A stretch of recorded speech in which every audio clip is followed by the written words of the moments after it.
We no afraid, we no see no one where we afraid of. We no afraid, we no see no one where we afraid of. Yeah, this is Everton Blender, and it's all about the young police from Jamaica, seeing Young Police Channel. Big up yourself, Everton Blender said that. We no afraid, we no see no one where we afraid of. Blessed love, Rastafari.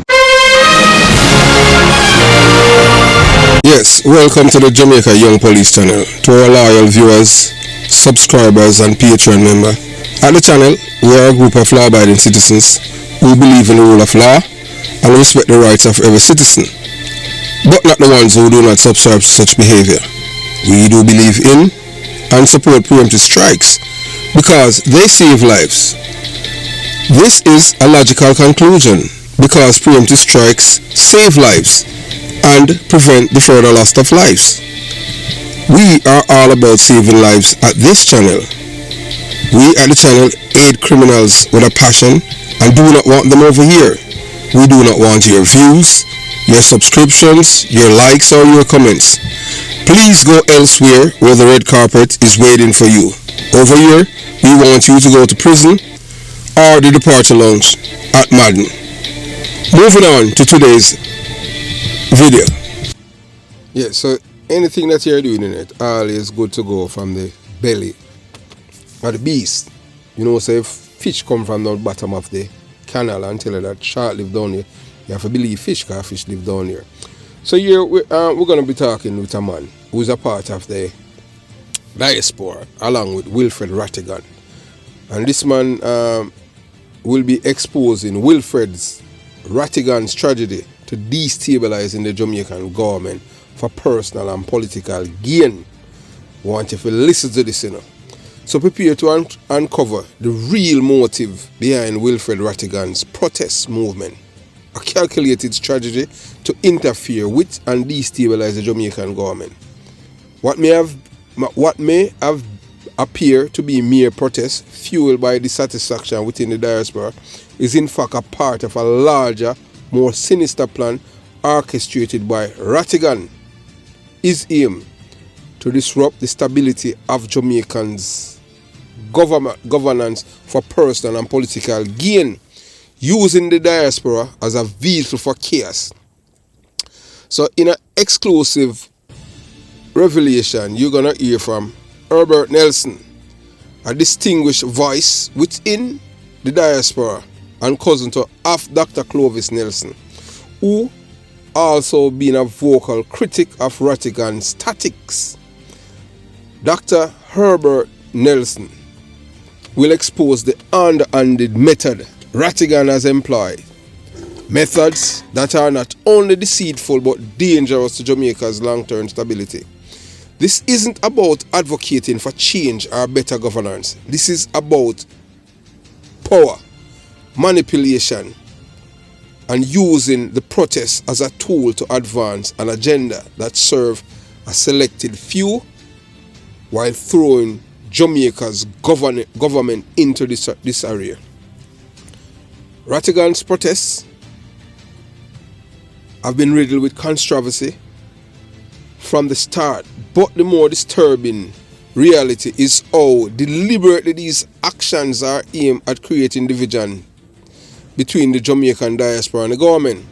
By stating protests abroad, Rattigan's aim is not simple to hear grievances, but to weaken the government's international standard, making it appear as though there is a widespread dissatisfaction and unrest within the diaspora. In doing so, he undermines Jamaica's credibility on the global stage, driving away potential investors and allies at a time when the nation needs collaboration, not division. So Herbert Nelson has shed light on how Rattigan manipulates others within the diaspora to further his agenda by creating an illusion of mass dissatisfaction. Rattigan has been able to draw in unsuspecting members of the diaspora, convincing them that his cause is legitimate. However, as Dr. Nelson points out, the real objective is to create instability, forcing the Jamaican government to react to a manufactured crisis rather than focusing on meaningful governance. So it is important to remember that many of these protests have been tied to financial controversy and the PNP criminal organization, with allegations of funds being siphoned by organizers like Rattigan. These are not the actions of someone fighting for justice or better governance. They are the action of a man seeking to benefit financially and politically by destabilizing his own country. The Jamaican diaspora deserve better leadership. Leaders who are transparent, accountable, and focus on unity, not division. So Mr. Herbert Nelson's insights will bring to light the calculated nature of Rattigan's action by pushing a narrative of unrest. Rattigan's hope to weaken the current Jamaican administration and leave a vacuum of power that he and his political allies can exploit. It's a strategy as old as time: destabilize, divide, then seize power. But this kind of manipulation has no place in Jamaican diaspora, and it's time for people to see through the facade. For the Jamaican diaspora, this is a critical moment. The time has come to reject the manipulation and destabilization effort of individuals like Wilfred Rattigan, Wayne Uglysom and the likes, Baby Trump, Peter Bunting, and the others who are all about to seize power in Jamaica through nefarious means. So the diaspora must focus on fostering collaboration with the government, supporting initiatives and improve life for Jamaicans at home and building a future based on trust and unity.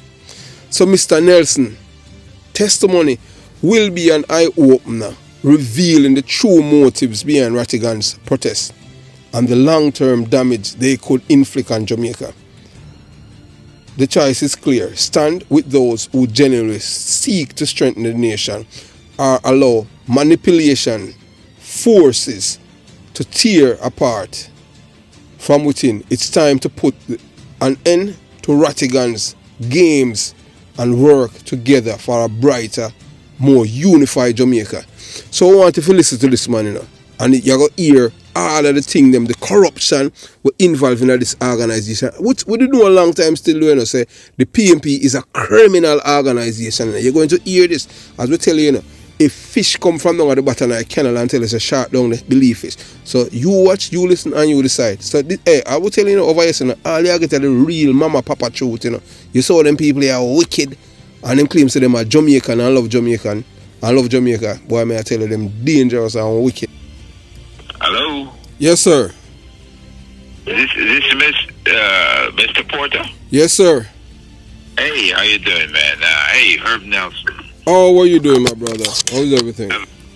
It's coming along. It's coming along. Okay. I've got, here on my other phone, I've got a couple people on my team that we've been looking at our mutual, I didn't even know what the hell to call him.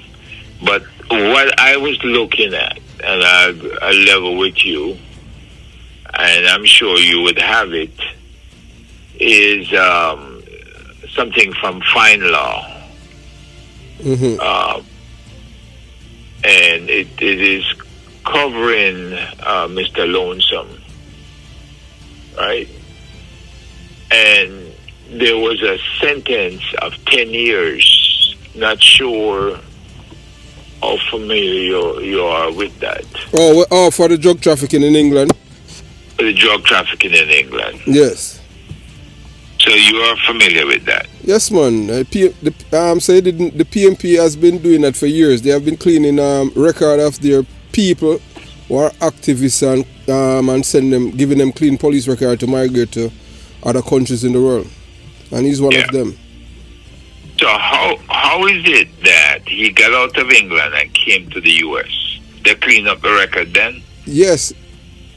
That's what they do. He's not the only one. There are several. There are many people in the United States of America who have American citizenship who are convicted criminals in Canada and the United Kingdom. And when they deport them to Jamaica, the Jamaican authorities, along with the PNP and the other politicians, they give them clean police record and got rid of the criminal convictions. So the only way to get them reinstated is to inform the authority in the countries that they are living in, to let them know that these people are convicted criminals and give them the information where they have been convicted. Have you ever sent anything into the authorities in any of the countries, the US or to Canada? Yes, I have, and I've got results. Did you ever get a response from any of the agencies that you? Not only response, they deport the person. Okay. They deported. What happened is that send it to the Department of Homeland Security and the Department of Justice and the Secretary of State. Yes, and send the information to them. Yes, that's how I got it. A man who was a police officer back in Jamaica, and he came and he was a police officer here in this United States of America, but he was under a different name. So that's how, and he was convicted. And they deported him.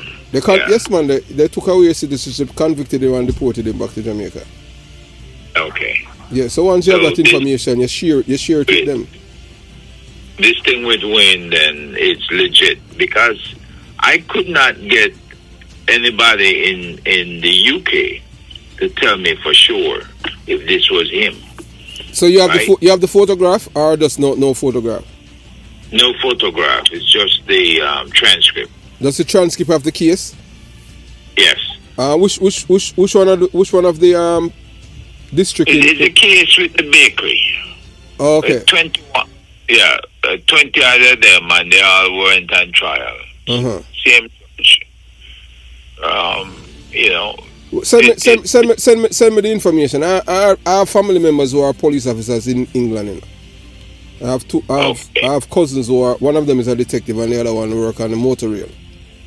Okay. So do you use Proton Mail? No, I just use Gmail. I use Gmail or my government. I just use my government thing. That's a government business because I work with Uncle Sam. So I keep my thing there. You understand? So yeah. Right. Yes. Gmail, I can tell you, is zipped up, just like Signal. Mm-hmm. And Elon Musk used both Gmail. I'm sorry, he uses Proton Mail and he uses Signal. Yeah, that's a people who have things to hide. I have nothing to hide. Okay, you understand what I'm saying? Let me tell you something, and what most people do not understand. You see, all of these things that you think that you're hiding, 9 out of 10 times the government is behind it, you know. That's how the government used to trap criminals. It's just like how people they have the legitimate number and then they register the number to use another number to call other people.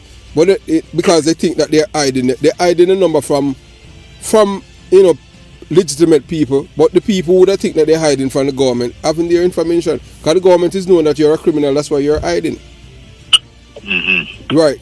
Or you think the federal government is able to always infiltrate all of these groups in these dark web social media platform? It's the same here because they are the one that set it up. And they know that if you're a criminal-minded person, you're going to jump on it because you feel like you're hiding. And that's always, and then people say, oh, it's entrapment. It's not entrapment. If you're a criminal, you're going to gravitate to these things. Yeah. You understand? Well, you're right. You're absolutely right. Yes. Because we know, even when they're going after the guy, Telegraph now, this guy knows how many cartel members and how many other people that uses this platform. Telegram, right? But he don't want to let certain governments in. So now they're turning the screws on him, right? Mm-hmm. And I worked in the intel community for 16 years, so I know we're working in where. I was at CIA for 16 years. You were a CIA agent there? I was not. I was an analyst. You're an analyst, so you're a contractor. Global analyst. So what about your contacts that there? If you used to work with them on them thing there, Yeah, well, you're supposed the to thing sit. is, with those guys, if I need something answered, I ask and they tell me. Yes, so that's right? why. That's Most why. of the time, I can figure out a lot of stuff on my own. Right. Well, that's why you could have done that even with ugly some case. You understand? Make one of someone who work in the agency, because there's so many things that they have at their fingertip that they can touch and access things globally. Yeah. Well, I have a situation here where Mr. Rattigan wants to threaten my existence. What he wants to do? Threaten your existence how? Well, he's supporting Lonesome. And of course, he wants to write letters to my former place of business, telling them I am letting out their secrets. But it's ridiculous because most of the stuff that we discuss is pertaining to him. To him, Rattigan? Yes. Oh, you're talking about the time when he was in the FBI and what happened in Saudi Arabia with him and the Bush them? Right. But that's still that's the reason why you have to understand, you know. I don't. All right, but for somebody that's you, all right. Where in Jamaica you're from? I'm from Kingston area, Barbican Road. Okay, all right. So you're from. So I don't really follow up you guys on all of these things, you know. But I was born and raised in a PNP community, and I know them operate. So I don't know how for someone who's of a certain intellect, you get yourself involved with these people. Anything that you're doing on behalf of Jamaica, you should be doing it by yourself. You should know that the PNP is not a political party; it's a criminal organization. I have experienced it for myself. Born and raised in Jonestown. It's only two of us that's left.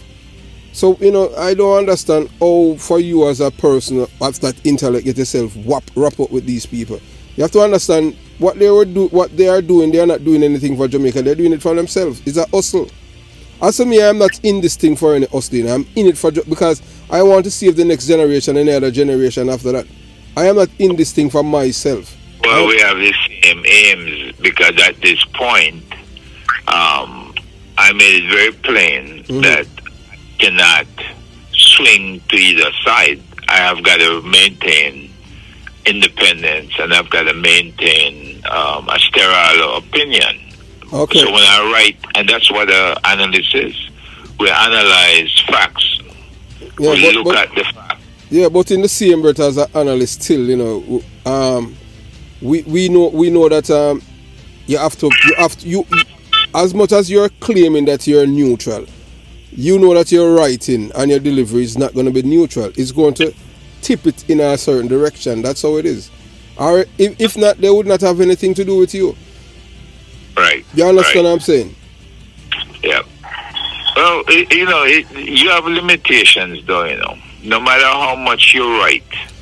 So what causes the fallout with you and these guys, with you and these people? Because everything that they want to publish, everything that they want to say is slanted for the PNP. And so I had to go over to Canada myself and interview Lonesome. And I told him the truth about how I observed the happenings when he was putting on the so-called protest that night. And I told him, I said, look, you can't put on an event on behalf of the call to action movement. You start the event 3.5 hours late. I said, when we have an event, we're there half hour before the start. And then you show up. We had no agenda. You have people waiting and leaving, and we are appealing to people, you know, stay put so we can, you know, have a conversation. And then when we work hard to bring off the event and make it a success, you out there and you're charging people from the U.S. So $25 Canadian meal, you're charging them $25 US. and people know that they're getting ripped off. I said all of these things give you might not think it's a big deal, but it does give us a bad impression. People have a bad impression of us that we are in the rip-off business, right? And so I laid out a lot of things to him at his house. He called me back because he wanted me to push out the lady I put in charge of the Global Jamaica Diaspora Association, it has to be called in Canada. Yeah, but that organization is not a new. It's a PNP affiliated organization. As a me, I'm not. As a me, I'm not. No, the guy in charge of it right now is Terry Long at the Ministry of Foreign Affairs, right? And so we said you can't have government running the Global Jamaica Diaspora Council or Association. So we took it over. You're talking, that's the one that, what the guy, the black guy, what his name is? His last name is Nelson or something like that? Yes. But that's about, is he a part of the Jamaican government, Nelson? The association was being run by the Jamaican government. No, but I am asking if the person who's in charge, the man named Nelson, is he a part of the Jamaican? No. So how is the government? How is the government in charge when there's a man named Nelson that's in charge? A black man that's from somewhere in Clarendon. Oh, you talking about Clovis? Yes. Clovis. Yes. What's his name? Clovis what? Clovis Nelson. Dr. Clovis. Yeah. So he live right down there in Florida with you. Yeah. So if he's in charge, how's the government? Because the He's not in charge, brother. That's what I'm trying to tell you. Okay. So what you're saying? He's a figurehead then? He's a figurehead. So, yes. Okay. All right. So if he's in fact a figurehead, this organization, I'm not talking about the ones that you guys were trying to become the face of the diaspora. The one that Nelson is in charge of, Clovis Nelson. How many years have existed before? How many years they have been in existence for? It's been around quite a while. No, it was called something else. No, but before it wasn't the Diaspora Council. No, but it's from based on what I have seen and read in the papers, even with Dr. Rupert Francis, it was you people that started to create some form of confusion by creating your own. And yeah, because we didn't want to follow no government, whether PNP or JLP. We didn't want to follow but the council, but the Dr. Clovis Nelson is not he's not a JLP activist. I never aligned himself to it. I can tell you this. I knew one of the when I say I know one of the person. You are very well, because we grew up together. I cannot tell you about her political affiliation or anything like that. Although I haven't seen her like maybe, let me see. The last time I seen her was in 1996 here in Broward. What's her name? Her father or her grandfather was assistant commissioner of police, Mr. Light Service, granddaughter. She's one of them who's she's What's his last name? She's married now, man. Her last name is Service. She's one of the persons who right here in Broward County that organized several things to do with the diaspora. Even that the thing that the boo Juliet Holness, she was the one that's she's one of the organizers, but she's kind of she's low profile, and I don't know her as any political act. And the thing is that with the organization that with Rupert Francis that they were starting, it was seen it was seen as a political action group. It wasn't seen anything indirect defending the people in the diaspora, because look here, nobody cannot tell me nothing about the PNP now.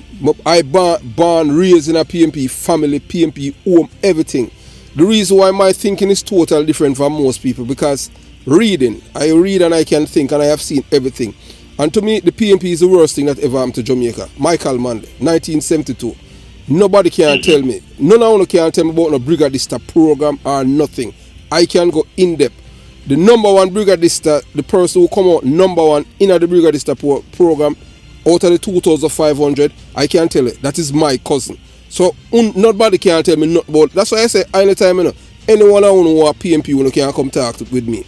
You understand? When you talk about the bolo work and this and that and get money and palm voters list, anyone who can talk to me. The PNP is not a political party, it's a criminal organization, and their job is to destroy the minds of the poor. I am here. My job is to protect my people. I'm going to away from my age group left from Jonestown, to myself and a guy that named Orius Diner Brown that used to play for Arnett Gardens.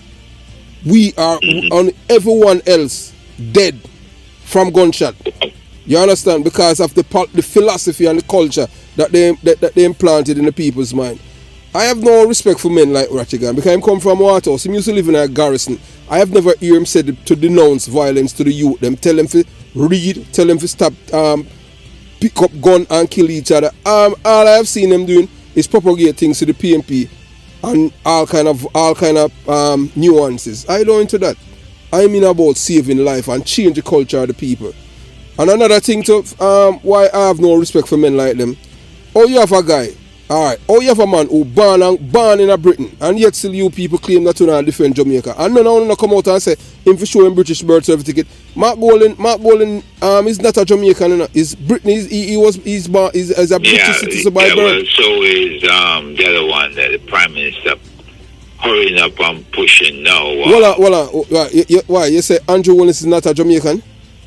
No. I said the one that him is now pushing to run in the place of that St. Thomas seat, the woman we quit. What's his father is in it, Samuda. Matthew Samuda born. Yes, but Matthew Samuda renounced in British citizenship. He renounced him do it publicly, renounce it and renounce him in British citizenship. Mark Golan haven't done it. Him say man do it, but him not do it. Or him for renounce something, or him for renounce it when he's not a Jamaican, him have no connection to Jamaica. And none of you people don't stand up for Jamaica. That's why I said you people are all, to me, I say all of you people are traitors to Jamaica. I love Jamaica. I was born and raised in Jamaica. I am a Jamaican by birth. I have a Jamaican birth certificate. All you people claim to say you guys love Jamaica and you're not defending Jamaica. And this man, because this man is a white man and because of money, people who are willing to sell out Jamaica, man, for PNP, who don't love Jamaica, man. I can tell you this. I left Jamaica at age 19. Yeah, okay. So how old are you now? I'm now 72. You're 72. So you left Jamaica at 19, 53 years ago. That's when you left Jamaica, them telling me a baby. Me not even start talk. And you allow a man when I come from Jamaica to manipulate you know, I not say boy, this man so clear the PNP you know, is all about say boy my father born here, my mother born here, my grandmother born here. And this man have no ties to Jamaica and none of them come out all because of money. You Rupert Francis, that are the man who them say he was labor right. Now me see Rattigan make charges against him say him involved in a Green Bay killing, in which him not have anything to do with Green Bay killing. The people that were involved in a Green Bay, it have nothing to do with Rupert Francis. You understand? But that's how it go on them thing now when people don't have no conviction in anything them have. When people don't have no conviction in anything that they're involved in, you know, anything go for them, you know, because money is their ultimate. If you are a patriot, you're going to defend Jamaica. You understand? And that is what I am all about. I am all about to defend the people of Jamaica, not the political party. As I said before and I say again, you know, one political... let me ask you this. Yes. How many people do you know from the military intelligence unit? I know a few of them. I have one of them right at my fingertips. Someone who was embedded in a Tivoli Gardens when time you have the incursion. And I have like 5 of them at my fingertips. I even spoken to a man who was who have intimate information about even the Green Bay killing. I have spoken to him. So when I said to you that my dad was 28 years in JDF, and I know of 4 people, let me put it that way, who were in the MIU that told me exactly who was out there, who he sent out there, as a matter of fact. Oh, Rupert Francis sent out there? No, Rupert by his own mouth. Right? He's the one who spoke about it. So he was involved he says that he was involved in Green Bay killing? Well, he didn't say he was involved in it. He said he participated in a certain way, and it would make sense because if in what in what way he claims that he participated in it? With some of the Ammo truck, his 2 brother-in-laws, the Major Robinsons, both of them. Remember, Rupert is married to the Chief of Defense Staff daughter, Winston Robinson, and his 2 sons led the teams out there at Green Bay. You know that, right? Okay. And so when Rupert had made that claim, I had to call the head of the MIU, who had sent another captain out there from MIU, another captain that I know, right? So it's not like, I figure he might have been, what can you say, embellishing stuff. So, well, people will do that all the time to make put themselves somewhere they don't even belong. I can tell you that too. Look here. All right, I'm gonna tell you this. All right. One day I was at the RGD in Spanish Town, and I heard a man talking with a special constable in him uniform and telling him about a shooting that happened the day before, and claiming that he was there, And guess what? Everything that he was saying is a lie, because I was one of the 2 policemen that was involved. 2 policemen that were involved. Right. So and I was so appalled that I have to even interject and tell the man, say, you're a big man, you must not tell lie on yourself, because you weren't there. You understand? Then he started to change the argument, and he was like, who are you? And I told him who I was. You understand? That's how people are. So people, I don't know what people get out of by telling lies on themselves. That is one of the main reasons why I do not go to these ex-police association thing here in America. Because the first one I went to, everybody have a tall tale to tell. Yes, and it's just lies. What kind of benefit do you get from talking about killing people? How that benefits you? That is not nothing to boast about. Because the people who are real killers in this world, they don't talk about it. They wear jacket and ties are in Washington DC, as you know. They don't talk about it. It's only stupid people who are ignorant talk about, because a life is a life. It doesn't matter how evil a person is. That is not nothing to boast about, taking someone's life. Well, one of the families I grew up with, and even when my dad had migrated, and we bought the property from them out at Albion Estates. You know who owned the property at Albion Estates, right? No, I don't know, The Spalding, them out in St. Thomas. They developed that. You're talking Tony Spalding? Tony and Winston. Yes, both of them. And it was Winston who I'd gotten into some trouble. And Winston taught me into, hey, you need to not get yourself involved anymore, and you need to go ahead, and your parents want you up there in Brooklyn, you need to go ahead and go up to Brooklyn, right? So I was privy to a lot of things because of my dad, right? I was in the Cadet Corps, I was up Park Camp, everybody. So what you're saying, that your father, someone who served in the military, was sharing confidential information with you? Yeah. So, but that is not ethics, man. For your father to be sharing confidential things about the Jamaica, what's happening in Jamaica. And he don't share it with me, when his people come to the house, I always make sure I was nearby when the man start drink them liquor and talk. Oh, you're talking the truth, the thing that people speak the truth. Yeah, you overhear the conversations. Oh, right? okay. You know, I mean, we saw politicians come to the house, Max Carey and a couple of the others, them, and we were there in Barbican near Dulwich Drive. I used to run into Michael and his brother at the Texaco station out there at Grand Spring all the time. And he knew us because we used to walk to church down to Holy Cross and we used to cut through Drumblier. And sometimes they give us a ride down. And then up on the other side, J.P. Giles and Robin Giles, we were at St. George's College together. So you have PNP down to the south, and you have the GLP up to the north that knew the family. And we had a 1 acre piece of land right there, 119 Barbican Road. And, you know, every time you turn around, there was, since I leave, there's been violence at that yard, to where they call it 119.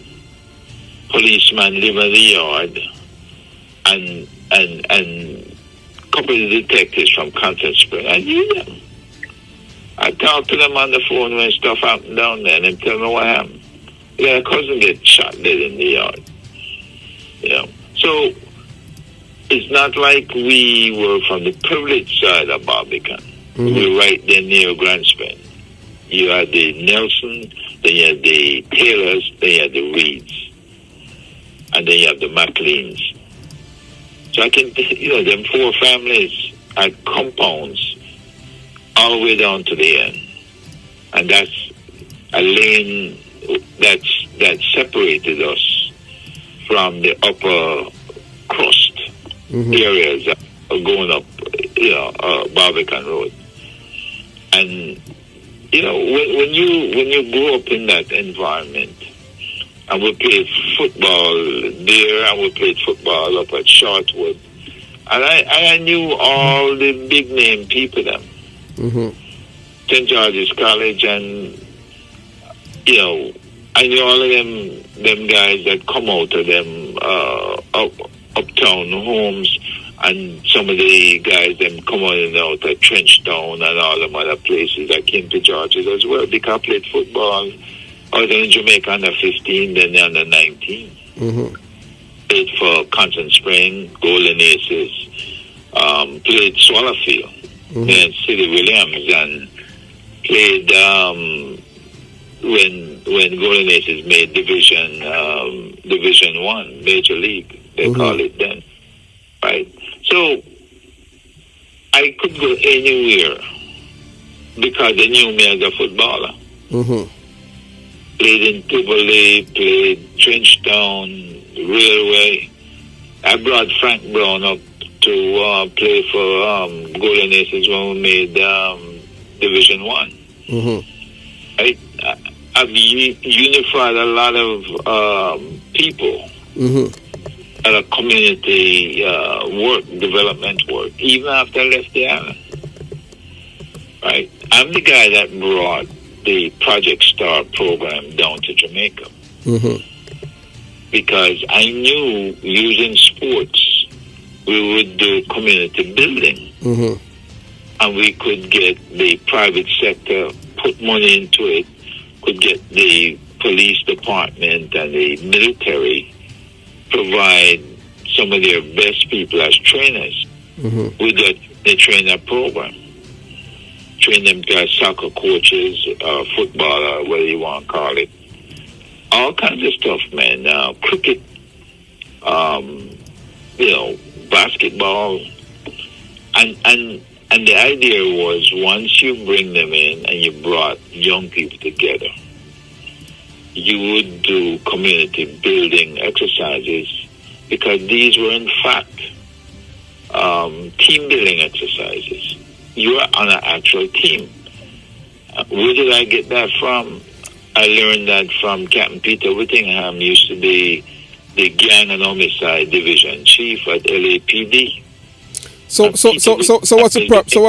the problem now with your group? The we call it the diaspora group. What's going on with you guys? Well, we are Rattigan. We just forced him to give up the group, and we are now. He wants the part with the money, the One Jamaica Legal Defense Foundation. He wants the money. Yeah, well, we let him have it because that collection of money was a lot of cash, and I had my suspicions as where the cash might be coming from. So where you think the cash is coming? Because where you think the cash is coming from? Well, you know, PNP had a strong interest, especially with the gentleman you discussed a while ago. Oh, ugly some. Three people started this investment bank, and two of them is diehard PNP. One is the leader of the PNP, and the other one back him up. You're talking Baby Trump and Bunting. Yeah, there you go. There you go. So they are the one. So they are the one that contributed the money to this movement. Yeah, that's what I believe. That's what I believe. But you see, Rattigan himself ran the bank account. He did not make me privy to anything. He claimed I had privilege. No. The only thing I had was I opened a Proton Mail account that showed the money that come in from ZELLE. Right? I couldn't tell anything else about the bank account. And I kept saying to him, we got to follow IRS rules because my brother is a CPA and he keeps telling me, don't get drawn into anything where they're not following IRS rules. True. For a year and a half, I've been on this, man, to follow IRS rules, to have the donors list, to acknowledge people's contributions, to do all of this stuff. And he refused. So when he finally kicked me out after the problems we had in Canada with Wayne Lonesome. Oh, so so you are the one that start talking about the missing funds from the accounts and stuff like that? I am the one that talk about, I won't call it missing funds, just call it bad bookkeeping. No. Look here, that is so. Look here. You can analyze some what you're saying, but as me now, I just call a spade a spade. I don't sugarcoat things. You understand what I'm saying? I'm not sugarcoating. But you just. I wrote a letter to IRS explaining. Okay, so just in case anything that you're not culpable. Yeah. Okay. If you don't tell me before you call a meeting on the board, I don't know what the meeting is about till I get on call. And then after the meeting, you don't give me the minutes to approve. Right? I don't know what's being written. I don't know anything. So I do what I need to do to protect myself. You know? So we're waiting now to see if the hammer gonna fall.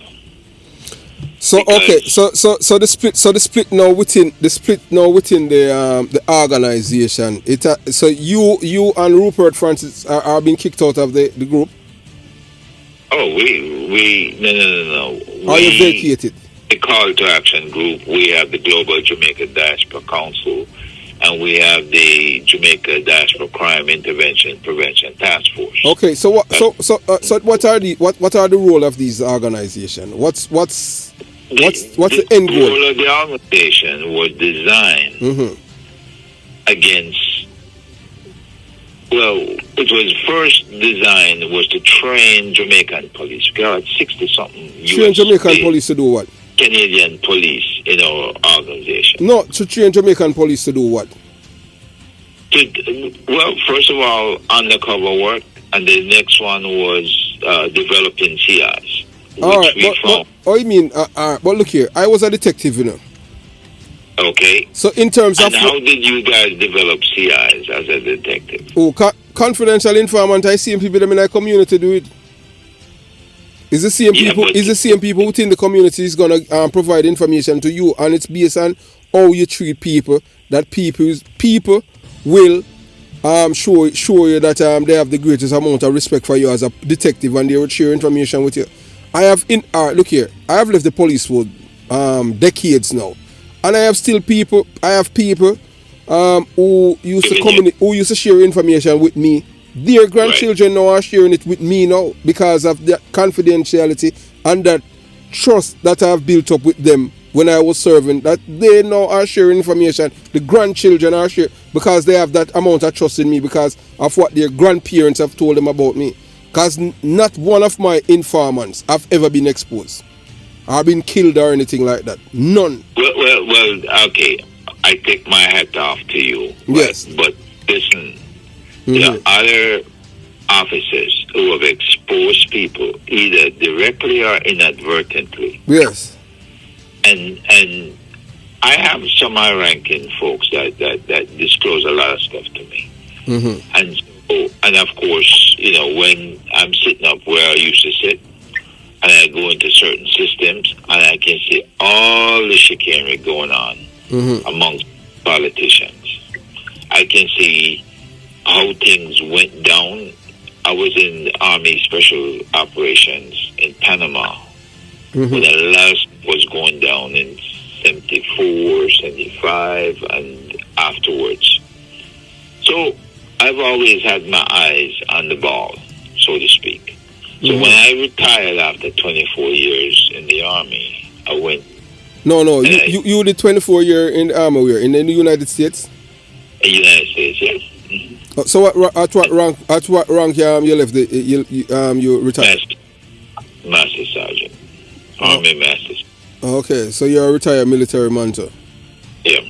Okay, and then after that you did 16 years as a CIA analyst? Right. So you still have a security. So how many years now since? So you were a private contractor. Yes, I left. Well, our last contract I was with that, and you stay in place, but you just change your contractor that pay you. That's basically all it is. Booz Allen for 7 years, General Dynamics for 3, Northrop Grumman for 3. And I mean, it's a good cover. The bottom line is you are with that agency. And all the exposure you get, you have coverage. All right? So all you end up in an organization with Rattigan? Well, Rattigan is the one who was pushing a lot of things. Right? Like pushing like a lot of things like what? Like how do you do interference in corrupt undertakings by the government? And so we thought, okay, this guy appears legit. But I knew about Rattigan long before he even came and joined us. Yes, because if you had done your research, you had seen where I did my research, brother. Trust me. Yes, but you'd have seen that where the George W. Bush administration had zero trust in this man, and he's a Jamaican. They had seen him. The Americans had seen him as a traitor to America. If this man was as a FBI agent was seen as a traitor by his adopted government, why would you think that he would be loyal to anyone if he's seen as a traitor by the commander-in-chief, as a traitor to America during 9/11? Why would you trust someone like that as someone who served in the military? I served in the military 2 years, I'm going to tell you this. I had received Rattigan number, I did not even save the number. A woman sent me his number to call him. I told her I'm not going to call him because I have listened to this man, and to me, this man have 0 ounce of integrity or even shame. This man is a narcissist. The man is a notorious liar. This man have nothing good to offer to Jamaican people. This man is I see him as a scammer. Well, look, I was not going to just arbitrarily go ahead and start saying things because I knew of his case. Yes. I knew of him winning and then the various appeals. Mm-hmm. And I knew what they thought of him, where I worked, right? Then if you know, if you know all of this, why you get involved with him then? I would stay far from him because after 9/11, everyone in America, you coalesce with the American government. You don't side with the enemy against America. Whether you believe in American foreign policy or not, you're working for them. Yeah, but the fact is this: when we went to Jamaica and did our briefing, Dr. Francis introduced me to him down there as a guy who had applied to be police commissioner. Okay, and I have seen where it said that Dr. Francis have nothing to do with it. You know who is behind it? Why he did not get appointed? It was the same Peter Bunting, because they used the same audacity from the 9/11 thing, from the same thing with the Saudi Arabia incident, and they said they don't. They said they can't trust him because if he had betrayed the American government, then they can't trust him down there in Jamaica. So when he's pointing finger to Dr. Rupert Francis, this man is a real dummy. It was CM Peter Bunting, the CM PNP, they said they can't trust him either. Because Peter has a lot of connections even with the agency. Yes, they said they can't trust him. Mm-hmm. Yeah, I'm aware, brother. Like I say, the events that allowed us to coalesce was the Jamaican Diaspora Crime Intervention Prevention Task Force. Yes, but that's what I'm asking. What was the core principle behind this thing? To train detective. The core principle to do was what? that in order to do intervention and prevention of crime in Jamaica, we had to look at the training that the police had. We had to look at the various departments, from MOCA to what the other one, the Fitzbailey group there. And we looked at them and we looked at how they trained and how they were prepared to do their jobs. We knew that you had to have compartmentation, which was completely broken down in the JCF. We tried to I brought in an expert, the guy who takes care of DOJ. Which expert is that? A guy who retired as major and has his own multi-million-dollar cybersecurity firm now. Who's that? You talk Mark Shields? No man. This guy put Mark Shields to shame. This guy is Chris Beckford. Mm-hmm. He's a Jamaican. And so Chris and I went down there and we briefed Anderson and the rest of the security team, and we told them about enterprise architecture. We said we can set up the enterprise architecture not just within the JCF or the National Security Ministry. We could do it for the entire government. Okay, so before you go any further, before you go any further, so this enterprise architecture, this is a private entity, right? No. Enterprise architecture is the means. It's your means of communicating. Yes, I know, but I'm talking about you guys coming in with it. If it's gonna be I'm not talking about the enterprise architecture per se. I'm talking about the person who's gonna run this thing. If you guys are coming in as a private entity. But put it this way, they were talking to Northrop. Not Northrop. They were talking to other big one, Lockheed Martin. Yeah, that's why I'm asking. So this is a private. We're not talking about the enterprise. It is a private because government don't have the facilitation.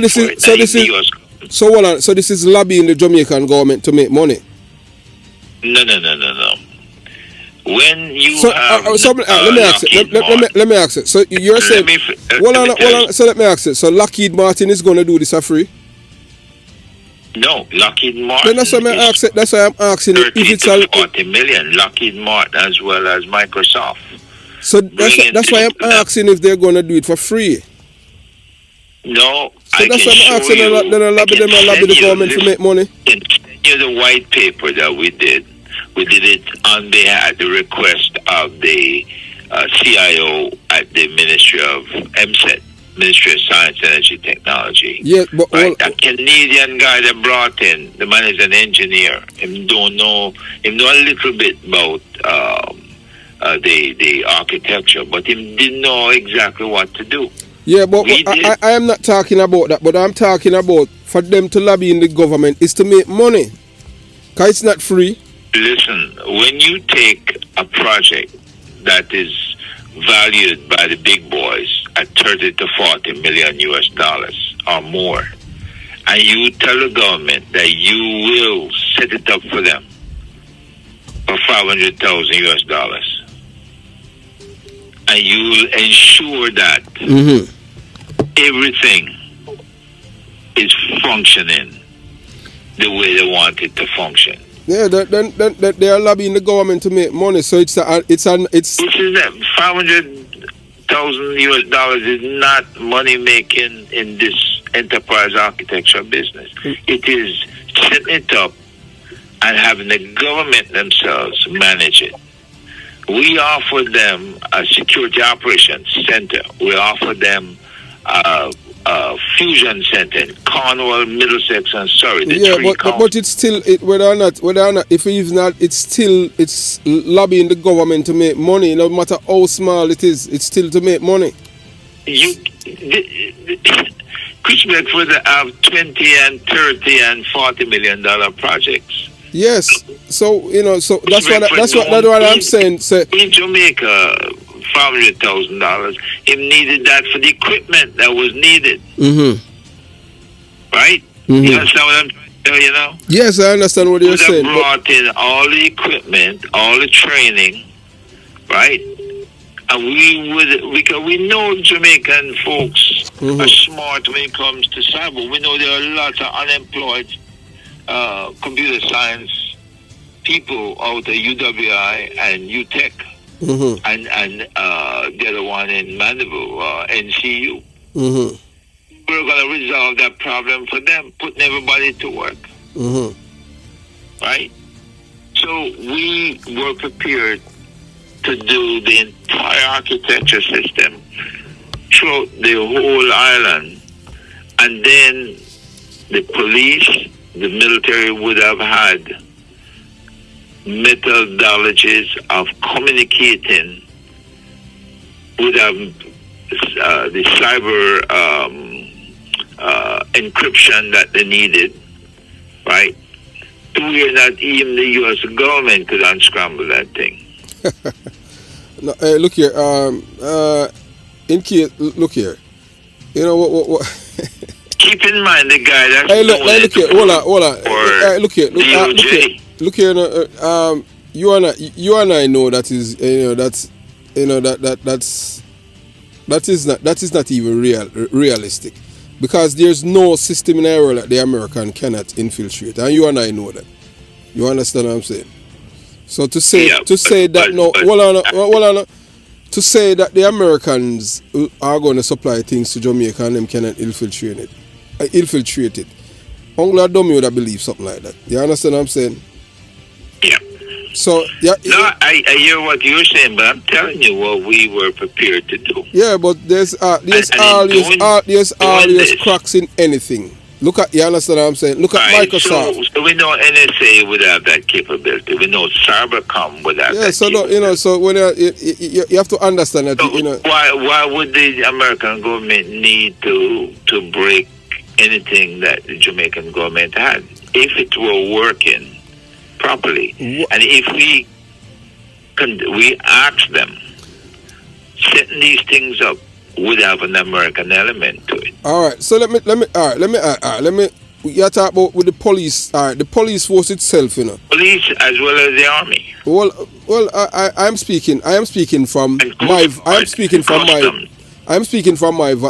vantage point as a farmer detective. The police force Right. itself has been dismantled, you know. It's been dismantled by the PNP government. In when I'm not talking about when I was there when them started the dismantling of the police force. We have a thing they call special branch, which is equivalent to the number one spy agency in Jamaica. The PNP criminal organization dismantled it in 2011. In 2011, because of the Trafigura scandal, because it was a special branch that gave Bruce Golden the information that Colin Campbell had collected the bribe from the overseas company, from the company in Europe, the $33 million. Yes. And they dismantled it along with Owen Ellington. Owen Ellington is the most corrupt politician, you know. The most corrupt commissioner of police. But now he's even as a senior superintendent. No man, him corrupt long time, man. Him born corrupt, man. Well, I'm trying to tell you, we had reporting that the man pull up in a community, pop him car trunk, and was handing out weapons. Oh, Owen Ellington? Yeah. Which community was that?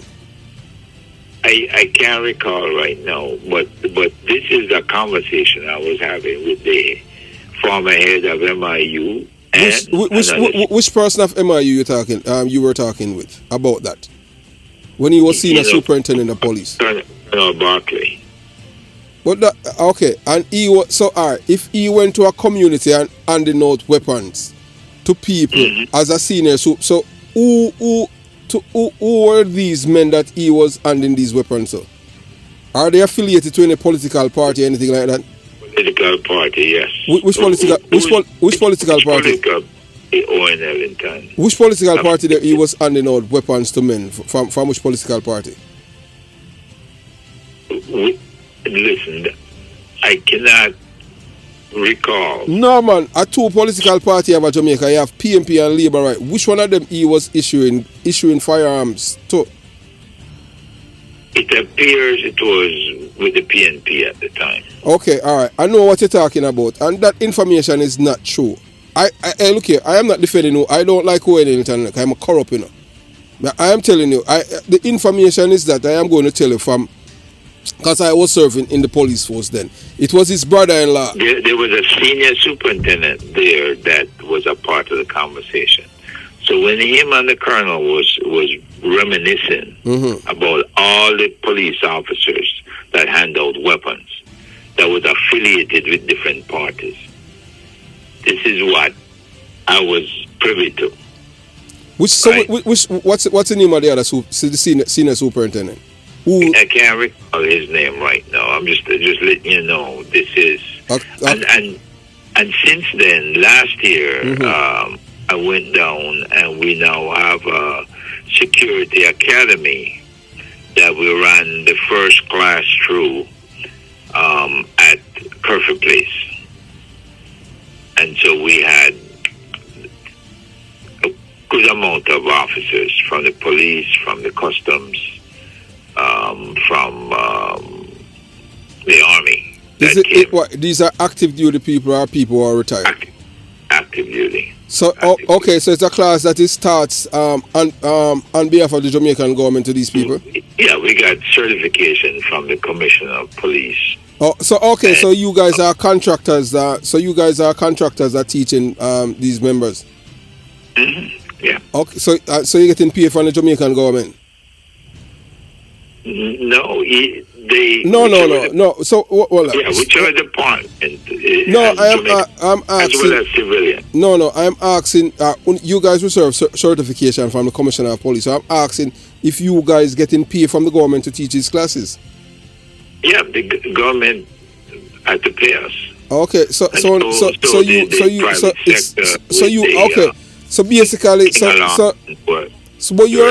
you guys are lobbying the Jamaican government to make money then? This is something that we did. No, that look here, my brother, that is not what you're do. If you are a patriot and you're doing something, say you're trying to build back your country, you're not supposed to build back your country on the backs of the taxpayers. You're supposed to do it voluntarily. You're supposed to do When it I went down, as a did patriot. not. So everything. So look here. When So everything. other guys, No, we're not talking about no other guys. So everything that you people are doing, it's all about what's in it for me. no, man. You see, you think that when people have to travel, when people come and have to do hotels, everything they have to do, you think they can withstand all of that? Well, okay. Well, that is well. Look here. That is totally different. If for reimbursement or just like how when you're in the military. Hold on. Just like how listen to me now. Just like how, hold on. That's just what I'm saying. Just like how when you're in the military here, and you're going on order to train somewhere else, and you can ask advance per diem, or you can claim back the per diem. Yes. So that would be more acceptable. That you ask this is your trip, and you expect them to pay this amount. Because what you're doing, you're not doing it to make money. You're doing it to help the Jamaican government to restore back the country. You're not doing it at the backs of the taxpayers. That is patriotism. But so what you people are doing is all about what's in it for me. It's all about making money. And to me, that is not patriotic at all. I want you to find a Jamaican security organization, or Jamaican owned, in the United States, in Canada, or in the UK, or anywhere that can go down and do the type of training that we presented. So what kind of training that you guys presented to these people? The executive protection, as well as... What you're talking about? You're talking about the training like what the Secret Service... Yes. Okay, precisely. so let me ask you. So you people, you are certified as a Secret Service trainee in America?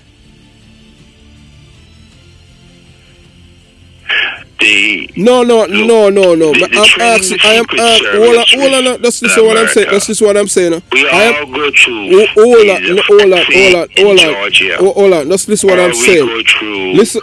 And this is Hold on, man. Just listen to the question that I'm asking you. I'm asking you if you have the certification of a Secret Service trainer in the United States of America. Is either yes or no? We do not have. No. It's not. No. I'm not talking about we. I am asking. I am asking you. I'm asking you if you have that certification to say that you're a certified trainer of Secret Service agents in America. No, I'm not certified to train. Sell something to the government in which you guys don't have certification. Do you understand the American system? I mean, if me understand, I'm still work for Uncle Sam. I told you already that I work for the federal government. I was in the military. I was in the government. What I'm saying to you is, let me look here. I work for the large. I work for the Department of Defense. When you are at the FBI, wherever you are, all the training is designated by codes, and you get parts of training here and there that you touch on each of these agencies. So you want to tell me that in DOD. Look here. So when you said to me, "Are you certified? Can we teach certain classes to Secret Service?" That Secret Service, yes. Financial courses and other courses that Secret Service need to show money laundering, to show, all Secret Service agents have anything to do with money laundering, and they are not investigators when they are just close protection officers. You're talking about in Jamaica. That's where you missed the point again, brother.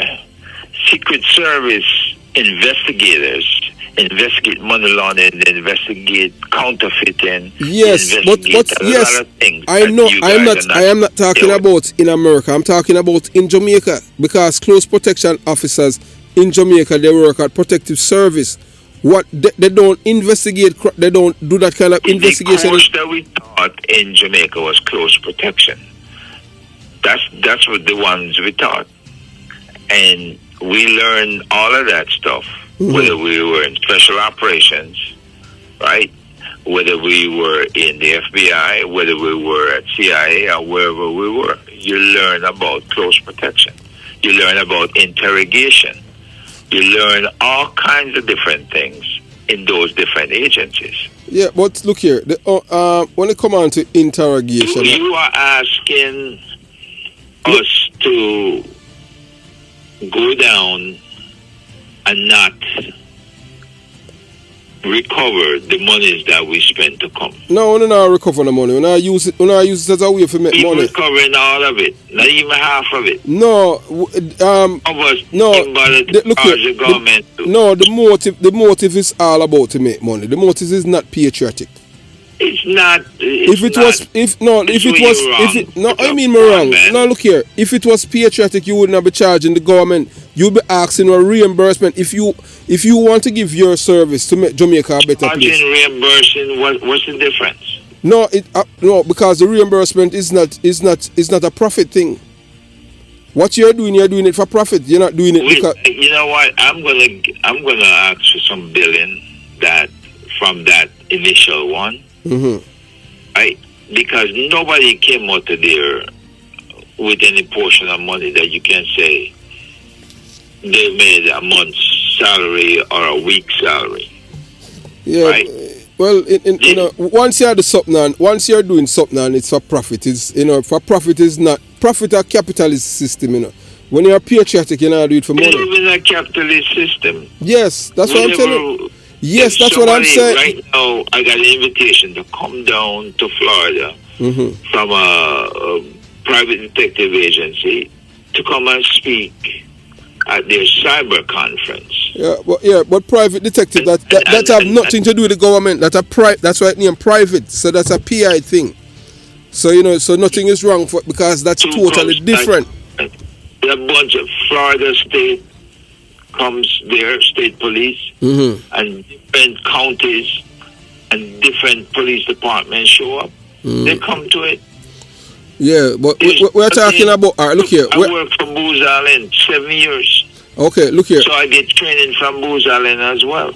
Okay, look here. What I'm saying, saying, all of these things that you're talking about, training, this and that, no matter how amount of training that people receive, it's a result at the end of the day. As to me, I have all right, look here. I have things right now. If the government implement it, the commissioner of police implement it along with the government, them can reduce crime by at least 20% in 1 month. Simple. Like what? Give me an example. No, I'm not gonna share my things with people and them things. Look here, I will share things with the art. I have no problem sharing things with my audience about the things them, because I have my legacy in Jamaica.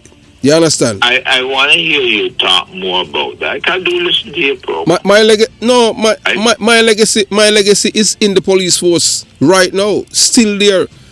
Although the police force, they cannot. You're just a disgruntled police officer who left Jamaica. No, man, I am not a disgruntled police officer. Of course, Lonesome call you by some other names. No, man, tell me what I'm saying. No, look here. You can't, anything that Ugly Some said about me, you can't say it. I can defend myself. I have look here, I have spoken to Isaac Buchanan. Hold on. I had spoken to the young lady. And let me ask you now. Let me ask you. And all right, so let me ask you now. You believe what he has said about that? Yes or no? I don't want you to say anything you don't believe. No. So but so why you repeat it then? I know they specialize in tearing people down. Well, you don't have to tell me that. Me know that a PNP community me born and grow, and I can't tell you this. The only reason why I haven't sued him is because him don't have the means to pay me. You understand what I'm saying? After all right, my attorney, I don't know. You say you said that you used to work for there. I don't know if contractors have access to it, but I don't know if you know about federal legal, MetLife legal. You know about MetLife legal? The MetLife legal, and you also have the other one. Matter of fact, we're just talking about federal legal planter. Yeah, man. You have to have that kind of coverage, when you're in our business. Yeah. So okay. So you to a certain point. Yes, they will defend. They will defend you in court and stuff like that for anything. But the thing is that the only reason why I haven't sue him for that, because he doesn't have it. He doesn't have crap.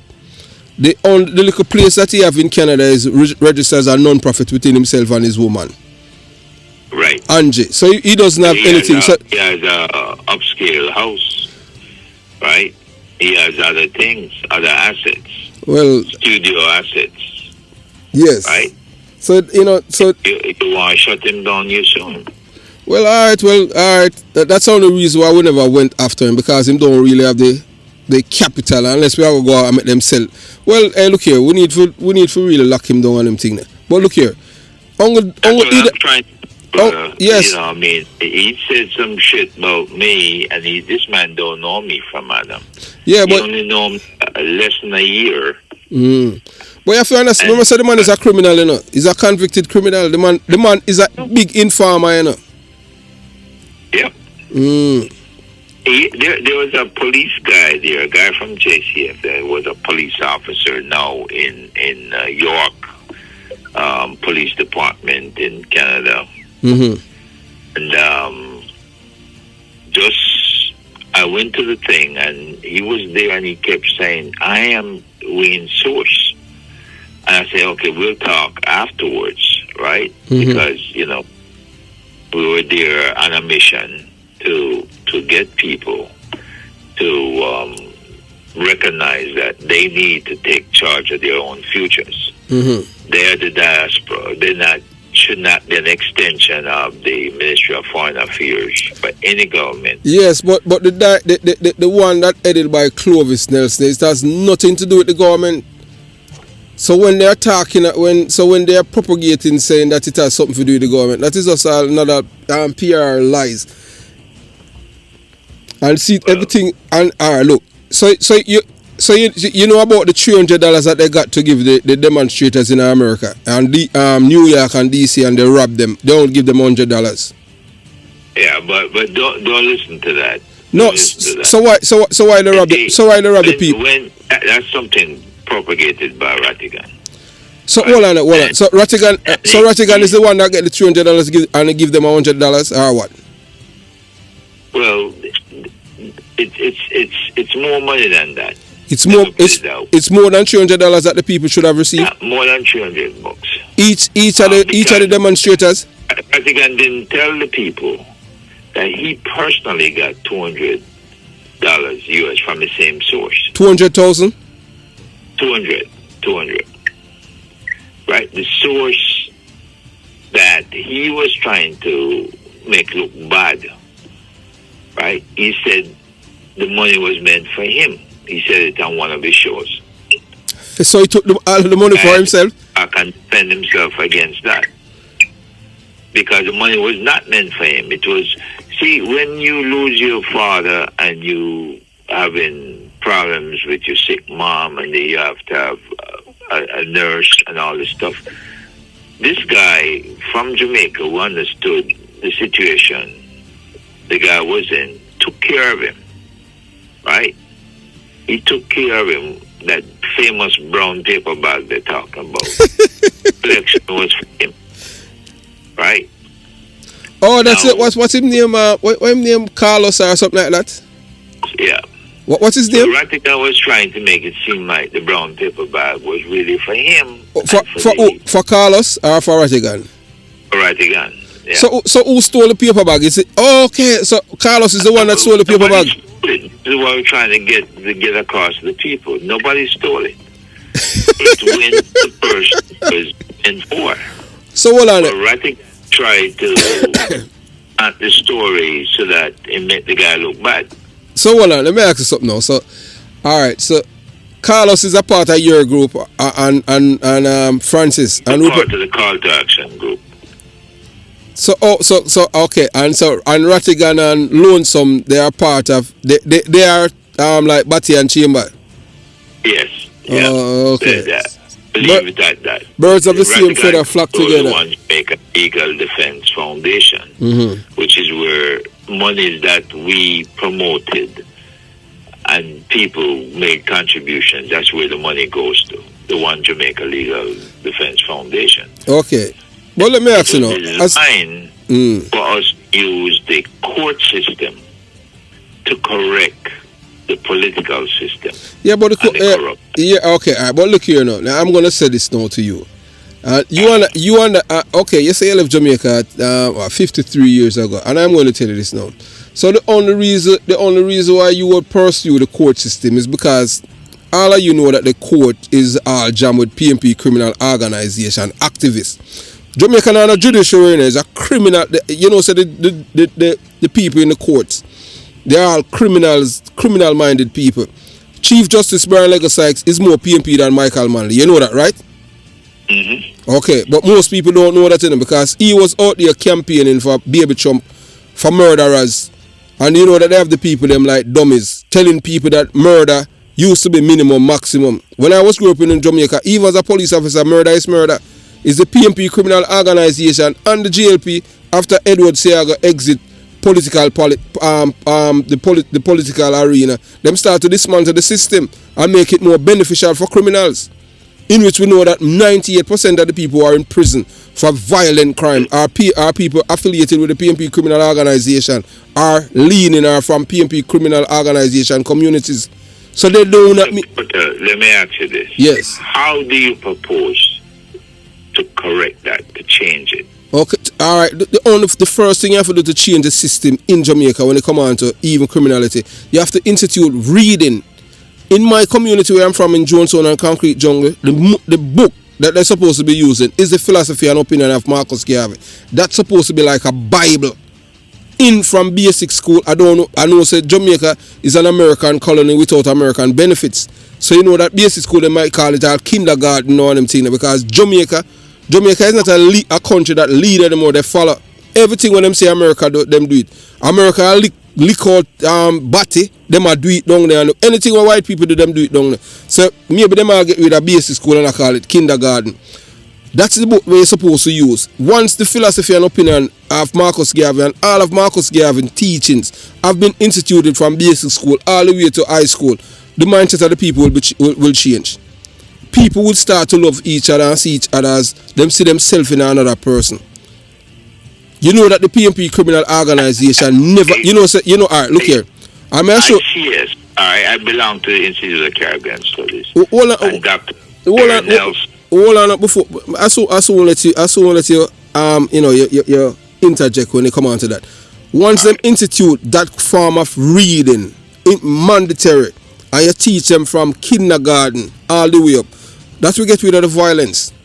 And stop telling youths, stop putting people like George Pang, Beanie Man, and all of these people who kill people on a pedestal. We see that, you know that Bogle is my cousin, my blood cousin. Biological, yes.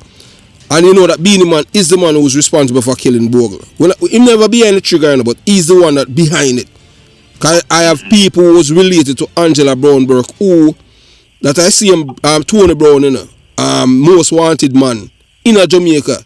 His daughter, who's a member of parliament, her first cousin, who's intimately involved. When I say involved, that was there when I planned to kill Bogle. Call me and tell me everything. I have it. You understand? I just don't release it as yet. And him say I'm not afraid, because him can't defend it. And when you say the PNP, nominate George Pang, who killed 144 people at Eventide.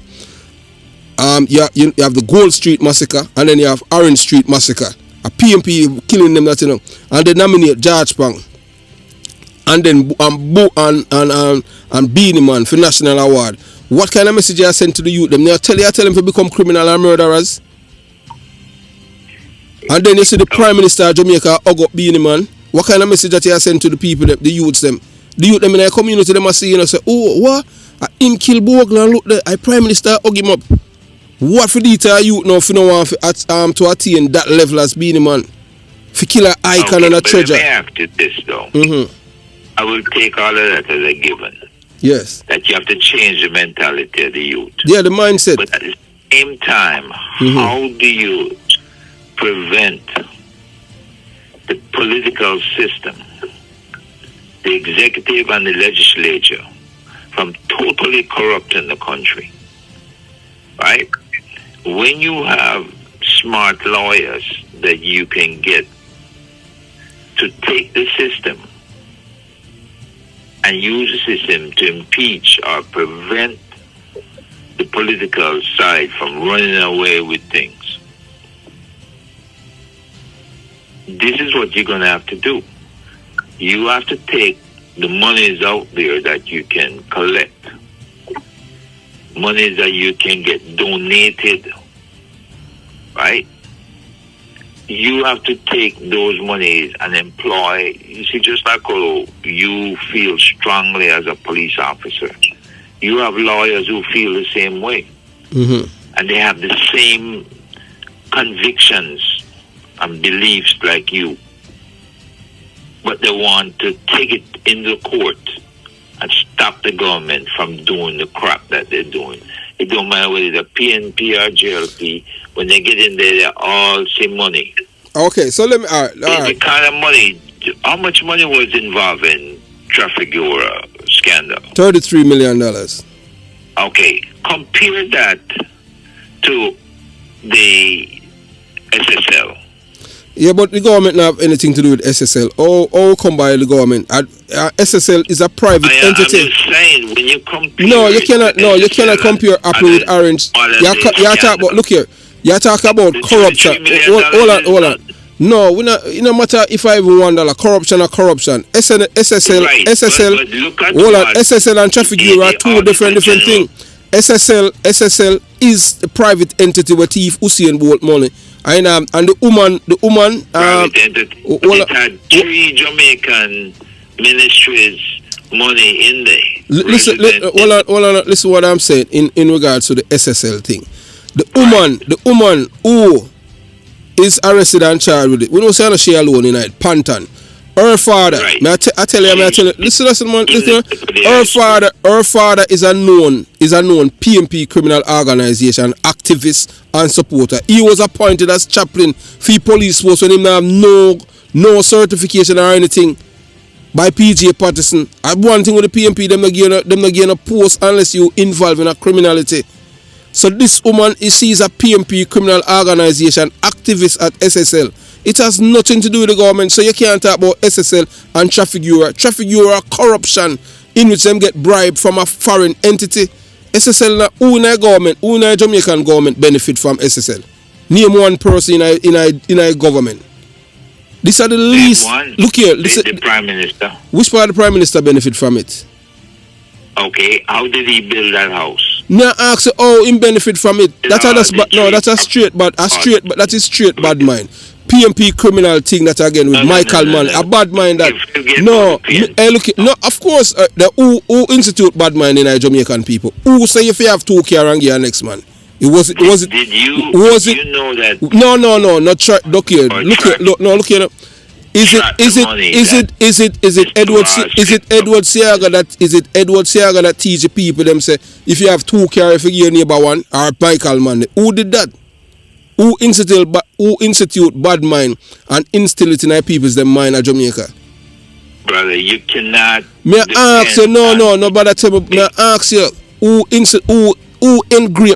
impart that culture to the Jamaican people, the bad mind culture? If you have 2 care, forgive them one. Who did that? That would have come under a socialist system. Me not talk about a socialist system. Me ask you, who is responsible for that? Come on, the Michael Mann was a socialist. Okay, so I'm straight bad mind that man. Hey, look here. May I tell you this? Yeah, but listen what I'm saying. Listen what I'm saying, my brother. Look here, you see me, you know. I may tell you this now. Let's listen what I'm saying. Well, I know. Listen what I'm saying. My born and grow, I get to one of them thing there. I have no problem. I don't have no problem how people make them money. You see, from you kill people and all of them things if you make your money. Me not have no problem with that. Me not be so a man who make him house, cause we know how the system is designed. Whether or not you want to believe, as them say, even in America, if American political system was truthful, his entire system would have crashed because lies it in Bill. In regards to the Prime Minister building the house, I don't know how he built it, and I am not going to assume say boy I this or that. I know the PNP is a corrupt and a bad mind organization. I mean, I tell you this from a police perspective. When Colonel, just listen, may I tell you this, man. When Colonel Trevor Macmillan, the man who's the architect of the Green Bay killing, because I saw him get the, in PNP, you know, you get reward for commit crime, you know. So when I talk about Rupert Francis, hey, look here, me no care about no guy and them thing there, you know. Me never like Colonel Trevor Macmillan. When I'm a commissioner of police, I 3 times people black road for me and all of them thing there. And back then, when them black road for you when Macmillan, you go on suspension. Me never go on suspension because my shooting is justifiable. I don't believe in using deadly force and illegally. Anytime I do it, me use it justifiable. And the same ugly somewhere you attack. You know many people in bring panic for so much murder me commit. You ever listen to him and hear him say that? Yep. Oh, okay, you hear me bring all people say them work with me and me kill all man in them sleep. And one time all of them things in the work, I saw them come out with this woman, a brother named Footer Hype and all of them things there. Say me rape little girl and them thing there. But as we say, I'm don't me alone and I believe that. Because anything in life, you have a thing on him. Time, you as a military man, you know what say? Day, date, time, place, and a name of complainant or a person. There's none of that. All them do are speculate, but we want to see my passport. Ugly some dunce like Batina, 7 times in the police test and fail, you know. 7 times. You understand? Mm-hmm. So in terms of when I talk about with this bad mind culture and them thing where Michael man ingrained in our people them, I don't hey look here, as me tell you about with the police and them thing and the PNP with Macmillan. So what they did now, I mean I show you know how people stay, you know, them can't think and them bad mind. So you'd have police and them thing there. I am not saying that they weren't corrupt, you know. But as we say on them thing there, the rule of law, you know, you can't say a man guilty without you have credible information. So that was back then. A man, police, him a corporal or acting corporal, him have us uptown, you know, but you couldn't do anything about it. So what the PNP did now, them use Macmillan now, and them put them up, create a division in a police force. They've never. So once them feel like say, once you live uptown as a policeman and you know, your wife might be a bank manager, or she a teller or something, and you know, so most of the police them and them thing there married to women where from uptown back down, but them have money, but the police themselves have money too. So them put them in one place named Never. Where them say boy, where the police them come by, the assets where them have, them can't afford to live in a them kind of community, and the care them where them a drive. And then even them business. I saw them. That's one of the reason. Hold on a second. I got a switch phone. This one going die.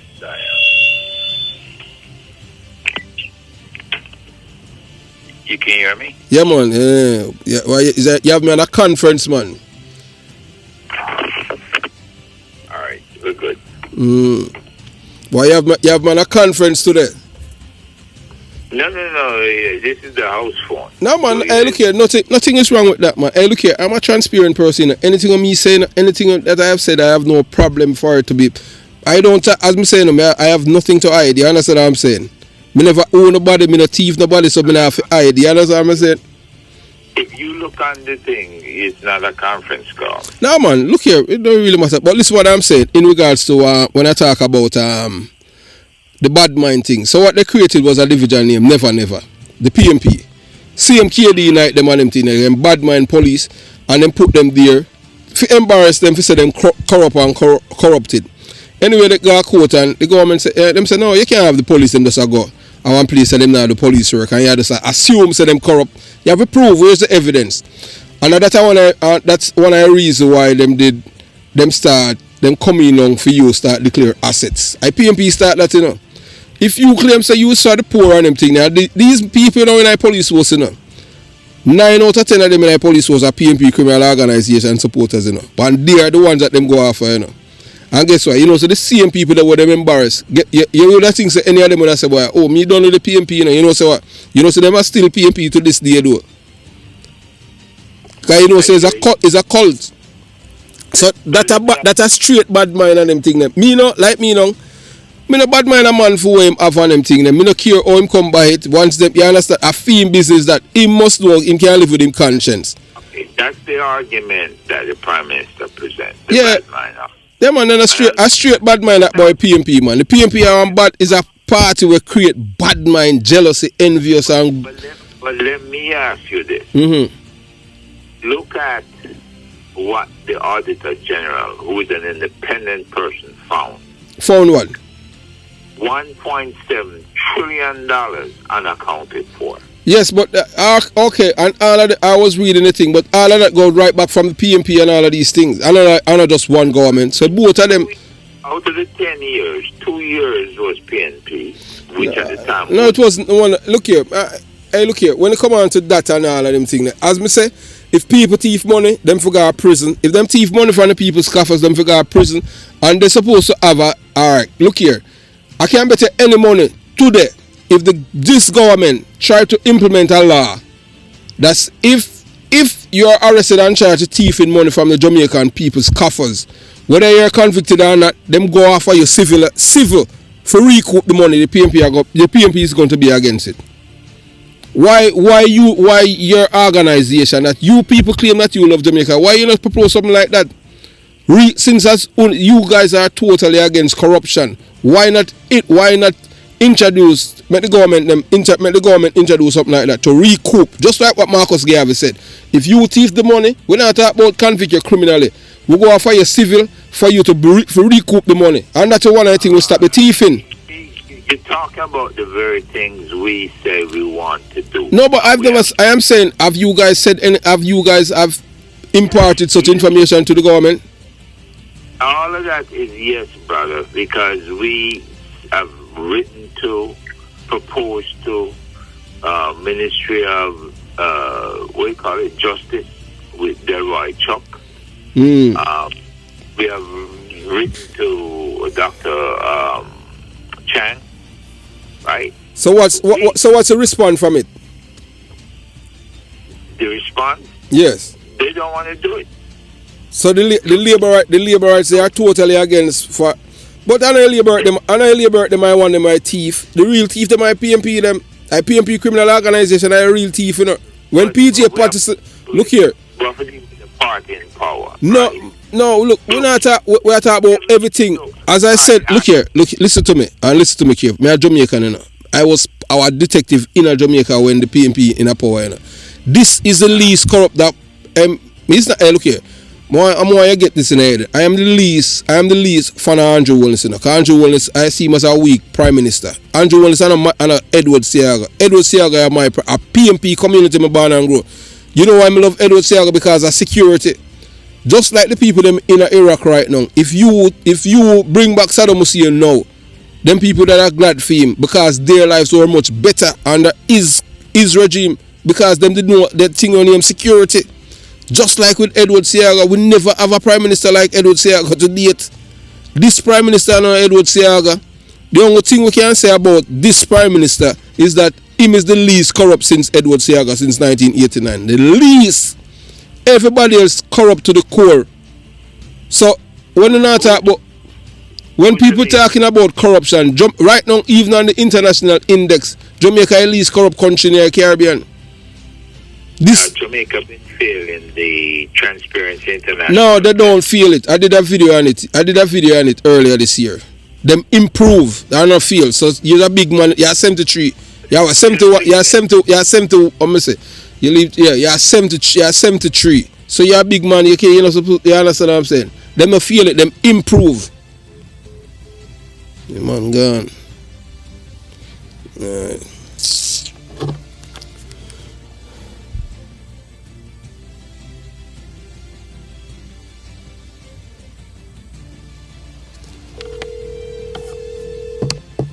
People don't like hear the truth, you know. I just say that.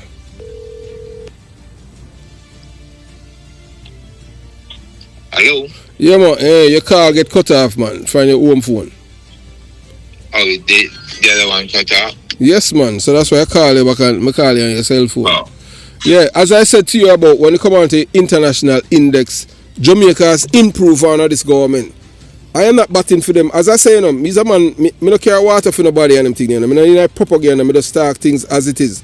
It's what them saying when it come on to the international index on corruption. Jamaica has improved instead of you understand. So what you and others are saying that you know say them they're not being certified. That's not true. Them improve 4 points up. You understand? And I did a video on it and them thing there. So but what is the standard? You cannot. What is the standard? You remember what the standard is? What? The international international standard. What you must be above to be out of corruption. Say, the red. Jamaica is all. Hey, look here. As me tell you, say from 1989, this is the least corrupt. This is the least corrupt administration. You understand? Look at United Kingdom. United Kingdom, them rank are 71. You understand? They rank 20th. So them down in it and them thing with them score. And Denmark have the highest in the world. Okay. Yes. Denmark rank number 1, Finland 2, New Zealand. All of these countries are white country. And who are the most who are the most corrupt people in the world? And them are the most corrupt people. Hong Kong, which are part of China, and them are 14. Them rank. But they're gonna make it look like say is the African countries and some of these other countries that are the worst off. Well, but who corrupt them? I see them white people, them and them see them one corrupt. And them see them corrupt the black people, them. No, you're talking. The same ones corrupted. Yes, and them see them because them corrupt them because them benefit from it. Jamaica rank 69, which are 44, and them improve. That is just crazy. You understand what I'm saying? Jamaica rank 40, them scores are 44 and them rank 69 in the world. Out of how many countries? You understand? You have to remember that. Jamaica is not the worst and Jamaica is not the best.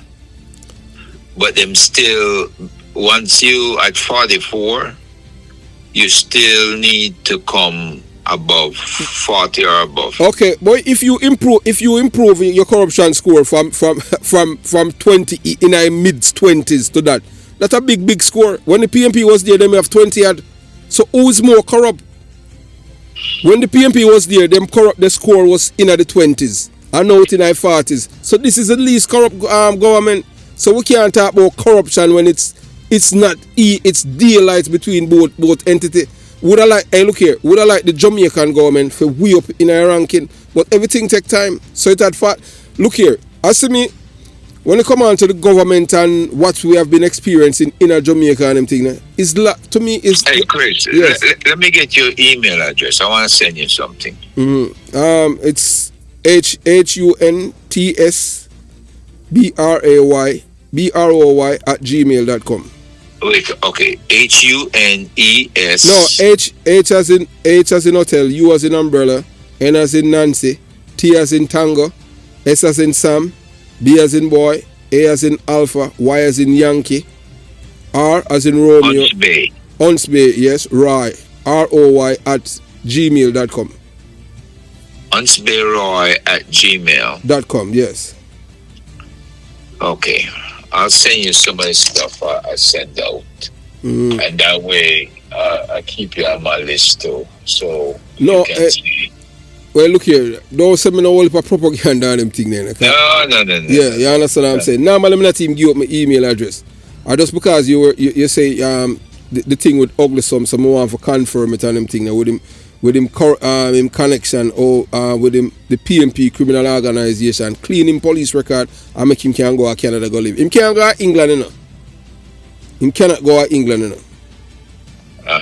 You understand? Because him a convicted felon. Him now go there, him used to have to live in a bar over there and them thing there. So you telling me that we've known about this guy all along and nobody put the brakes on him? Oh, the PNP is a criminal organization. What you expect? You have a guy right now in New Jersey. In New Jersey, that name Rick Tyler. Them call him Rick Dick. Him is the one that buy the M16 rifle them and send them down to Jamaica. Him is the one that contributed to Mark Golding and him give Mark Golding them all much US. This is a man who convicted in England for rape and robbery and abduction. And them clean him fingerprint record and him come up and have him in New Jersey right now. Forget him American green card. Because him clean, you understand what I'm saying? Him name Rick Tyler. Them call him Rick Dick from Jungle. He might want to create a lot of problem them down there. He's the same one who wanted to kill George Pang and Tony Metro and Peter Metro. Mm-hmm. You understand what I'm saying? Right. Yes. This is a man who's a and him very. You will see the photograph with Mark Golden and a guy named Sammy in a bar, in the same guy bar, this convicted drug dealer, the convicted abductionist and rape, him got prison for rape. And him in America, in a New Jersey, between New Jersey and Philadelphia, him named Rick Tyler. Them call him Rick Dick. You understand? And he's a convicted felon. And him in America, the PNP, them clean him fingerprint record. Okay. You know how many Jamaicans here in America we are American citizens, we are convicted felon with them clean them record at Jamaica. Jamaica is a criminal's paradise. Both political parties in bed with criminals.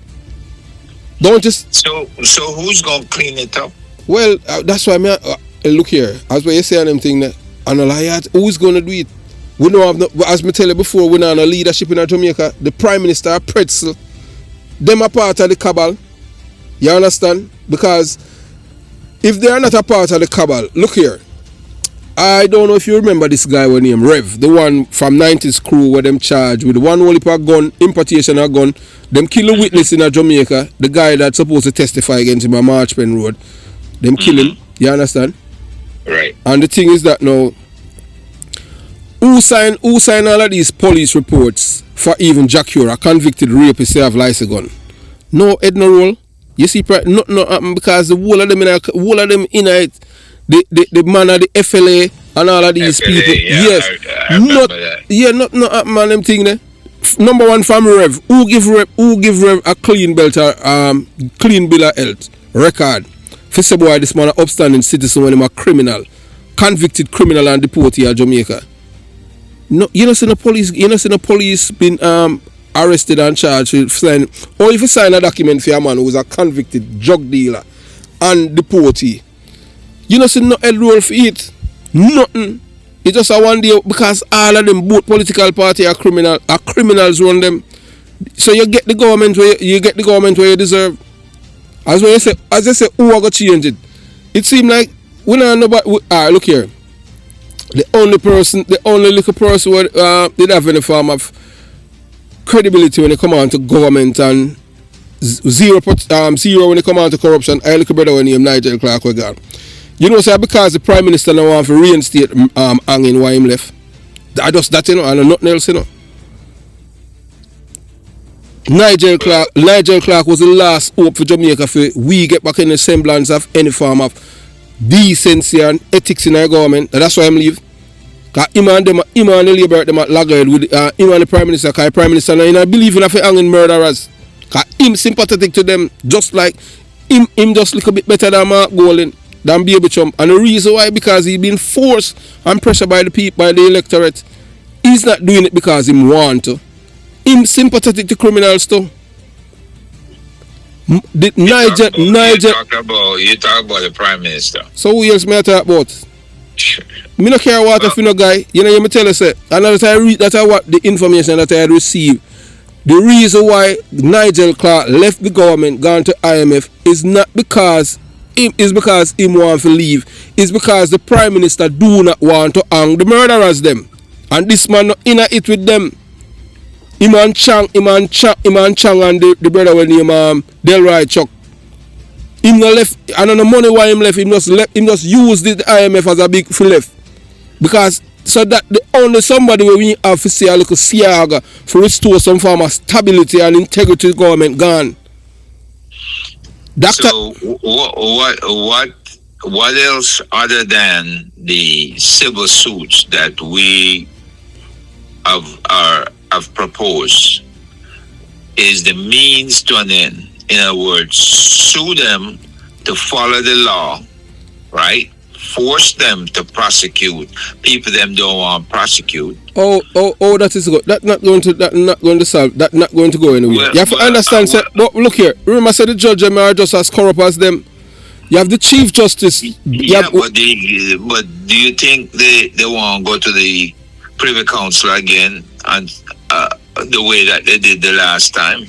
Where you talk with Vibes Cartel? Yes. What? When the DPP knew damn well that you had tainted jury, and she did not follow the law. Well, look here. It's not. No, it wasn't the DPP. I would not put the. Look here. I would not put the blame squarely on Paula Llewellyn. Period. You have to understand. Say, the system itself corrupt. Remember, say they get a chance, to retry the money. You come like honest. A 500,000 US. It is alleged, based on information, and I write a New York. The money come from in a cash, Go down in a jacket. So who in New York had that kind of money to go finance? No people involved in the drugs. Okay. Who else you expect? And the rumor is that Isaac Buchanan is the middleman. He's the middleman. Him are the one that collect the money and them thing there. Him are the one that carry the paper back them. Say Isaac Buchanan. Say Isaac Buchanan. Say the man that give Isaac Buchanan HIV is the one why Isaac Buchanan is a liar in Jamaica. If I'm not gonna tell you the name of the man, because if Isaac Buchanan never get to become liar in a system, he would have out the man for make him know say him give Isaac Buchanan HIV. You didn't know that him have HIV though. Yeah. Okay. Yeah. Say you have two more other prominent people in our PNP who have HIV, and people probably do not know, but them not tell people. No, I don't know about it. I knew about Isaac. So you don't know? Okay. Well, me not gonna tell about the other Dan and them thing. There, you understand? When I tell you, you gotta realize, when I do my deep dives, them. Mm-hmm. So I use a lot of different sources. So you don't know about the other? You don't know about that the man, they are big man, and because that's the thing I'm trying to get you to understand. We don't go after scandals and rumors. No scandal. No scandal. We target specific people. All right, look here. All right, if you want to make Jamaica better now, I talk about with the court. Why? All right, this is it now. Why don't you? This is it now. Why don't you guys? All right, this is my suggestion. Why don't you guys make it mandatory? Put something in a court that every political representative will live in a constituency where them want to represent. That's something I've advocated. No, me not talk about advocate. Me talk put that in a court. The representative supposed to live in a district. Why not do something like that? Put that. If you don't want to make, if you guys want to make Jamaica a better place, without being partisan, do that. If you are Labourite and you want to represent the people at Tivoli, 75% of the time you're supposed to sleep at Tivoli. Just like how in America. So you have to represent the district. So the same infrastructure where people them have, you are experiencing it. You think said Mark Bolin I go want to live in Baby Trump, I want to live in a concrete jungle or Jonestown with theme family and I be a gunshot in there. Say them I want to get rid of crime then. Because it affect them I want to shut off. I am an advocate for that. I've said it. No, I'm not talking about. No. I'm not. No, look here. I am not talking about saying it. I'm talking about constitutional reform. Just to use the court to put that in. How about how are you gonna do that? You see, we work with what the professor the name from UTech. Who will run the Advocates Network. Who's that? The woman professor there. Most of them are liberal thinking, man. Criminal them. Liberals. Yeah, but the Advocates Network. No, man. That? Liberals up is down to them and down is up. Liberals are not people that think straight. Liberals are mad people them. But Chris, who else you gonna convince to take up the mantle? Well, to fight for these things. Yeah, well, and look here, you have to be a part of the cabal, and you have to understand, say, even here at the Jamaica Young Police Channel, although my passion for the Jamaican people and what I'd like, I don't think we're going to live to see. And one thing I'm going to change is through the Marcus Garvey book and the generation them for come. Maybe by them time, Jamaica is doomed, just like Haiti and can't come back. Because Haiti gone, Haiti can't come back, Haiti gone because it was destroyed from within and from outside at the same time. Then so it got, but when you have no unity, that is what happened. Yeah. Yes. But listen, I started telling you before, my president in the Institute of Caribbean Studies is a Garveyite. So we follow a lot of the principles, and we look at things in a different light. I could have torn down Rattigan from the get-go, but I believe people have redemptive values. And with his training and my knowledge about his training and what he's capable of, I hoped and I prayed as I worked with the man. I helped him start his podcast, work with him to try and get him what you call straighten up and fly right. But you can't teach an old dog new tricks and revert to the bad ways. You understand what I'm saying? Yes, we understand that. Okay. So now what we have to do is reorganize. We don't have to reinvent. People know us. So the call to action group need to reinvent. It's not reinvent, but to reorganize itself. Revamp, yeah. Revamp, yeah. We're bringing in people from London. We're bringing in people from Canada, Toronto, and we're bringing in more Jamaicans here within the diaspora in the U.S. And we want people to have the knowledge and the ability to go out there and make things happen. Right now we are in a situation where we've sent money down to Jamaica to help out with the storm. We sent money to help out with schools, the bags and even Clovis. Clovis is my cousin. So I sent him money for helping with the school supply. We've been doing this like every year. So Clovis a cousin, and you are but with people against your own family. When Clovis have been. No man, look, Clovis have a way of talking and getting me pulled into them conversations where I don't want to be involved. Like what? Well, I'm trying to maintain the principle of independence.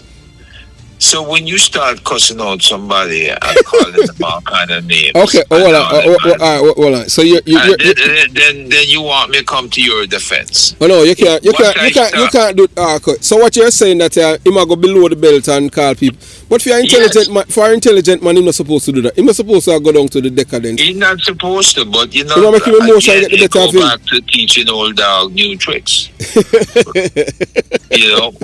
When you do some. That's what I find with Rattigan. He might have come out of Waterhouse. But Waterhouse he been taught certain principles. He went to John Jay College of Criminal Justice. My good friend Bagger Wilson, Bagger Wilson from football, Nascimento, he used to coach them. Bagger was a provost there, and he made a PhD. Dr. Basil Wilson. And I know Basil because me and them grew up together around, after I moved from Barbican, moved to Whitcomb Avenue around Shortwood. And Bagger and Jimmy Wilson lived there. And so this man was taught by some of the best people. My brother, who's state trooper, became detective in New York. He went through that program there at John Jay College of Criminal Justice. Rattigan went there to the law school. And you would think that from there to the FBI Academy to being taught by the best of FBI agents, Rattigan would have learned some things. But he reverted to them old ways of thinking and of doing, the underhandedness, the dirtiness, the nastiness, right? At least you maintain a standard because you know what you know when you're coming up. Even though I'd like to say to you, people have redemptive values, and when we show them a better way that they can follow, they follow it, right? But in this case, he's been shown so many better ways, and him still go back to Him always. The lonesomes of the world. I can't save him. I can't help him no more. Okay, so you're saying that your cousin Clovis Nelson, what, him go down to him call people names like ugly, some like, oh, tell them about this, about them mother and all them thing there? No, him not that bad yet. Oh, okay. So what Not that. you know, I read things about him, you know. You understand? Yeah. And you know, you can see that he's a well-informed man. You understand? He is. The man have 2 PhDs. Yeah, man. You can see that. And so if when him come around me, him know better than to utter all them utterances him talking about. So what kind of problem both of you have? You have with him? We really don't have a problem. No, you say that he has done some things that are indefensible. That you can't defend him because I call people names. That's why I'm asking you what's. Look, the family took over $3,000 and gave it to him when he was running back in 2020. Who, your cousin? Yeah. He wanted the Northwest community constituency rather, and he gave the money to the Prime Minister. Him get the Prime Minister. Andrew Wallace $3,000. Yes, $3,000 US for what? Yeah, towards the 2020 elections. For what? You're asking me. I asked him the same question. What were you expecting? He says, "Well, I was expecting him to appoint me to run in the Northwest community in Clarendon, which the Nelsons are from Clarendon." But him can't. Right? But him cannot run. Him cannot run there when he's an American citizen. Well, I'm telling you, brother. But may I ask you? You see how many American citizens are currently a member of parliament in Jamaica? Members of parliament. I don't know, you know. I know for a fact Michelle Charles didn't switch over. No, she might switch over now. She has a green card. She never upgraded her status from a resident. Green card, she's supposed to give it up. No, you're not supposed. Green card totally different. Green card and a citizen. No, man, the green card. Green card is not. She's not an American. She's still a Jamaican. Okay. There's no going up. There's not going up. When she's traveling, she travel with a Jamaican passport. Okay. Yes. What about this? I don't have the names right in front of me. Yeah, but you can't. 2 or 3 of them. And who started that? PNP them same one start the same thing because they lose the election. You understand? Before then everybody they start outing one another. The PNP started it. They are the one. Yeah, they are sore losers. Them lose the election and vex, and then they got court, and then all of the by-election them still lose it because the Jamaican people. You have to understand, you know, the gig is up, you know. You cannot. You see the generation that follows after me. You can't fool them like how you could have fooled people from my era and them things that we can't read. Them can't read. Remember, in case you didn't know, you know, Portmore, you know. When I say Portmore, I talk the whole of Portmore. Portmore supposed to be the concrete jungle in St. Catherine, you know. And the Labour right them outsmart them and turn it in Tivoli Gardens because of their policies. Because the youths them, you can't fool them youths like how you could have fooled the people them back then in my time. Because them dumb, them can't read, you can't fool them. So that's them, and the GLP have a prime minister who's Michael Manley 2.0, charismatic. The PNP now nobody like him, like Andrew Wallace. Andrew Wallace a Michael Manley 2.0. Only thing my Labour right.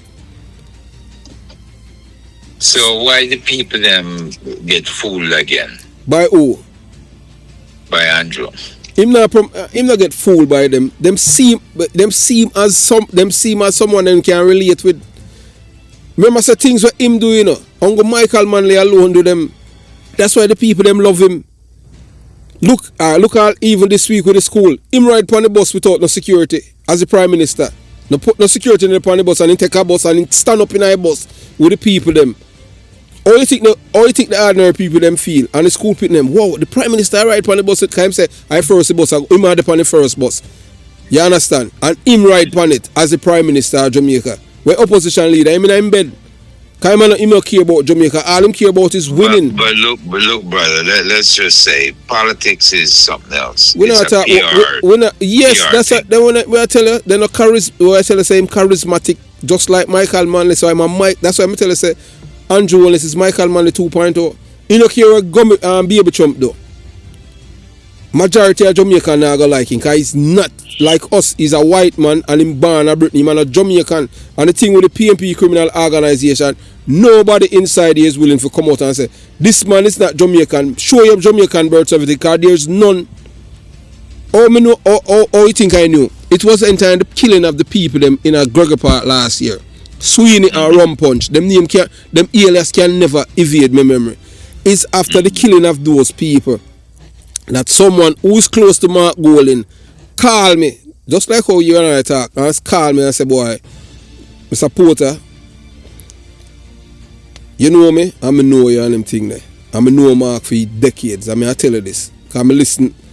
I not saying know so them listening. So we listen you know, we listen you more than any other channel, you know, because the thing is that with you know, you have credibility, because you come from a PNP background. So when you talk, the only thing people can say, boy, you're labor right. Them can't say a lie, you tell.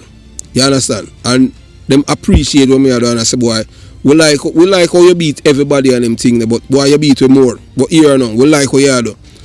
You see the killing of the people, them and them thing now, you rightfully say it's a politics.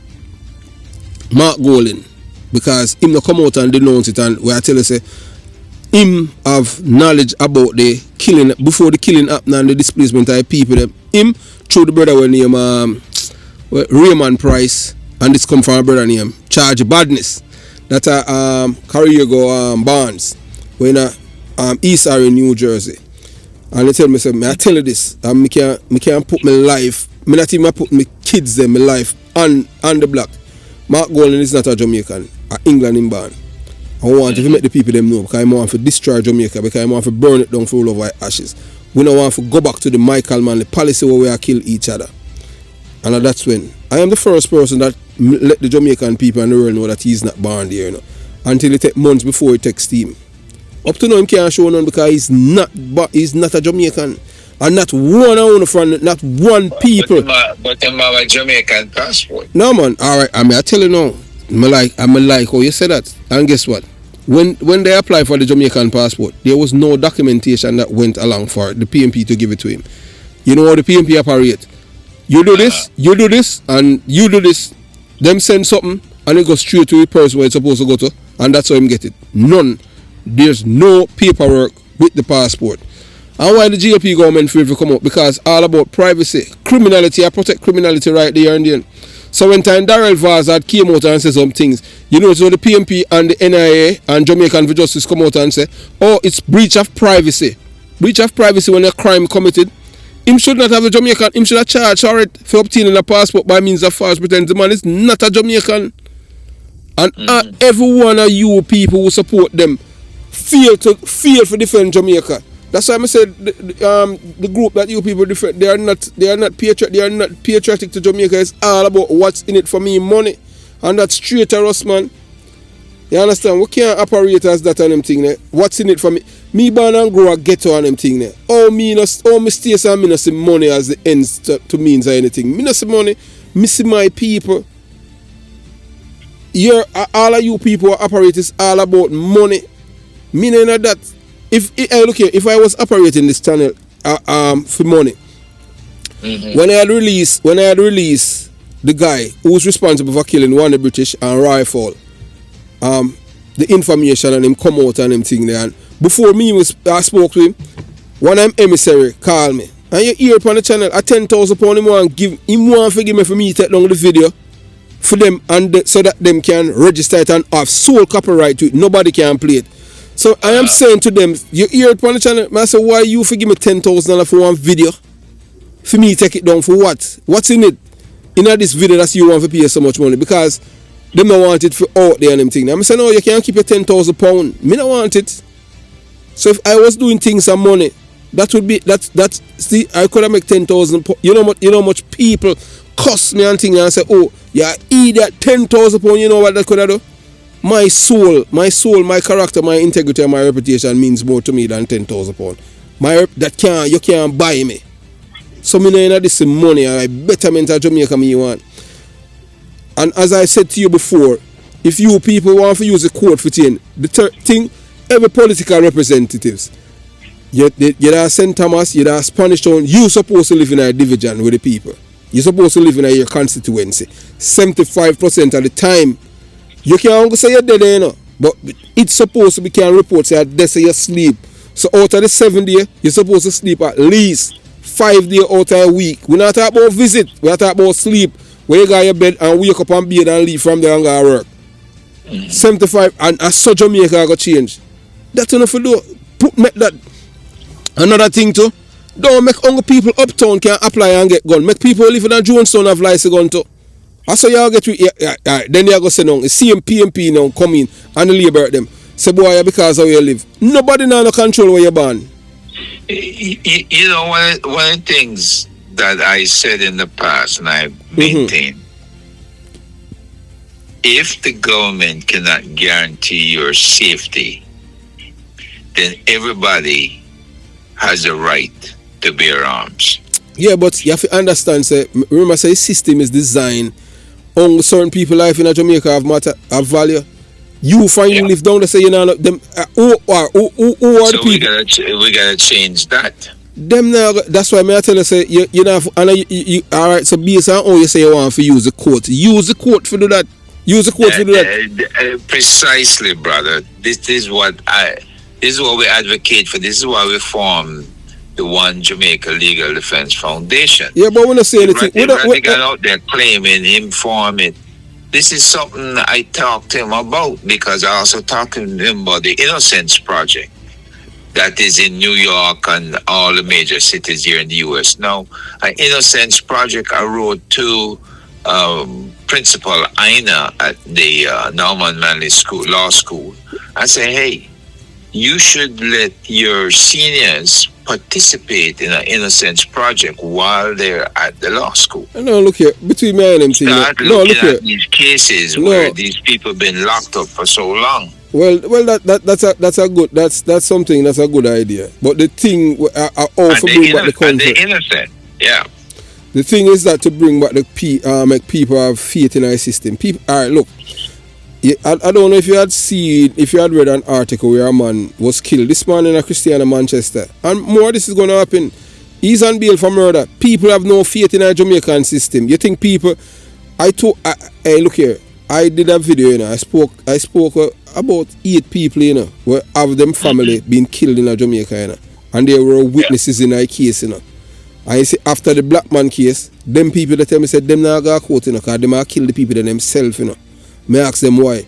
Them say, oh, if you kill my brother and my sister, and then me if you go to court for 10 and them go take out for 10 years if you can't come back and kill me, me rather wait until them get bail or come out for kill them back.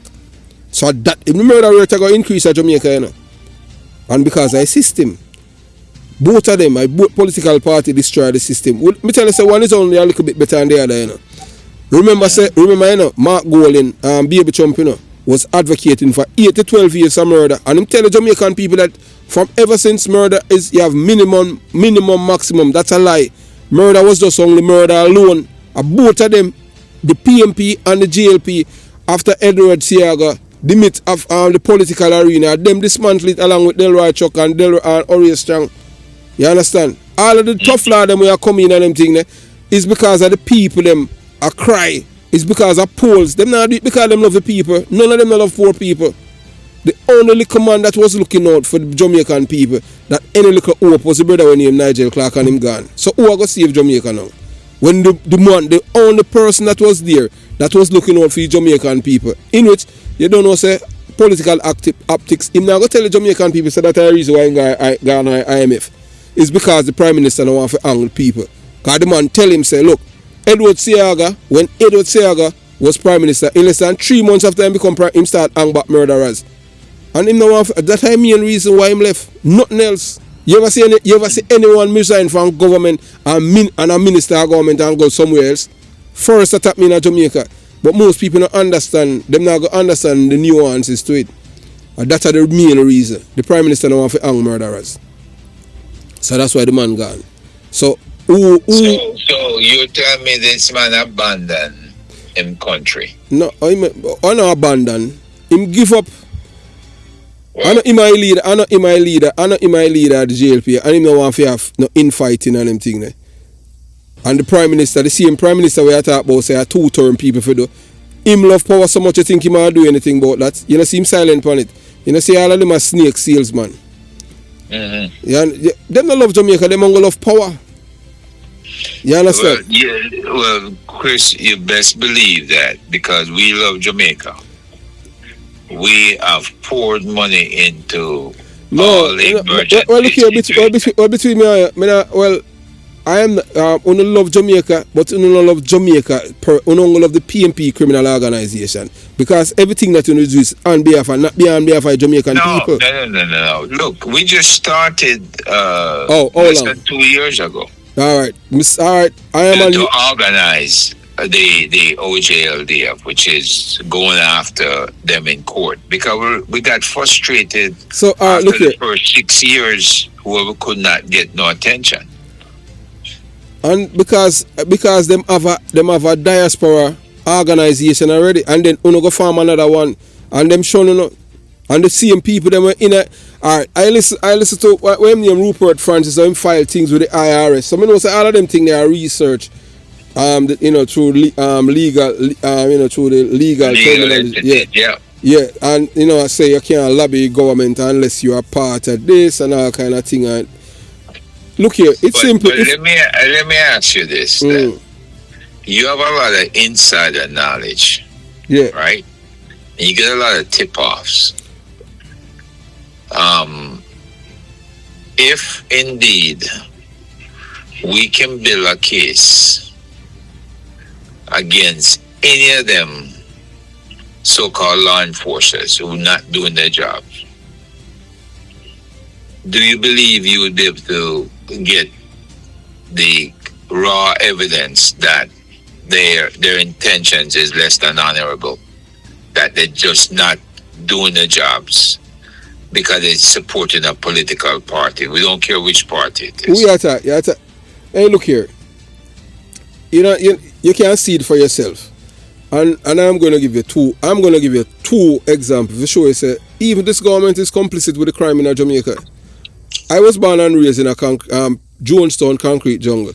And you see in my community in January, in Angola, where the same man, when he Rick Tyler, O.C. Rick Dick, he have a bar in a Craigtown. I put up a video with him, him and Baby Chump and a brother named Sammy. Sammy was labor He was close to Desmond McKenzie. Because of him being corrupt and a criminal enabler and sympathizer, Desmond McKenzie, kick him, run him out from in his circle, and him down in his arms of Baby Chump. You know that Baby Chump was originally a labor before he become PNP. He was not. Right?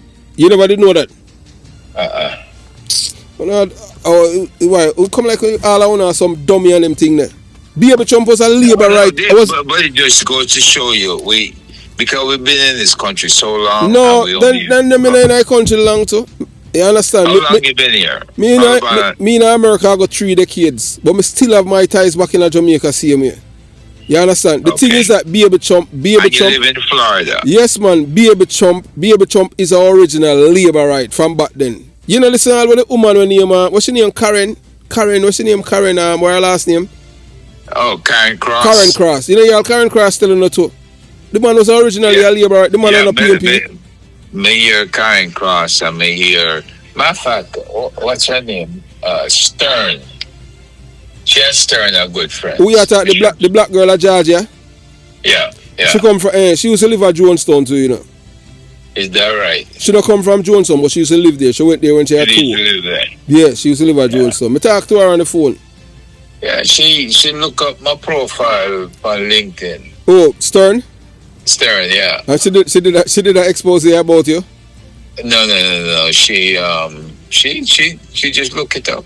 Oh, so she look it up.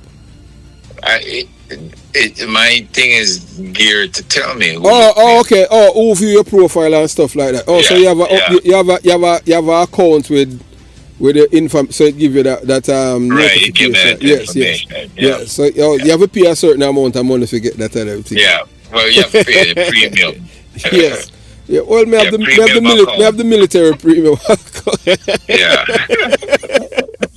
Technology, man. Yeah. Yes, brother. Yes. But you know, this is why I was telling you, this is the smarts we were given to the JDF and JCF and the customs, right? And Coast Guard and the whole of them. And they let Chris Beckford set up that system back in it would have been finished by 2018, right? Because we would have started to construct it 2017, finished 2018. And let's say you're in an office down at Central, and you run a case. Yes. And when you leave, somebody is going into your computer or them go in the hard records and they're sending information out. You know, they're going to make the phone call and them go. Every phone call that's made,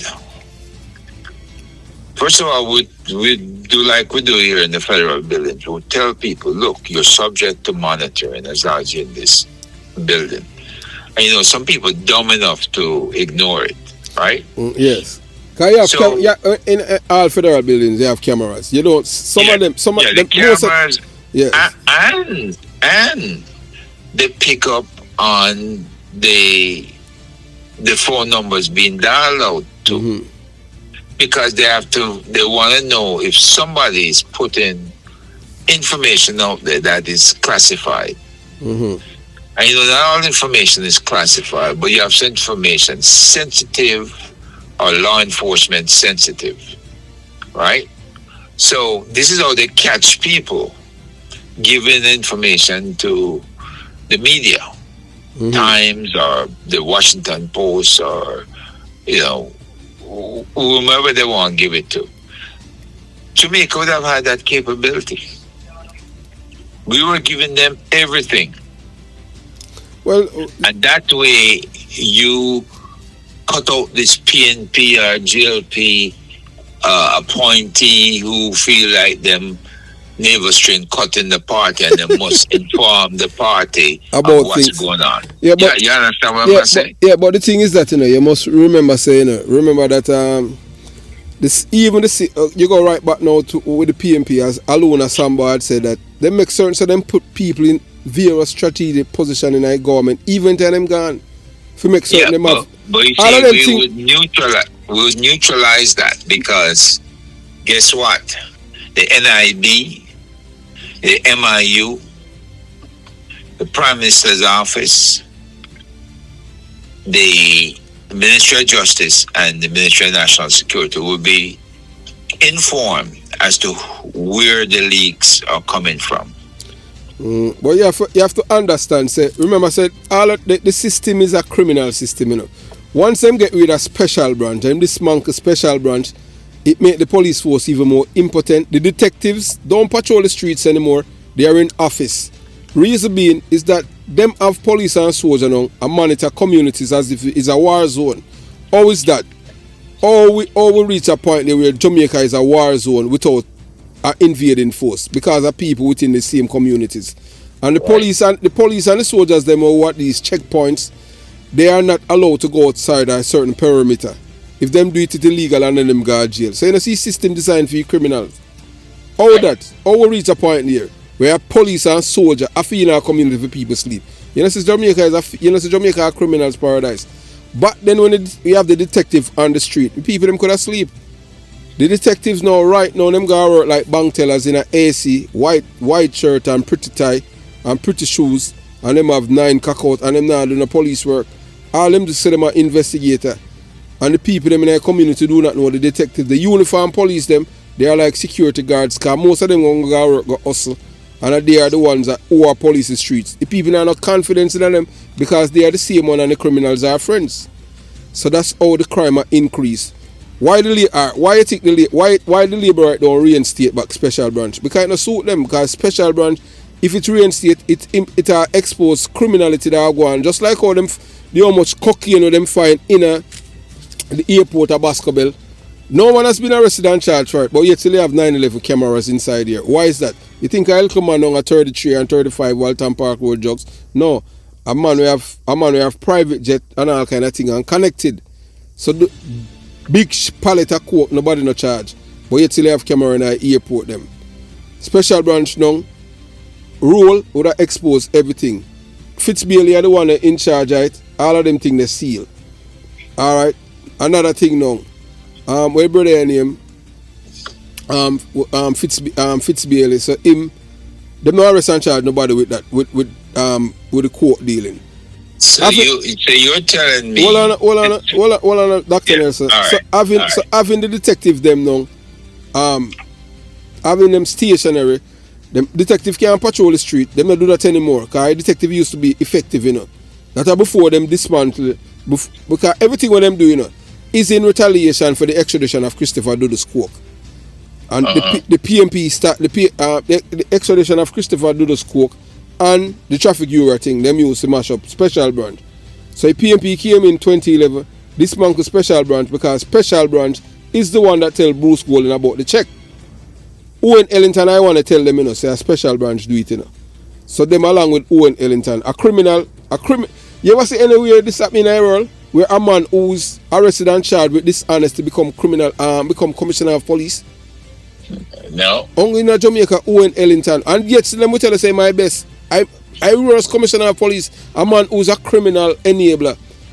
Well, his nephew is now the current commissioner, right? Yes, of course. At that time, his sister. That means he still have his hand in the cookie jar. I don't still have it. Then you know, say I did a video about it too.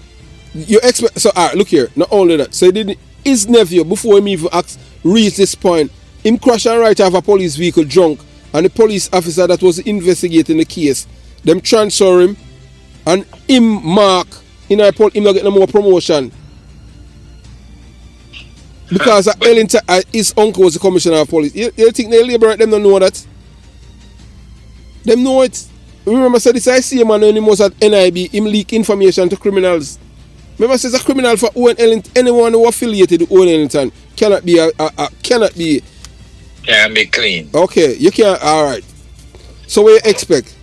Remember, say you understand what I'm saying? And the thing is that why them have him there, why them have Kevin Blake there, is to protect this brother named Patrick Bailey. Patrick Bailey should be arrested and charged from 2006 for killing the man. Well, this is why I keep asking from 2016. You, and I was going to get to Bailey and the Patrick Bailey and the other young boy detective that I'm close to that killed the girl. That's a girl I met at Kingston Tech. Which detective you attack? You talking about the Patrick Bailey murder? Yes. Right. Prime Minister's lawyer, right? Yes. Then the detective that from Constant Spring. But I told you I know all them Constant Spring guys, right? And I know say him and Bailey close. Which detective you attack? What the guy named where killed the girl, man, from killed him girlfriend in Oakland Apartments up there on Constant Spring Road. Oh, okay. You attack the case with Para Campbell and them say girl I did suicide but I did murder. Yes. And the girl is related to a farmer. Is related to a detective inspector at the time, one brother named McLeish. Right. And that's how everything yes. And them label McLeish and him never get no more promotion because and the man, yes. It's a whole heap of that go on. The scandals inside the police force. If we had that system installed, that system is you could add the AI to it now. Where AI will making your cases for you.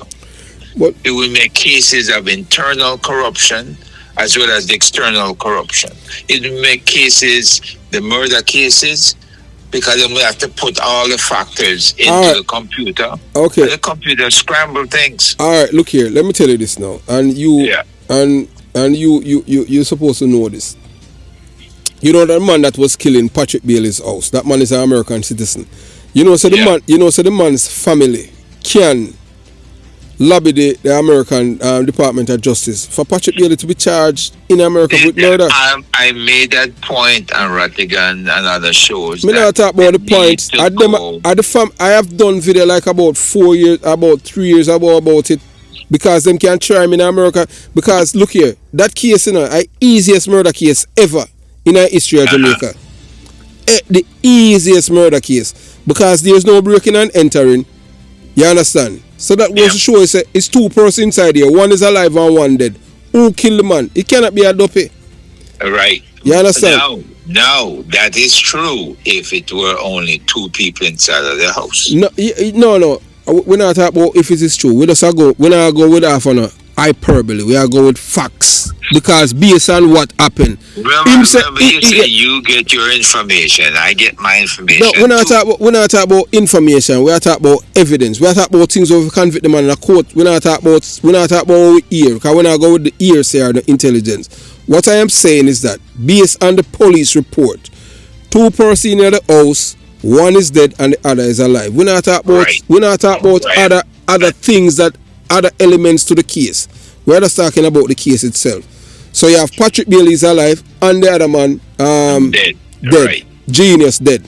So the only person who could have killed Genius is Patrick Bailey. If Patrick Bailey is not the killer, I have to tell you who killed the man, who shot him and stabbed him up, because no breaking and entering. Or you know, also you know your gunshot. I saw you sleep dead. Why? You understand what I'm saying? And then how much you know about Junior German? Then I see him case I talk about. Yeah. I'm asking how much you know about him when he was in Philadelphia. Well, the only thing I don't know about him background in America, but I know that this man, that CM Bailey, gets a large sum of money, millions of the man. Because also the man dead in his house, you know. Is his house, yeah. Yes. Yeah. I kill the man and take away everything from him. You understand? Because not only that, but when the man was coming down, Patrick was supposed to finish building another house for him. Right? There's too much corruption in Jamaica, man. And he's a known drug dealer in Philly. I don't know about that. I cannot. That's the inside information I got. I did Billy all of this money. No, that's how it comes to make the money legal. No. The money we get was from a lawsuit in Jamaica against the government. Yeah, the lawsuit is one thing, but he was sending money down from Philadelphia. I don't get that information. And the man have cars, he have motorcycles, he have all kinds of stuff. Right? Long before the government settlement where Patrick Bailey got him. Well, all of them things are just, as you say, all them things that, you see, if I don't get my thing from reliable source, I don't just listen to where people, street people and them things, because we know Jamaican people.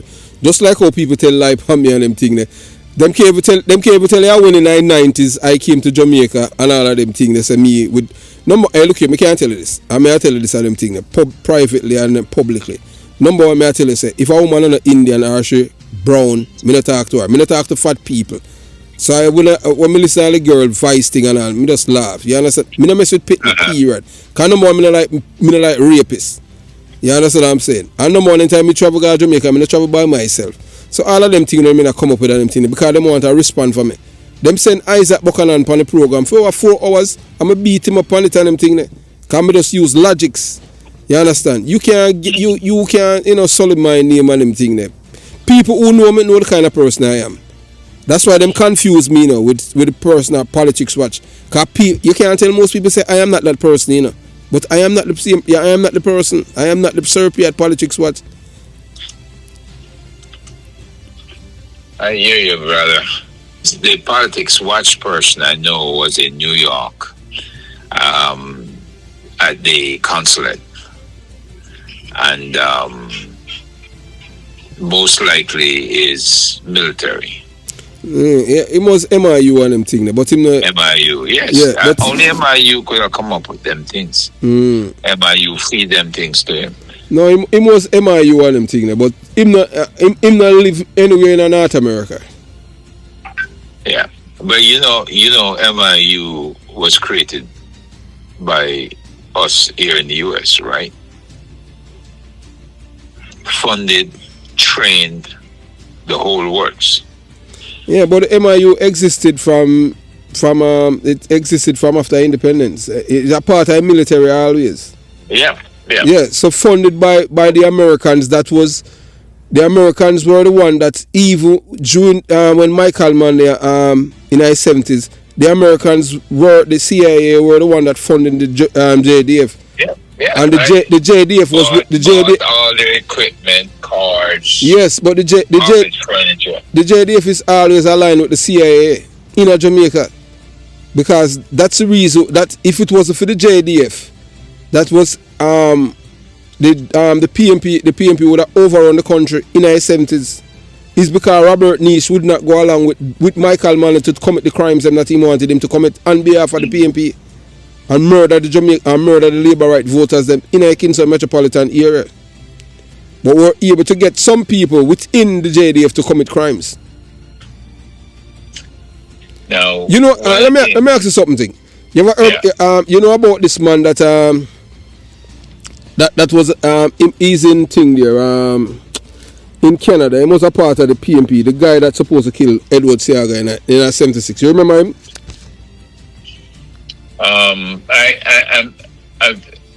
I know there's a lot of stories out there, but I'm not aware of that guy. No man, he's currently in Canada. Him live in Canada now, man. Live in Canada now. Yes.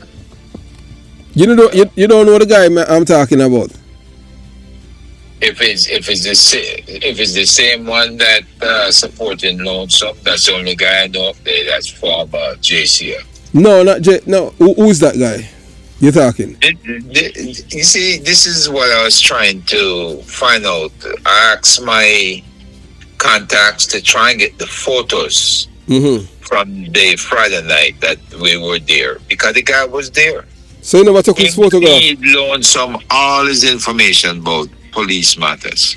So him tell me, let him talk. You know, but I was more interested in what he had to say than trying to remember his name and everything. Yes. I left there with all the hullabaloo going on. And you see, Lonesome think him slick. Him and Rattigan. They invite me over to the house the day after. To try and convince me to kick the woman out and put Lonesome in charge, him and his wife. Oh, I told them under no circumstances that was going to happen. Right? See, one of the things with me is when I make a commitment to you, yes, I'm standing behind you and beside you. Yes.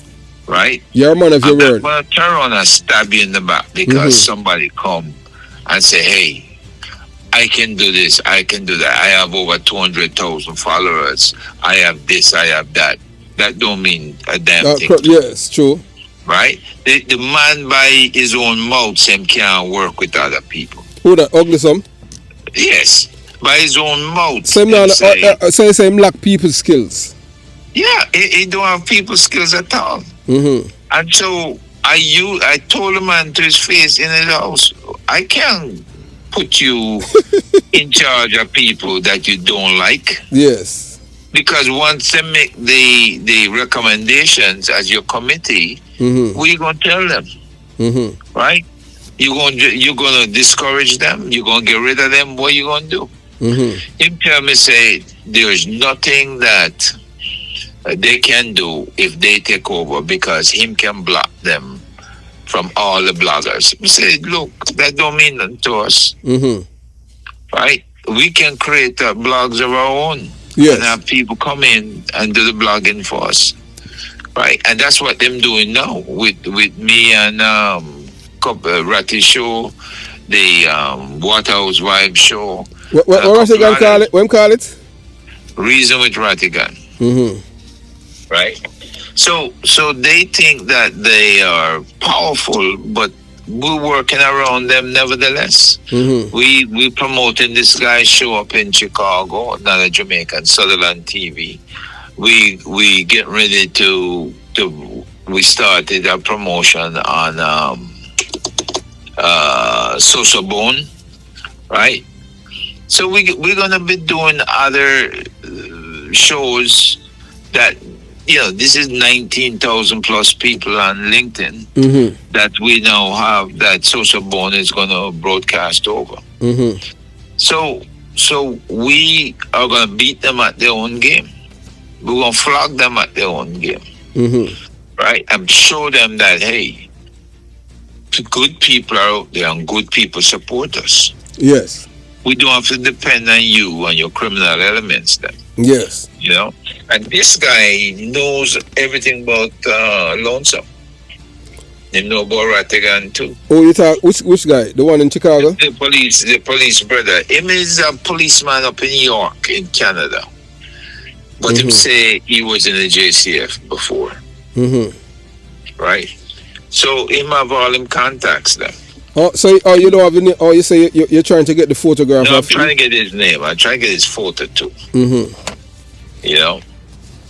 Brother, let me tell you, man. There is so why Rattigan is doing well? So so basically, him not criminal minded, but man, him for do something like that.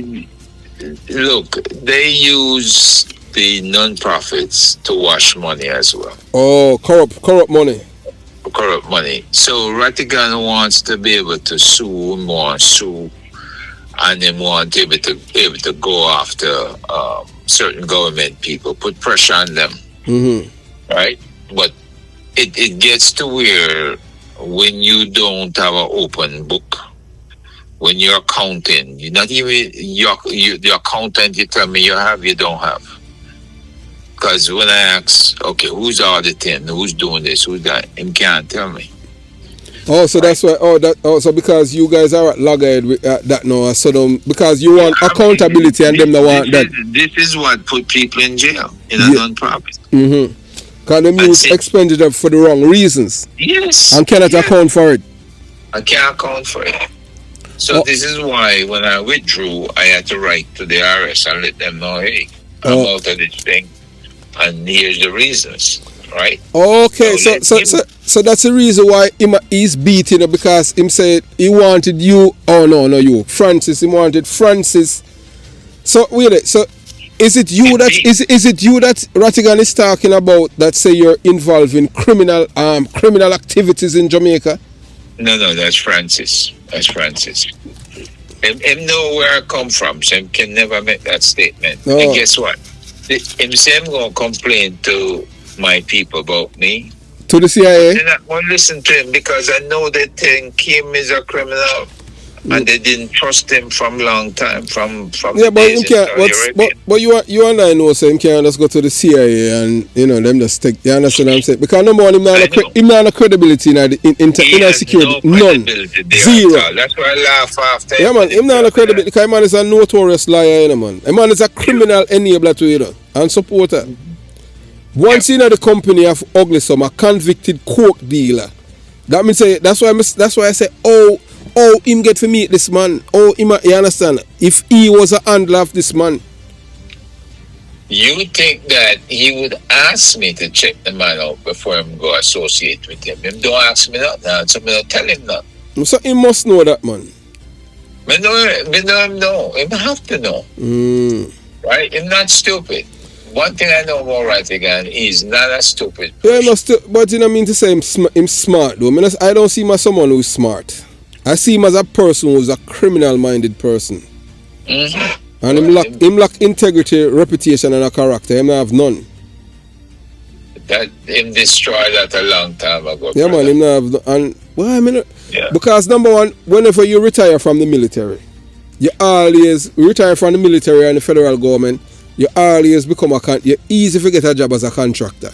I mean, I say, a man like him, and him can't get a big contract with one. You understand what I'm saying? As a contractor, it's because him tainted. Because more or less them even flag all him security clearance and all of them things there. Yeah. And them they renew it. Him know that they're not gonna give him anything. Yeah, you understand. So I know that I hustle and them thing there, even with the YouTube channel and them thing. You understand? And I know that I've been a subject of their communication privately and secretly, privately and publicly. You see, but anybody that can come back at him not gonna mess with them. This is why I can't touch Wayne Global. over in the UK, right? Oh, that's a one guy. Yes. Wayne Global is an attorney just like him. Mm. And Wayne Global flog him every damn day. That's a one guy where I think he must about 5 people on him panel or something like that. Yeah. I watch him a few times, you know. Him always do him thing. He's still on YouTube, but I haven't seen any pop up from him. He's on YouTube. Look up producer Wayne Global. Producer Wayne Global. Him there. And him and that woman there in Jamaica, them is close. Oh, Karen. Karen as well as her friend, the other one that must have looked me up. The black one. yeah. Also them know what them doing, right? And them trying to get to Rattigan, and they open up Pandora's box on him. And you see, him trick me and him tell me say him gonna write the letter to CIA and him go tell CIA how me discuss certain things and all this other stuff. Well, I says, well, it's your word against mine. Plus, CIA, you let him get past the censor. Because once him knows you, and them know all about you already, them don't want to talk to you. You know, somebody just leave it alone. Mm-hmm. You know, because I know there's no way. Let me tell you something.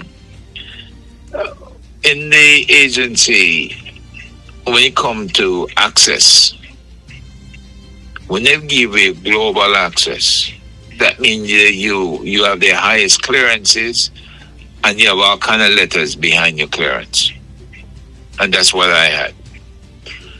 I was on the 9/11 team before it happened, when it happened, after it happened. I was on so many different teams, it'll make your head spin.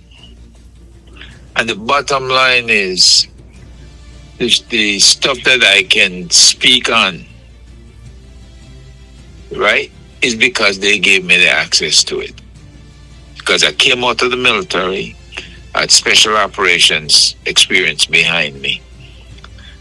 And they knew that I could do certain things that the other analysts wouldn't comprehend. And this is how I saw his stuff long before you met the man. When I realized him is Jamaican, I said, damn, this guy have no judgment, him crazy. Right? Who else would let 9/11 happen when you are the main guy responsible for investigating it? It happened, then you turn around and become Muslim. And then you start wearing all the garb and stuff into the embassy and other places. Madness. A pure madness, that. The day after 9/11 you become Muslim. You know, that don't make sense at all. It don't make sense, brother. And that's why I say something is not right with the man upstairs. If I tell people say something is wrong with my brain. Now, my brain operates the way it's supposed to. You know, I analyze situations and I don't go out and put my foot in my mouth. So the bottom line is, you deal with yourself. And you want to go right to my people, okay, write to them. Right? They're not going to listen to you. They won't even ask me a single question. Because then you realize the level of trust I had, there's no way in the hell I'm going to be telling him shit I'm not supposed to tell him. You know? So this whole thing is a mess. And him created. And now him trying to clean it up by playing innocent and that we come after him for no good reason.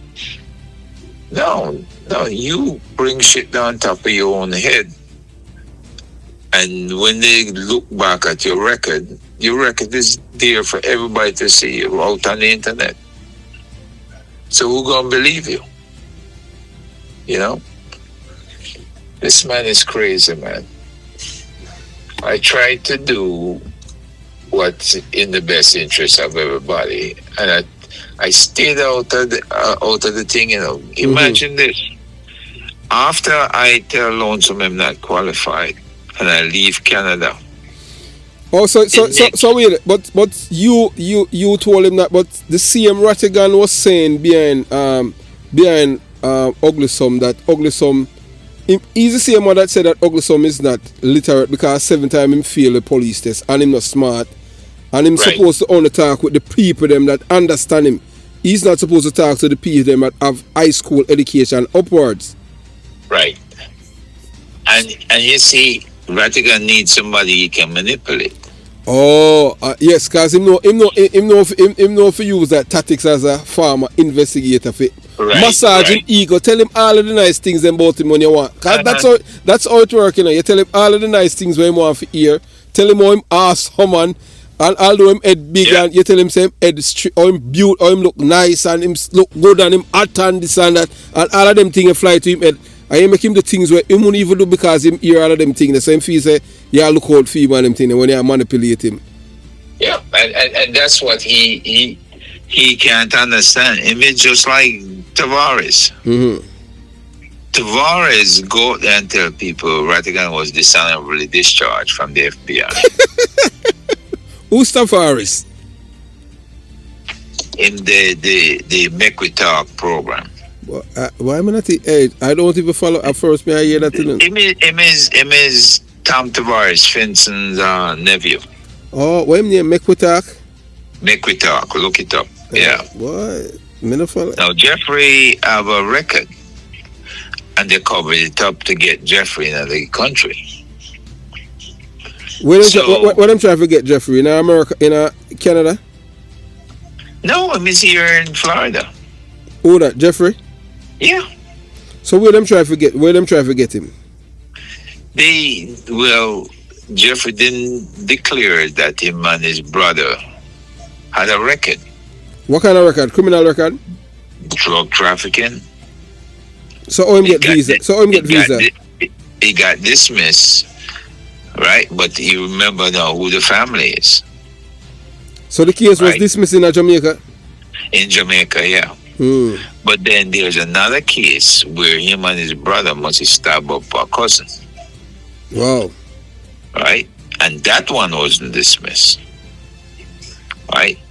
So the bottom line is the cousin must have been so pissed off and pressed charges. Mm-hmm. And the thing is, when Jeffrey go and tell people that Rattigan that dishonorably discharged, him and Rattigan had a falling out. So him and Rattigan were friends? Yeah, they're still close. I'm going to show you now. Jeffrey gave Rattigan 150,000 Jamaican dollars to have this detective at Jamaica clean up the record. And I know the detective because I'm from Constant Spring. Clean up which record? The record for Jeffrey Tavares? Yeah, the court record. Right, that was going to erase everything. But if him arrested and charged with drug running and everything, then the case dismissed. Well, the drug thing got dismissed by the court, and I guess since they were teenagers, they sealed it. No, man, they must no. Let me tell you how the system works in Jamaica. If he was arrested and he was under the age of 16, under the age of 16, then them must seal record of Jamaica. Them just not record it. If him even convicted, that's how them do it in Jamaica. The only purpose them would keep it now, like if him want to become a member of the police force or the military, they would know that, and him would consider not a fit and proper person. You understand what I'm saying? So it's a PNP blog, man. You see it? Yeah, man, I see it. I see it's a PNP blog. Look. So he wasn't PNP before. Because, of course, he's from a JLP family. Yes. Right? But all of a sudden, now, all of them mix up with Lonesome, and they all become PNP. This is why I got suspicious. Because we said we would not become political. And the man them turned political on me. And then when he realized, I was going to block the politics from the Canadian group and the UK group, right? That's when him tell Lonesome that I'm organizing in his area over there, that I'm talking to people about running the Global Jamaica Diaspora Council in Canada. He was right. But I was doing it based on his recommendation that we just go ahead and organize and leave Lonesome out of it because him can't work with people. This is the man that come on, and him say that I told him I'm giving him a debriefing and this is behind closed doors, so I don't want him discussing anything outside. I talked to the man at his house the Saturday, right? Because the event was the Friday night in Canada. The Saturday we debriefed the man at his home. Him invite me over to his house. And the idea was to get me to give him control of the Diaspora Council. And it didn't happen. Sunday before I leave, him called me up again, trying to convince me. And I tell him, no, cannot do that. I'm not going to tell this woman I'm supporting her and then turn around and stab her in the back. Right? I said, I don't treat people like that. Yes, you're not a snake. I'm not a snake. And man, I get home this Sunday night. And by Monday night, they're tearing me and Dr. Francis apart. On Lonesome Show. Them do it the Monday night, they do it the Tuesday night. We go the Wednesday night, we go on Sutherland TV and defend ourselves. Explain to the people exactly what happened. They saw that, they came back, they came on that very night again, repeating all the nasty stuff. Calling us pieces of shit, calling us names that you don't want to hear. His wife mouth nasty as hell. I mean, the woman, I respected her. I've never disrespected them. And they know that. But they try to make it seem like I come to their house and turn around and stab them in the back. No, I told the man the truth. I have no reason, professionally, I've done the same thing when I was in the military, done the same thing in the agency. When I get the briefing, all the facts, the whys and the wherefore. And there was at no point in my contacts with him in person that I was impressed with the way he did things. And of course, the fact that him can advertise an event to start at 3 o'clock in the evening and show up at 6:30 to start. That's unsat. Saying that military time will deal with it. No, I couldn't deal with that. And then, I had to cover his ass by making excuses to people. No, you can't do that. I don't like that. No, you have to tell lie. Once you have to tell lie, that you understand what I'm saying? I wasn't gonna do it.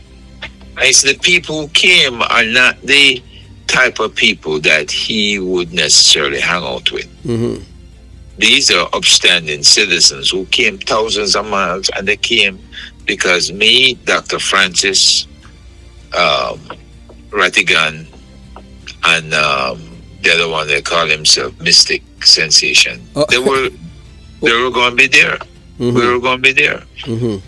Now, Mystic Sensation, another one surprised me because I didn't know him as another PNP acolyte. Right? That him want talk of PNP this and PNP that, along with Lonesome, then him pull Rattigan in, Isaac Buchanan, all of them. So Isaac Buchanan come out against you too? He really don't come out. He respects me to some degree. I want nasty brother still doing it, though. I know. I'm the only person he don't mess with, though. Yeah. He's cautious with me. He does not say anything against me directly. And it's like they set him up. They put him in a corner to where he have to comment, but he find discreet ways of saying what he has to say. And that's how I shot him, always beating around the bush. Never straight. Right? So I understand the situation him is in. Right? I don't excuse him, but him need to, if I'm going to change any at all, it's certainly not with his association with this, criminal coming out of jail. Right? That everybody think is innocent. And about 2 times him go to prison for drugs. I know. 2 times, I would have believed some man who go to prison 2 times is innocent. I'm glad dummy would have believed that. But you see, you don't know one thing still with the PNP, the PNP criminal, them believe anything, Once them like you, nothing else no count. Yeah. The truth is irrelevant. That's the problem that they have. And these people that is following them are dangerous set of people. Well, I know that, And this guy, cartel that they back in now. Well, so but we know that his role is is for him to campaign for the PNP when him come out. Yeah. Yeah. And that's the role of Isaac Buchanan and all them get the judge. So how we get how we remember the system that we had from the 80s with the Courtney R's and all those people. We don't have any people with integrity on the bench anymore. It's just pure corruption. That's why it's falling into the hands of the diaspora to do something. But nothing is the diaspora. Look here. Number one, you cannot live in America and sue the Jamaican government. And people, you have to understand how Jamaica operate. People who are corrupt. That's the way that how them kill Dean Shaw. You know that the people them that kill Dean Shaw is the people them that involved in the $1 billion upper Evandale. That's why them kill him, because them say him in farm. You know that? Yeah. They saw him talking to somebody, some ranking person, and figure, just the wrong place, wrong time. No, but that's a madness on them thing. Because the man, it's madness. You understand? Yeah. I tell you, brother. So who you thinking that Jamaica is going to take on the government? It would have to be a person with money and that can assemble a small army around them to protect them. Right? And this is one of the reasons I said to Lonesome, what we need to do is get somebody with influence and power on our side. And the person I was working on was Donna Chang, Ray Chang widow, right? Because Ray Chang and I went to St. George's College together. And, we linked up in Canada one time, and then before you know it, the man is dead. He had the cancer, and I didn't know. So, if I can get, and I've even talked to Howard Shearer, you Shearer's son, and running Hitachi Corporation in Canada, trying to get him involved too. And I tell them, look, if you really serious about fighting crime, I have a Guyanese guy that worked with Defense Intelligence Agency that have their own agency. The DIA is a part of the U.S. Navy. It's a part of DOD. Yes, but it's attached with the U.S. Navy. Well, I won't say it's main because they have to be attached to all elements. Yes. The Air Force, them is the one that when you bomb targets, they have to tell you whether the target you need to go back and bomb it. The location and everything, yes. Yeah, they look at all the intelligence across all the military services, right? And they can analyze it because usually at that level, they are the strategic level. The tactical level is the services themselves. So you have to you have to respect them. You know, the Jamaican guy used to run that, Vincent. Mm-hmm. Vincent Stewart, 3-star general. Mm-hmm. You know that. Yes. And so, you know, there's a guy that him and Chris Beckford came up together. And they formed the first Marine Corps intelligence, Joint Intelligence Center. That's their claim to fame. Mm-hmm. But see, Chris and him had a falling out because him didn't support Chris with certain things. So Chris left the Marine Corps and retired at 20. But Chris is so talented that him formed 2 companies now that's making millions and millions of dollars. Mm-hmm. And Chris is so sharp that DOJ and the DOD phone company, Defense Information Systems Agency, are the ones that he have the accounts with. Mm-hmm.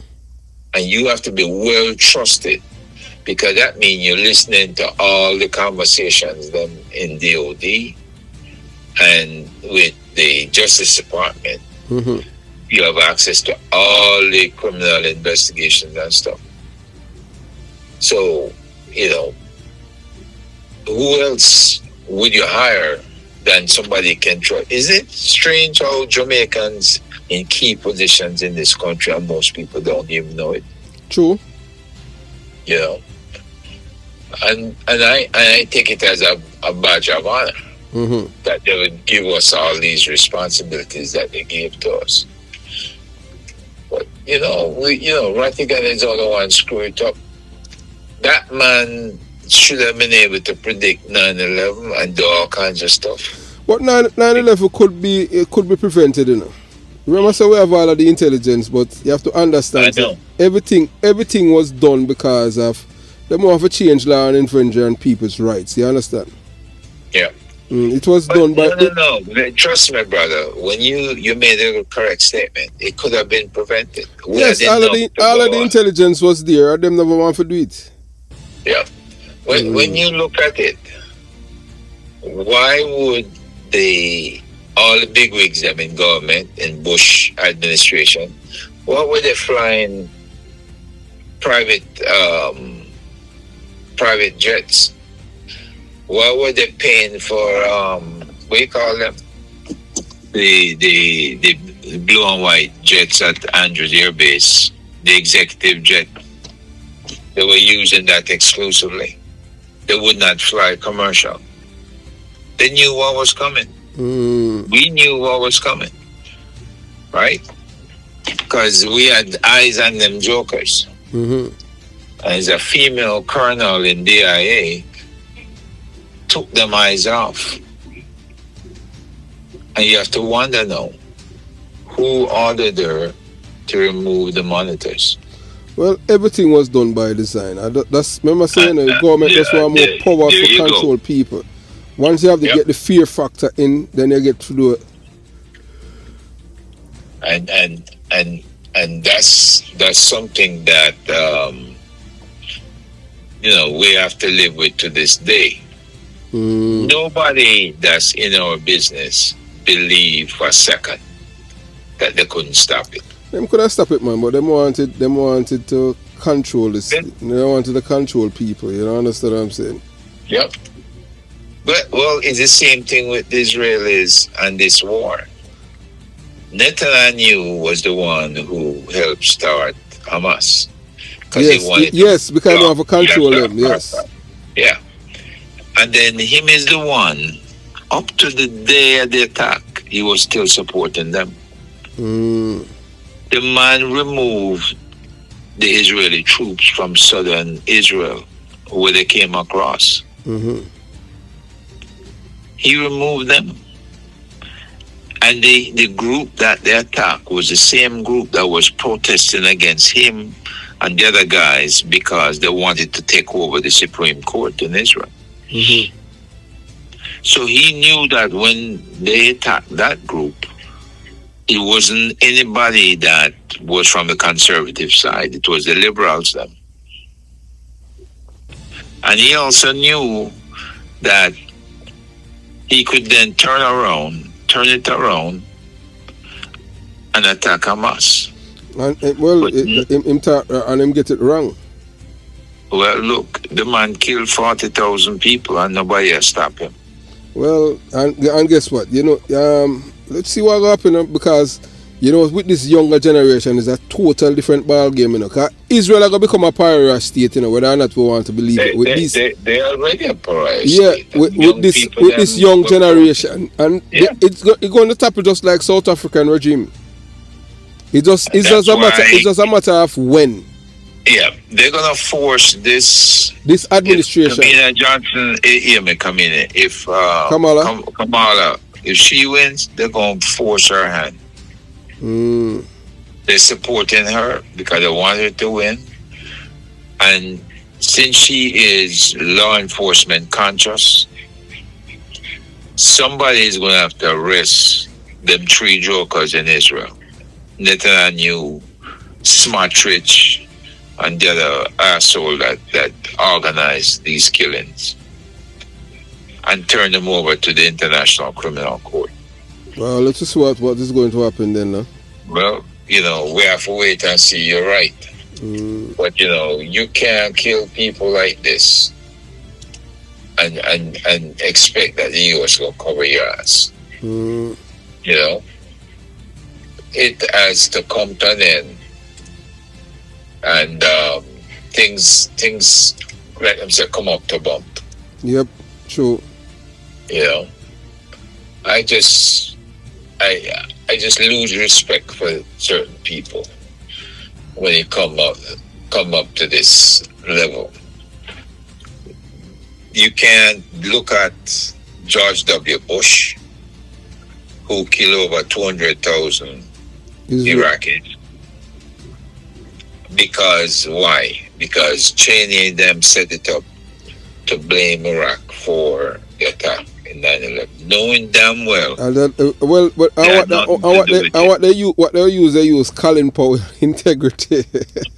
Yeah. I said when you have reputation, you can tell lies. You manipulate. Yes. You manipulate. See, I know it, brother. I was there. And I couldn't believe Powell fall for some bullshit like that. Well, he knew what he was getting into. I remember say to get power, you have to involve in a certain thing. You have to be willing to sell his soul. Yeah. And he did just that, You have to close your eyes, hold your nose, pass the smell test. Yes. You have to just do some things, so you have to go along to get along. According to them, that's what them say, But they know. They know what was coming up. They knew exactly why it came up. And they knew that there's no way it will be overlooked. Just like how we knew about 9/11 and they looked the other way.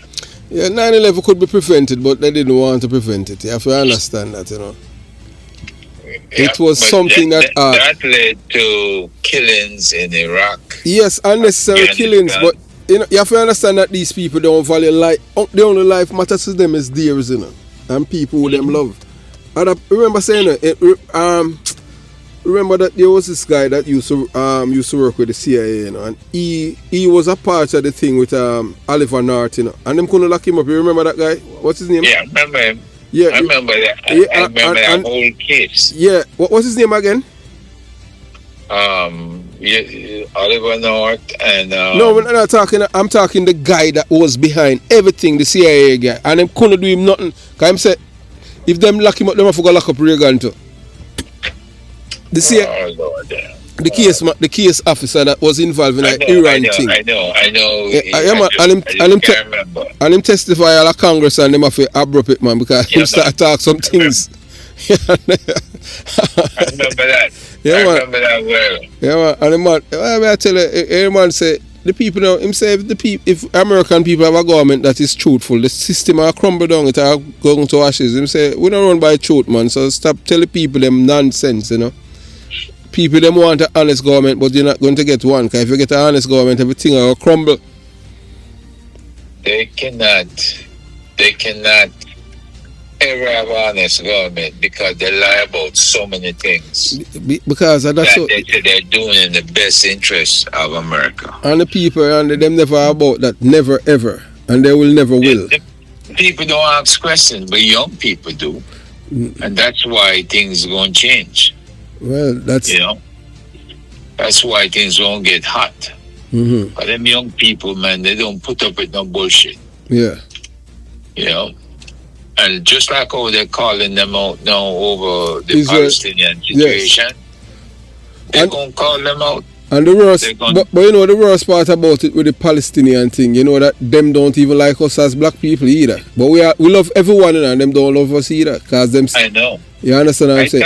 I talk to them right here in Virginia, and the one guy admit it.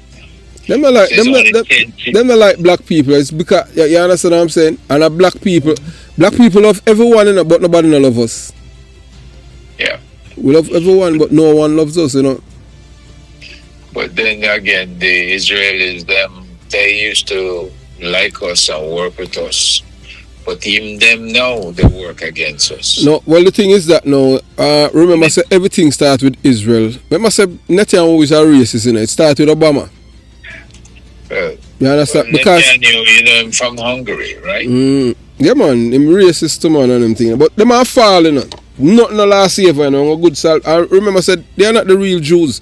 The Jews and the Egyptians that's there, they are not the real Jews. They are not Egyptians. They are all invaders. Black people, our ancestors believe. This is why it's against the law to do ancestry searches in Israel.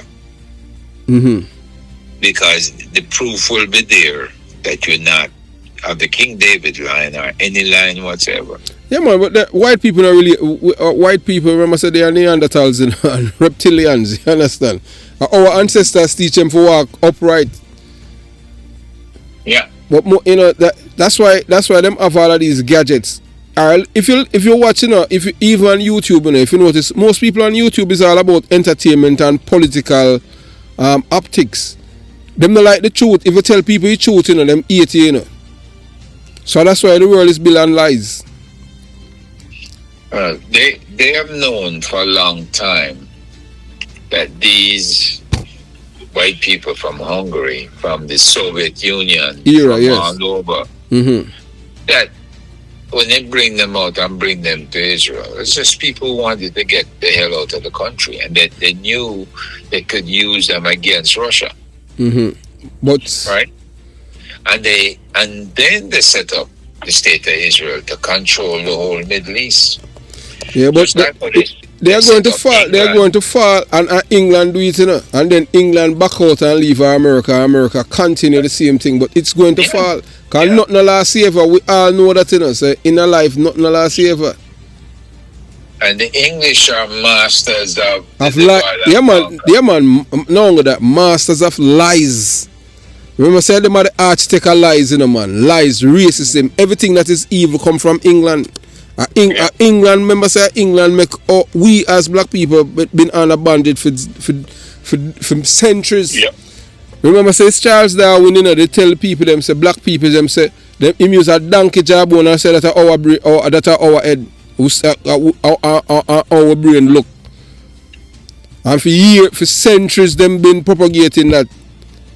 You understand? One race of people, we should not be here, So that's why I don't understand why we allow people to divide us as a people. But guess what? It is done by design, because as we say, it's them not care about us, It's what's in it for me. You understand? Nobody not love black people. Black people not even love themselves. We have to learn that we're gonna have to start depending more on each other. That's not going to happen, because you're going to have people that is among us who hate us for the truth. Even look at a man like me who's from the belly of the beast. You have some people, you have people within my community, who they will call me privately and they will tell me things, but publicly them cannot defend me. They can't, because if them defend me publicly, them will kill them, because them see me as a traitor. Although I tell them the truth, plenty youth in my community in a Jonestown and concrete jungle now. The mother start and father force them to read. Guess what? Because of me, them I say, no man, hey, you have to listen. And them say, you have to listen to that youth here, the man here. Because him used to live in a Mr. Buff yard. Him used to live there, so him and Bogle, them a family. A 51 Maya Street, I feed them a big yard. I feed them family used to control and come on to politics and Tony Spall and them things. So him, you have to listen to him, you know. Because him totally different from the rest of him family. Me have people in my family, you know, who are my cousin, you know. Me and them are not cousin no more, you know. Yeah, man. Them say, them disown you. Yeah, man. Them say, no, sir, we are Christian. Me and him are not nothing. And them say, me not even know him, you know. Yeah, man. So I just saw it go, you know. You have to just, I tell you. yeah, man. You have to understand that, man. Yeah. Listen, brother, I got my dog here going crazy behind me. And I know I gotta go help feed. Yeah, so you know, Dr. Nelson, what would be honorable and nice, man, to see the, you know, at least when it come on to the Constitution, even with the new Constitution, the people are not inputting it. You understand? Well, we're fighting that battle too, brother. Let me tell you, there's a lot of battles to be fought. Yeah, but boy, would I like that the only thing for putting out for you people them make all of the political representatives live in the community them. Because I agree with that. Them not going to do it. They are not going to do it. They are not going. Even the Supreme Court here rule on that. Yes, but that's what I'm telling you. You know that's. Look here, we don't even need no Caribbean Court of Justice. We don't need no other court. We can't have a one final court. We corrupt, make the whole of us stay corrupt until we get it right. We will get it right one day. All it take is leadership and courage. When I said that one party is a little bit better than the other, nobody feel. And I'm gonna say, in my labor right and them thing there. When I say that, me no hold no water for no guy, you know. If you listen to my channel, you know, from ever since, you know, me have a least respect for Andrew Wallace, you know, because Andrew Wallace, you know, him a criminal supporter too, you know. Remember say them see a man pass the Indicom Act and give criminal them all kind of powers. Them don't do anything to motivate the police force. Special branch them scrap it. The detective them have them in an office, and then them have police and soldier a guard communities. What kind of thing that? Because they are benefiting from it. For them friend can move coke from one point to the other and guns. Jamaica is the only place in the world where you can get roll with a shipment with one trailer load of cocaine. And the most you can do a 5 year of prison, and under that, you pay a fine or 5 years of prison. Which drug dealer you know now have money to pay a fine?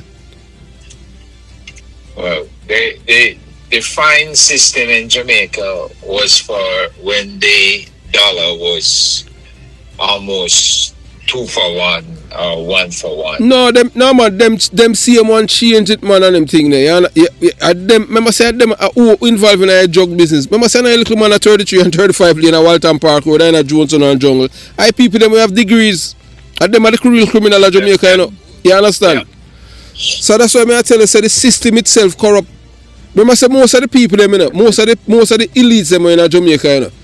If you look at them background, you know, most of them, you know, them mother and them father were drug dealers and thieves. And at them down there, Mr. and Mrs. Jones, thief them.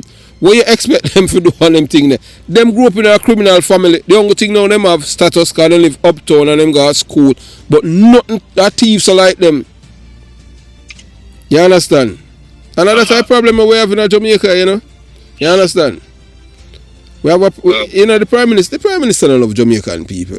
You know, and look here, and be able to emperors.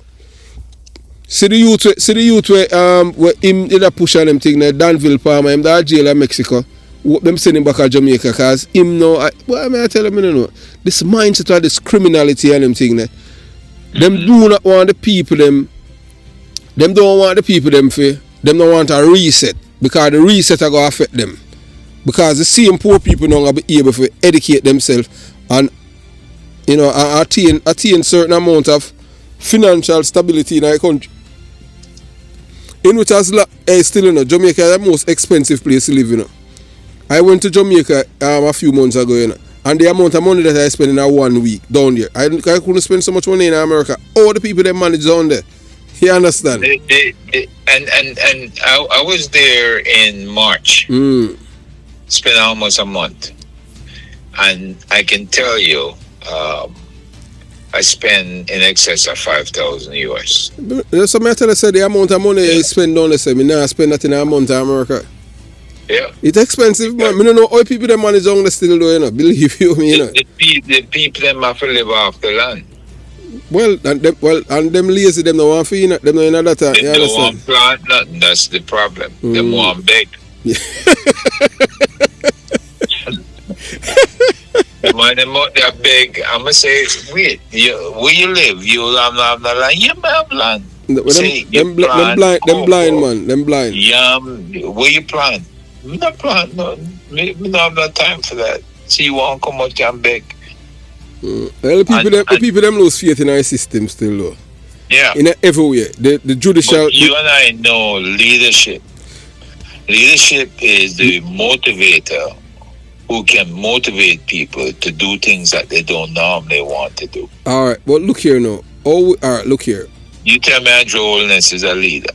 No, man. Which part of man? I don't see him as a leader. Even when him called the meeting 2 years ago for make changes. Changes to what? And the 3 women, them, Kamina Johnson, the one that had the education ministry now. Them 2 women, they tell him where to go. Because he must go and change them. He must tell us he will change them. Mm-hmm. And the 2 women, them refuse, so they're not going away. Now, this one want to leave the education ministry and become Minister of Finance because she have that business. She have that business acumen. Too. Yeah. Yeah, she used to go Harvard and them thing there, but one problem we have with her and them thing there, why she gonna hug up the thief in brother named Royal Reid? Him a thief, you know. Him should him supposed to die prison or film case that takes so long to try. Well, brother, you know you have to kiss the ring. And Roy Reid was the one who went in there and took over the ministry. Education. The Ministry of Education cannot account for $900 billion in money. The other one is the Ministry of Health. They can't account for $700 billion in money. Right? But who was at the Ministry of Education? You had Andrew Holness. You had Royal Reid. You had Royal Reid, woman, Dr. Grace McLean, a woman, made her clash up. Then they have run it weights. The man try put the LGB try to put the rear admiral thing them on the kids them through the back door. Him and our cousin Dr. Caroline Gomes. Yeah. Oh, we not speak up against them thing here. Man, we have, brother. You just when did you start listening to our program? Let me tell you. You see, once I realized that it's been slanted a certain way, and you know it's kind of, you understand that me just. Number one, let me tell you this now. I'm a kind of person. I am a person. Me deal with facts. Me not deal with hyperbole and them things. I like to deal with straight things. I just mean that.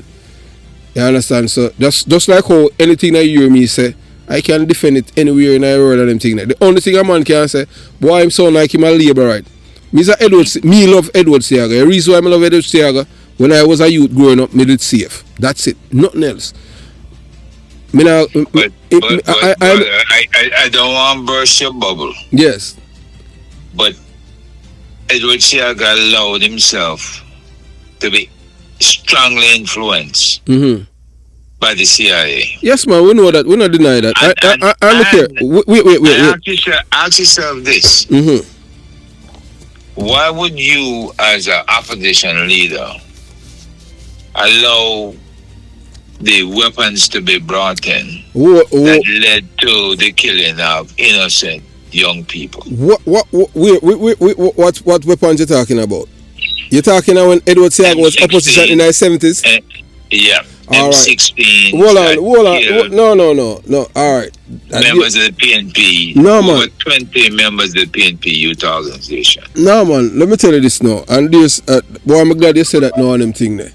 And me I show, and that's why I'm telling you, that's why PNP people on the road. And before you say a whole lot, this is some of the stuff I discovered by my research. Well, look here. You don't have to ask me where I researched that. And this man felt comfortable in his skin doing that, knowing he could return as a U.S. citizen at any time. He knew that. See, I knock Michael, I knock Ushera, I knock a lot of them because Ushera is the one that caused the guy Rodney to be killed. No, I'm sure. I people them in a Guyana cause Walter Rodney to be killed. Yeah, but after so you him block him from come back in our country and him thing there. Yes, we're not gonna deny that. You understand? But you know, it was the Canadians, them, the bankers, who dreaded Rodney the most, and who wanted him dead. And when you have a situation like that, and then CIA enter the picture, they couldn't afford to have Rodney speaking out and motivating people the way he was, because he was talking to the college and university students, and they had that sergeant, that Guyana Defense Force sergeant, to assassinate him. Yes, them did that. And the current National Security Advisor, who is also a former captain in the air wing of the Guyana Defense Force, are the one flew the man out of the country. Yeah, man, it was a cover up too, you know. It was a cover up, yes. But then, are the same group of guys that turned drug dealers, Jack Dale and the rest of them, that they had to get rid of and bring the other guys in. The brigadier general from the who turned politician. And then once that guy work out a 50-50 deal on the oil exploration and sales, they want to get rid of him because they know they have more stuff on Jack Dale and the rest of the Guyanese guys they got rid of. So they bring them back. I went down to monitor the elections in Guyana. And that Sunday before the election, the man them spread over $40 million in the capital city of Guyana. Buying all their votes. Who did it? The current party in power. But they had the US and the UK influence behind them. Do you know the night when they're counting votes, the American Chamber of Commerce come in and declare them the winner before they have a chance to finish counting votes? So we knew the gig that they had everything set, right? And when you buy out an election, just like the 2020 election, we knew that there was $10 million in the kitty for that in Jamaica. So who buy out the election? Because I know that I know this for a fact. I had spoken to a guy from Portmore. He's on the channel. He's a deportee. He went to prison and everything there. Karen Cross even talk about him. And him spill all of the beans upon Mark Golden. So it's buy them by the election and against what's your name? Well, I was going to tell you that. Mark Golden them was offering $5,000 a vote. Them buy the vote them from the people them in the PNP, and that's how him become a leader. Buy it. And him now win it because him Him earn it. I buy them by votes. Yeah. So you saw the people them licky. Or you do something like that. That 10 million was equivalent to 14 billion Jamaican. So who buy the votes them? That money was part of the money that Vaz had collected in Mexico City. From who? From the Russians them. They were helping the Russian. All the Russian and the Labour them become friends. All the Russian and the Labour them become friends now. What the brother name? Him have that development in St. Catherine, Linstead area. Who? The one that was supporting Trump. And the one that was supporting Trump's election manager. Do you remember that guy? Which guy? The guy was him of Russell. Mm-hmm. Him own Russell.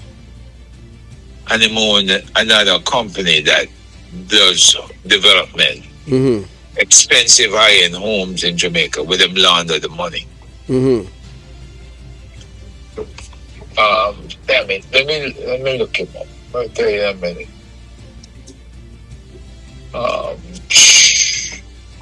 Russell, Russell. Russell and Russian. Hold on. Oleg Deripaska. That's it. Billionaire from Russia. Mm-hmm. Him is the guy spread a whole lot of money in Jamaica. And then back, Andrew. Mm-hmm. Right? You see Russell and them have the other company that build the homes down there. Down where? In Jamaica. The Russians building home in Jamaica? Yeah, man. Where? Derek Pascal build homes right outside of Linstead. Mm-hmm. Big houses built, expensive houses, upscale houses. So all the Labour get to take with the Russian them from the PNP. That's a good question. Remember, you hear the old song, "Love the One You're With." you gotta look at it this way. If it costs to be boss, that's another saying. Mm-hmm. So if you are in power, then you're gonna the party that lose might have gotten 100 million, but the party that wins gets 100 billion. Right?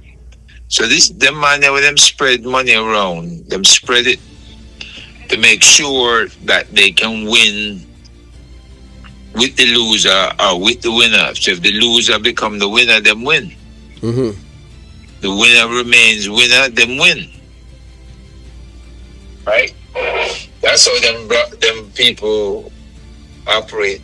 Now the guy who went to jail up here, Paul Manafort, he and Der Pascal cut these deals in the Caribbean. Mm-hmm. And Manafort went off to jail because they could prove that it was mixed up in a lot of shenanigans. Right? Them after Der Pascal too. Mm-hmm. But they couldn't prove nothing with Der Pascal. We had too many layers of insulation. Mm-hmm. Right? So him walk. But that's, Putin's financier. Putin invests a lot of money for Putin. So the Russian, they're very slick. Very, very slick. And, see, Russell now, and get them in full compliance with U.S. regulations. And when they was buying the Russian oil directly, the mother brother, I reported him, was in Houston, Texas. Mm-hmm. Because the guys them from West Indies Petroleum came to me and said, hey, this brother used to work for us, him now in Houston, Texas. Mm-hmm. And him have Derry Pascal funding him. And him bringing in Russian oil. Mm-hmm. Basically, we had to prove that the Russian oil costs more than $70 a barrel before the U.S. could act. I took it all the way to State Department. And it's like, it was hard to convince me that Derry Pascal had not passed a lot of money through even State Department. Because they didn't want to take no action. They didn't want to do anything. You know. So I get involved in things because of the Institute of Caribbean Studies and the fact that we are one of the premier organizations that represent the Caribbean. We're involved with Haiti. We're involved with Jamaica, St. Lucia, St. Vincent and the Grenadines, St. Kitts and Nevis. What people should be asking is how come St. Kitts and Nevis and St. Vincent and the Grenadines surpass Jamaica per capita murders? Well, you have to understand. Remember, says the same philosophy them have as the PNP. The Prime Minister there is a criminal, Gonzales. Look how much rape him. Remember, say Iman baby Trump no friend man. A comrade them call him to, you know. Is that right? Yeah. So you never know. Say a comrade them call him. Yeah, but look how the man come and him put him hand around cartel and everything. Remember say cartel. Remember say the PNP is instrumental in this man coming out. Money, the 500 drug money US will run, and it run through my man and the Rear Admiral Isaac Buchanan. Look, we've got to find a way, brother, to unearth more stuff. Now, I have guys who can do the searches through cyber. They can but it's not everything you're going to find on the internet. And there you go. And that is part of what Rattigan should have covered.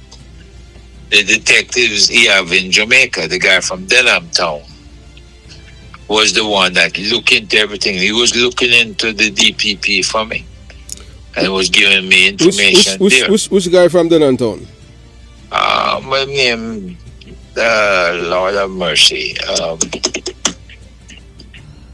Him leave now. It was in an accident, right? He was on sick leave for a long time, right? Recovering. So he was doing a lot of work for us. So Donovan, him first name. Can't remember the last name. But if you talk to anybody down there, ask about Donovan at Denham Town. You have only for police in it, you understand what I'm saying? Right? Yeah, leave the force now though. Because he must get a settlement and him take a new job. So him tell us him can't work on our stuff no more. So I need a contact. I have contacts down there, but you know, the high-ranking guys and don't want to do certain things. I need somebody who's hungry, right? Somebody that we can say, hey, look into this, document it, and they will. You know, and Donovan used to do that. I know when Rattigan was representing, what's his name? The guy from Portland, Voss. When he was representing Voss. Oh, Rattigan represented Voss? Yeah. Where? Up here with the visa business. Oh, that's before Voss. Why not say Rattigan a PNP? Well, you know, it didn't matter to them. Money was money, right? And so him represent Robertson too in St. Thomas, and him have JLP. So what? Right? So what happened? Them not get back them visa. Well, it's still under consideration for Robertson's family, the wife and the daughter. Yeah, but but I the wrong thing that I wrong people them that. Number one, Rattigan now have no credibility with the federal government, period. Well, they select him, brother. I'm telling you, they go after Rattigan, thinking Rattigan, walk on water and part the Red Sea. I don't make them that for do that. Yeah. Well, you see, Vaz wouldn't pay him his money, his fees, right? Why? And him just wouldn't pay it.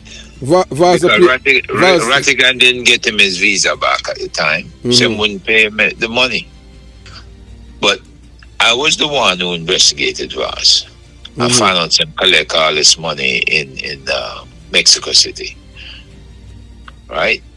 To include the Moon Palace money. And that's the money that the U.S. caught him on. No, that's not the reason why them take him visa. The main reason behind it is because of the Christopher Dudus saga. Yeah, but that was money laundering. Yeah, Christopher Dudus Dudus when thing. When Dudus gave him that 50,000, Dudus had no. It wasn't no, Dudus. It not Dudus give him the money. It was Boots Stewart give him it. But they counted the money as ill-gotten gain. They never count it as ill-gotten gain. It's Boots Stewart that gave the Labour Party the money for defend Dudus. To defend him. Yes. But the money for the Manat. Yeah, then I'd see him on man. Then I'd Boots Stewart give them it. Well, that's not how it came out. That's not what I was reading. Well, that's what's happened. Behind it. You have to brother named Brady. Brady. Yes. Yeah. He's the one that get the money. Well, they can use it, but the US for some reason didn't believe it. Well, that's the reason why them used for joke him on them thing there. Yeah. Because what they accused Vaz of is money laundering. No, and the money it was his involvement with it too, and James Robertson. In regard, right. James Robertson play a big role in it, the Christopher Dudus saga. That's it. You understand? It now have nothing to do with the brother St. Thomas. That may be a part title with where brother named Rowe was dead, David Rowe. That was like a part title, but then now with the Dudus thing, you have to understand there's so many elements to it and them thing. So for somebody who used to work at CIA, I don't know how have them information there. No, listen, bro. I know work there and thing, but I get the thing. You understand what I'm saying? You get because you getting fed from Jamaica, from directly. No, I'm gonna get fed all over them thing there. Yeah, but one of the things that I should say to you is this, right? Information is power. Yeah, and the sources that I have. And the sources that I know the agency have, right? The agency paying out a lot of money. There's a lot of people on the agency payroll. A lot of police officers, a lot of JDF officers, the MIU ones, right? Them on payroll. So they're giving them first-hand information. And then you get leaks that come out from that, right? Because the agency, when they more neutralize you, them leak stuff. True. And them know if you leak it or them thing. Them use various sources. Them know where to various sources, yes. Yeah. So a lot of this stuff that's coming out now against the Prime Minister, especially when him don't play ball, and the Prime Minister not gonna cut off the Chinese, even though the PNP or the. Okay, that's why I want to tell you, say they are the one responsible for bringing the Chinese there. That's why you say them thing there. Look here, remember say Chinese are my most corrupt people on earth, The Chinese don't keep friendly people unless you're corrupt, You know that. Yeah. Man. The man them spend almost $19 trillion worldwide. Right. For all the influence them have. Well, look here, the white people them think that What they miss calculated about the Chinese, that the Chinese were dummies like others in our third world. The Chinese, you see, the Chinese use their penny and become trillionaires and have this influence worldwide now where the white man think now how them can topple them empire. But anyway, now back to you're talking about Ciago and the CIA, and you're talking about the shipload of guns. How that there's a guy on the Jamaica Young Police channel. His name is Willie Williams, a detective. All detective. Them man they are more PNP than Michael, man. You see, man, if you type him in, he must DK Duncan bodyguard. Even him as police, I used to go man to go be a collect all the briefcase them money from the drug dealer them, from the people them from Wadada football club. He used to take plane from Tim's to Penn, man to go be listening. And he will tell you about the same ship where you talk about with the M16 that came into Jamaica. And that's why I tell you, say, I don't know how PNP people I don't know, but them just have the people them as dummy. Number one, at the time, Edward Ciago was opposition leader. It was the PNP that controlled the ports. You think that the PNP or the JLP could have bring in a Cuban ship? What kind of relationship would the Jamaica Labour Party have with the Cubans? That the Cubans brought M16 to Jamaica for the labor rights. The Cubans. I'm asked. No, but that's how the M16 came to Jamaica. It was a Cuban ship that brought them there, along with the shotguns and the 9mm pistol and the 38s. And the labor rights them get all of the information. Have you ever hear about a ship called the Copacabana? Yes, man, Copacabana. So I'm telling you, say it was the one out of Panama, right? Yes, just listen what I'm saying. That information that you have about Edward Ciaga bringing the M16 into Jamaica is a misinformation. It was the Cubans that brought them in for the PNP, and the labor rights heard about the ship that was on the pier, and the policeman who recovered some of the guns, he's on the channel. He's a PNP, you know. He used to bodyguard DK Duncan. He's the one that told the Jamaican people in the world how the labor rights them come by the guns them. Cause him a PNP, the man they are PNP, you know, even to this day, you know. Him living in America, you know. This is what I always say to all of the PNP people them. The people them who support Michael Manley back then. How on God's earth you support a man who support the Cuban and the Russian government, and yet you people live in the United States of America? More like somebody up to now, no one can answer that question for me. America at the time supported the Jamaica Labour Party government, in which me is a Ciaga man, because if it wasn't for them, Jamaica would be a communist country. So how make this make sense to me? How people who supported Michael Manley live in the United States of America and not Russia and Cuba? Why? Or them didn't support Russia? Yes, Cuba. or them support Michael Manley. Michael Manley supported Russia and Cuba. They were behind him. Why all of his followers and supporters, why none of them, why they are not living in Cuba or Russia? Why them live in America? Why them not living why? Because America was seen as the enemy, the Satan from hell, but yet them live in America. Make that make sense to me? Brother, there's a lot of stuff that we did in Latin America. No, me not talk about. Me ask why I am asking. Me ask Cuba. No man, right? me ask. No, listen, man. Me ask. I am asking why the Jamaicans them who supported. I'm telling you why. Why? But you talk about Latin America. Me not talk about Latin America and Cuba. The lesser of two evil rule was applied. Right? The lesser of two evil. Nobody. So what? No, but look here. But America was seen as a Satan. So if America is seen as a Satan, why the same PNP criminal organization supporters and activists migrate to America? Why not go to Russia and Cuba? When you look at the alternative with Cuba, with the Soviet Union back then, and Cuba, nobody wanted that lifestyle. So all them support a man that was the lifestyle that he wanted to impose on others. Did Michael impose the communist lifestyle on Jamaica? He was an en route to it. Remember say you have a man named Dr. Trevor Monroe. Lambert Brown. Dr. Trevor Monroe, you know. Remember say Dr. Trevor Monroe is a communist. Lambert Brown. Yes. Yep. And Lambert, remember say, hey, look here. these are when you hear me talk and me talk with that passion, you know. These are people who give my family them gun, you know. Illegal gun, M16 and 9mm pistol. Why you think me hate criminals so much? I tell you, the number one brigadista in the program is my cousin, the man, General Starkey is number 2. That's why they call Starkey. Why you think when me talk with passion? Because them destroy people's lives.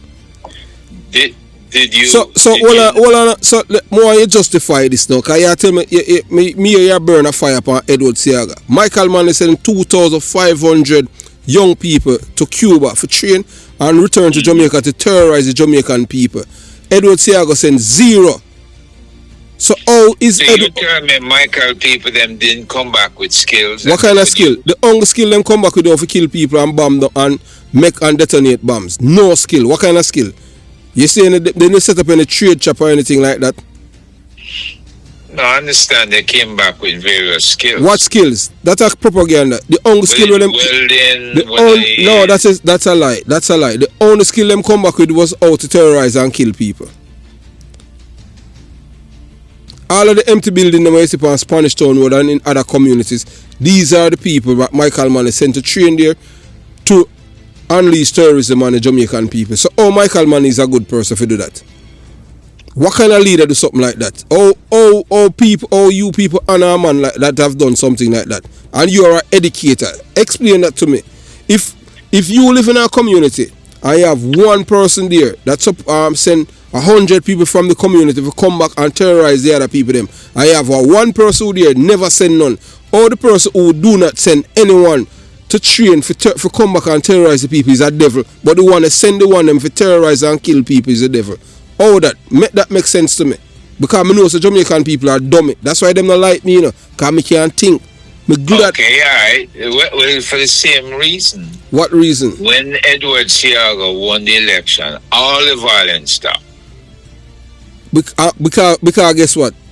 Why the violence stopped? Because there was no need to fight for power anymore. No, that's not the reason. No, the violence never stopped. That's the explicit reason. No, look here. Who control where the violence were concentrated in Jamaica then? Western Kingston, Central Kingston. The Kingston metropolitan area. Right. 87% of the Kingston metropolitan area. Who control these garrisons? Which political party? I know JP control Western Kingston. Look here. Me just use percentage. Me never talk about a particular area.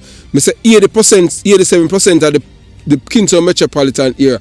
Which political party influence of 87% of the people them in a Kingston metropolitan area?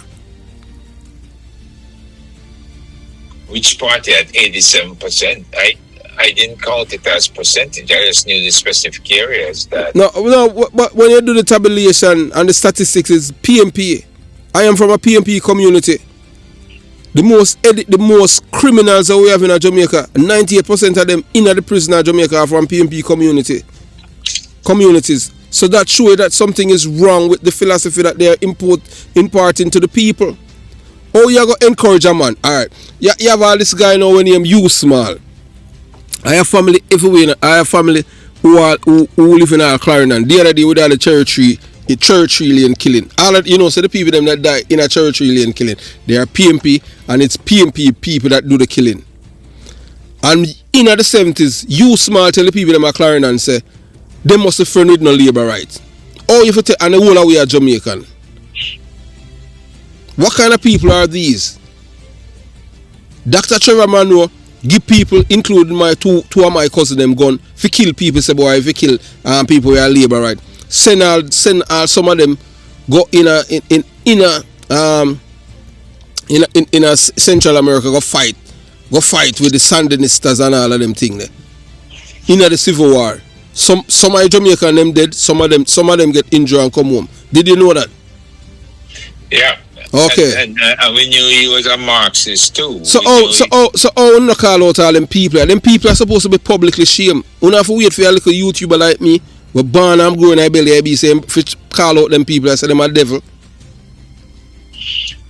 But you have to remember one thing, even Edward Siaga gave Michael Manley his dues on the things that Michael had created. We not, no, look here. Let me tell you this now. Me rather feel live in a hut and live in a peace than live in a mansion like a prison. Michael Manley, a worst thing when I'm to Jamaica. Alright, you know about a man named Spy Robinson? Spy Robinson, I might have heard that name. Oh, you don't know about Spy Robinson and you come from them school. Spy Robinson. Man. Spy. Alright, yeah. You know about the emergency, the state of emergency, the Michael Manley announced. Emergency, yes. You know yes. You know what causes it? What causes him to announce the state of emergency? I thought it was the killing of them young people. Which young people? The PNP youth organization. Where? That have nothing to do with it, man. It have to do with our brother named Spy Robinson. Spy Robinson. Alright, so you all on me and them thing, so me have to go educate you.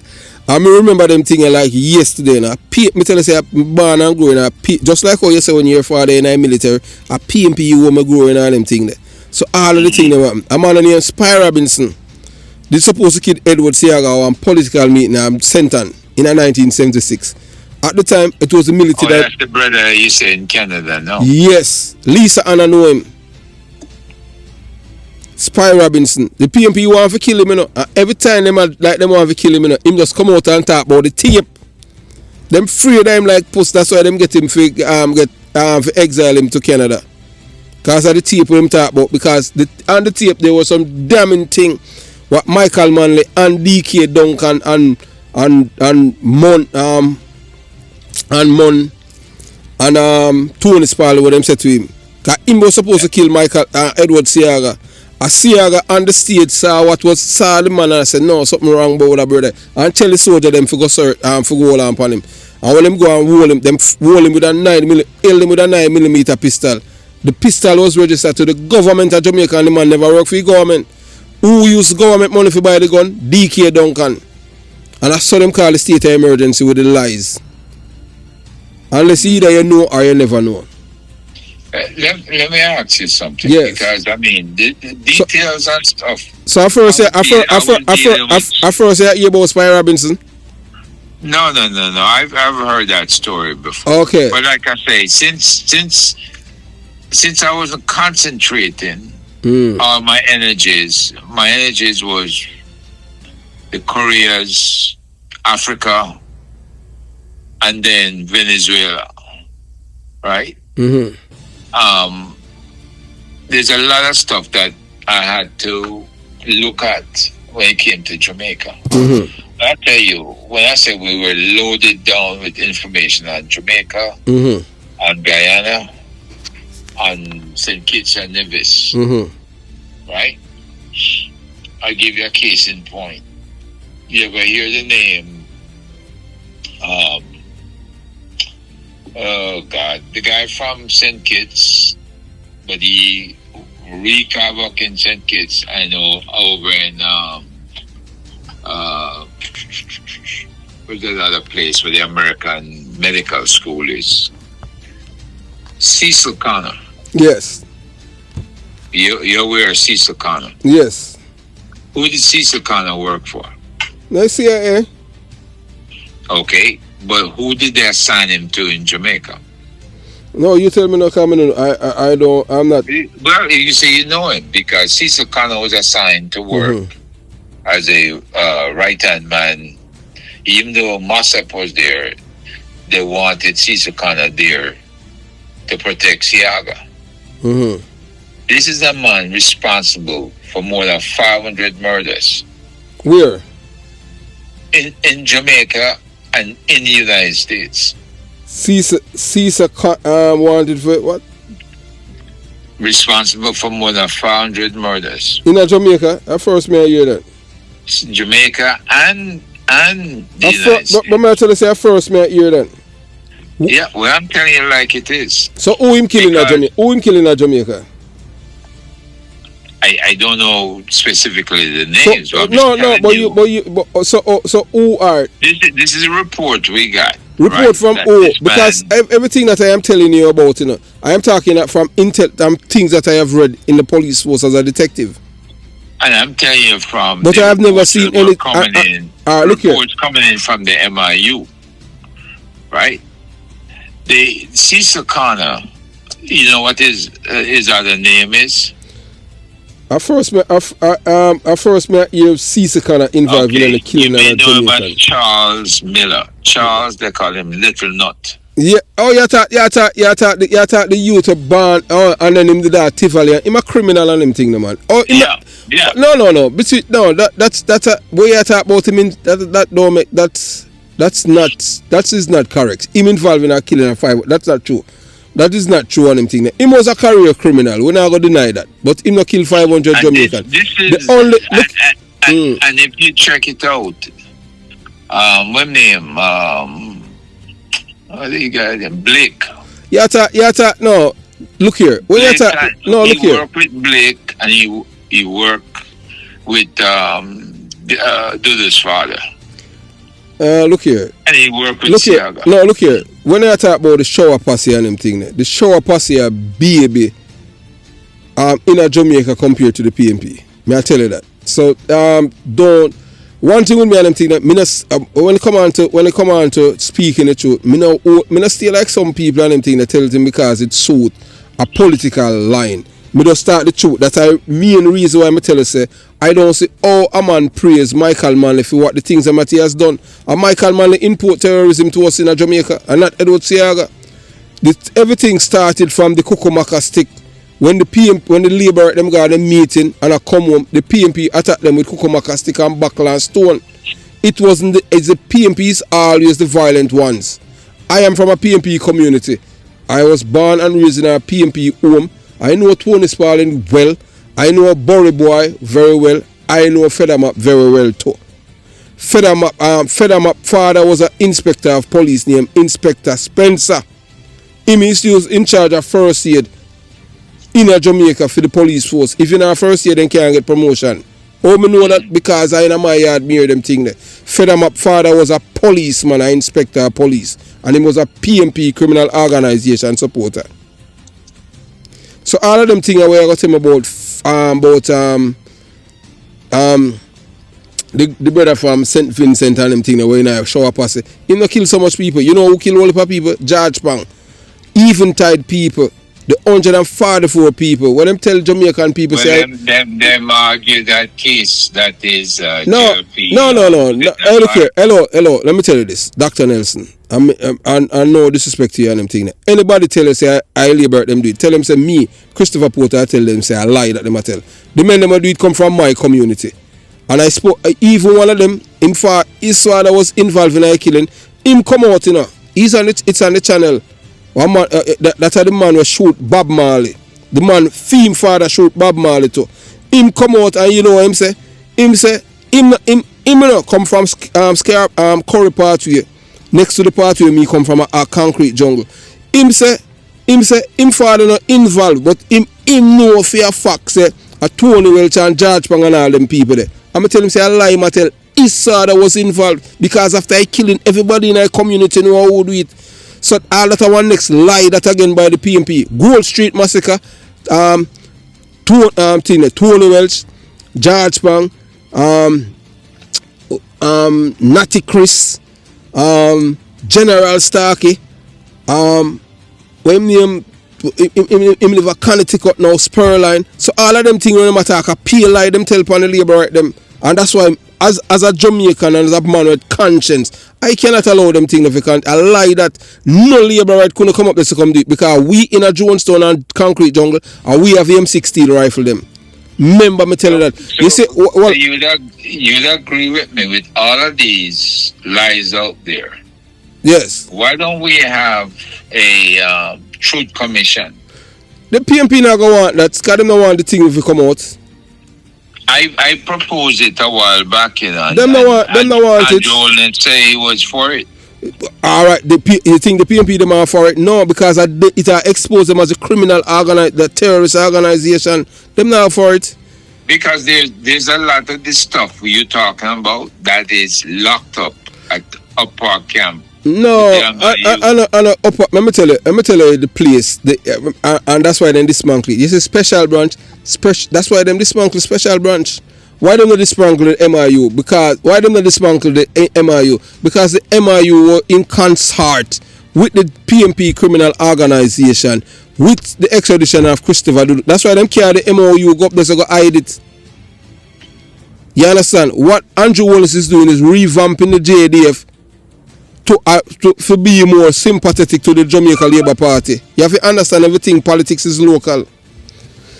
I just realize them appeal like Gold Street Massacre, Orange Street, or even U Small. See him U Small, him father was judge. When him do the inquiry with the Orange Street Massacre, when them see him on the PNP, them say Labour right do it. The people them when them talk to them privately, cause they don't want to talk publicly. A PNP gunman kill the people them. The same PNP people them call them name, them do it privately.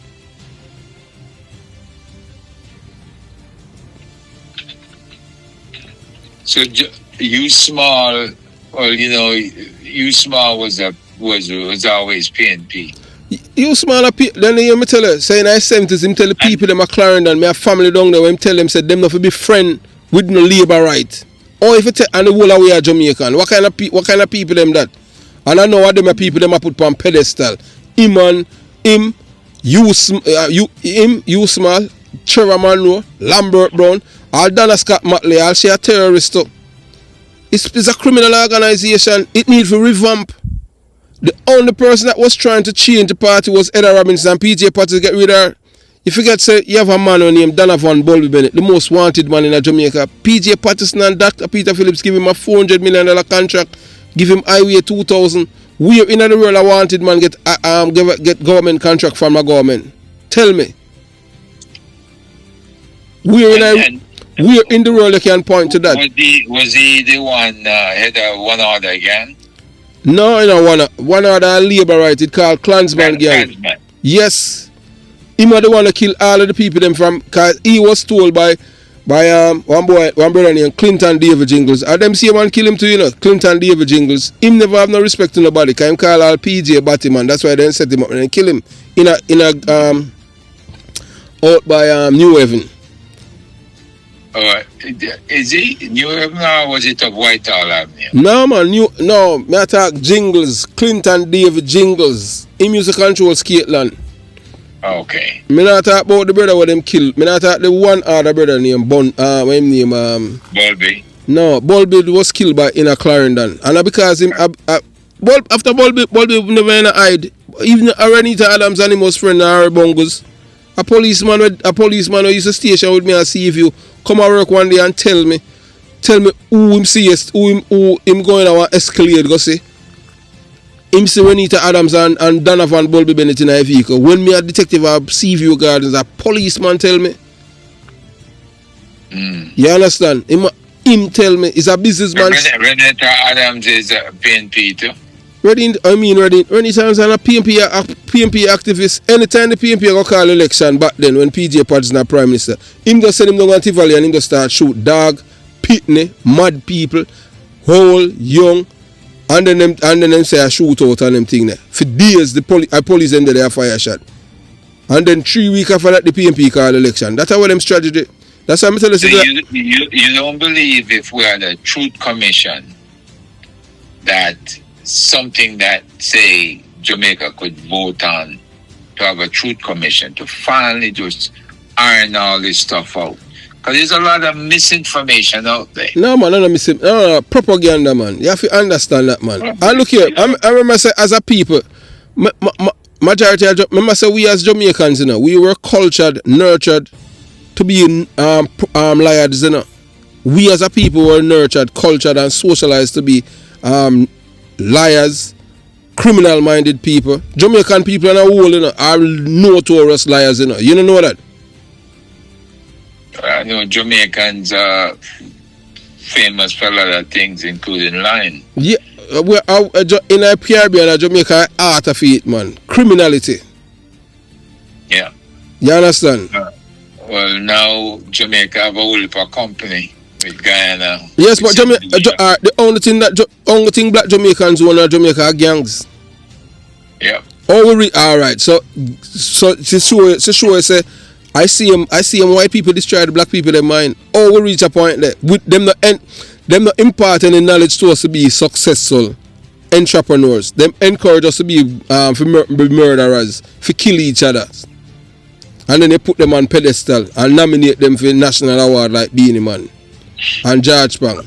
And then that's why you do need the Garveyites to rise up and to make sure all our underserved communities are better educated, have a sense of self-worth and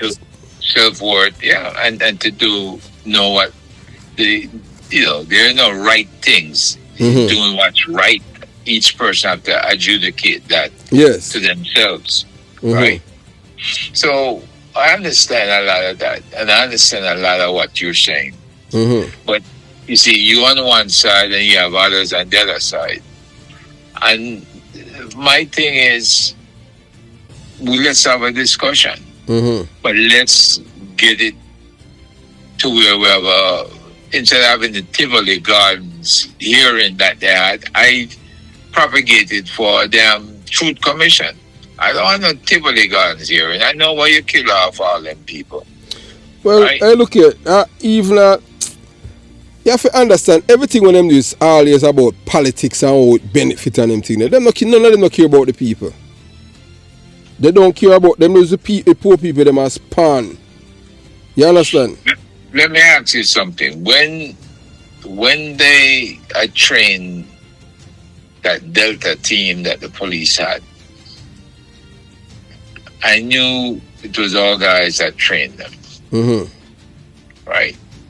If you remember, when they were having the Tivoli Commission, we hear the man say, the Lieutenant Colonel from JDF say, we had our helicopters up there that we were talking to.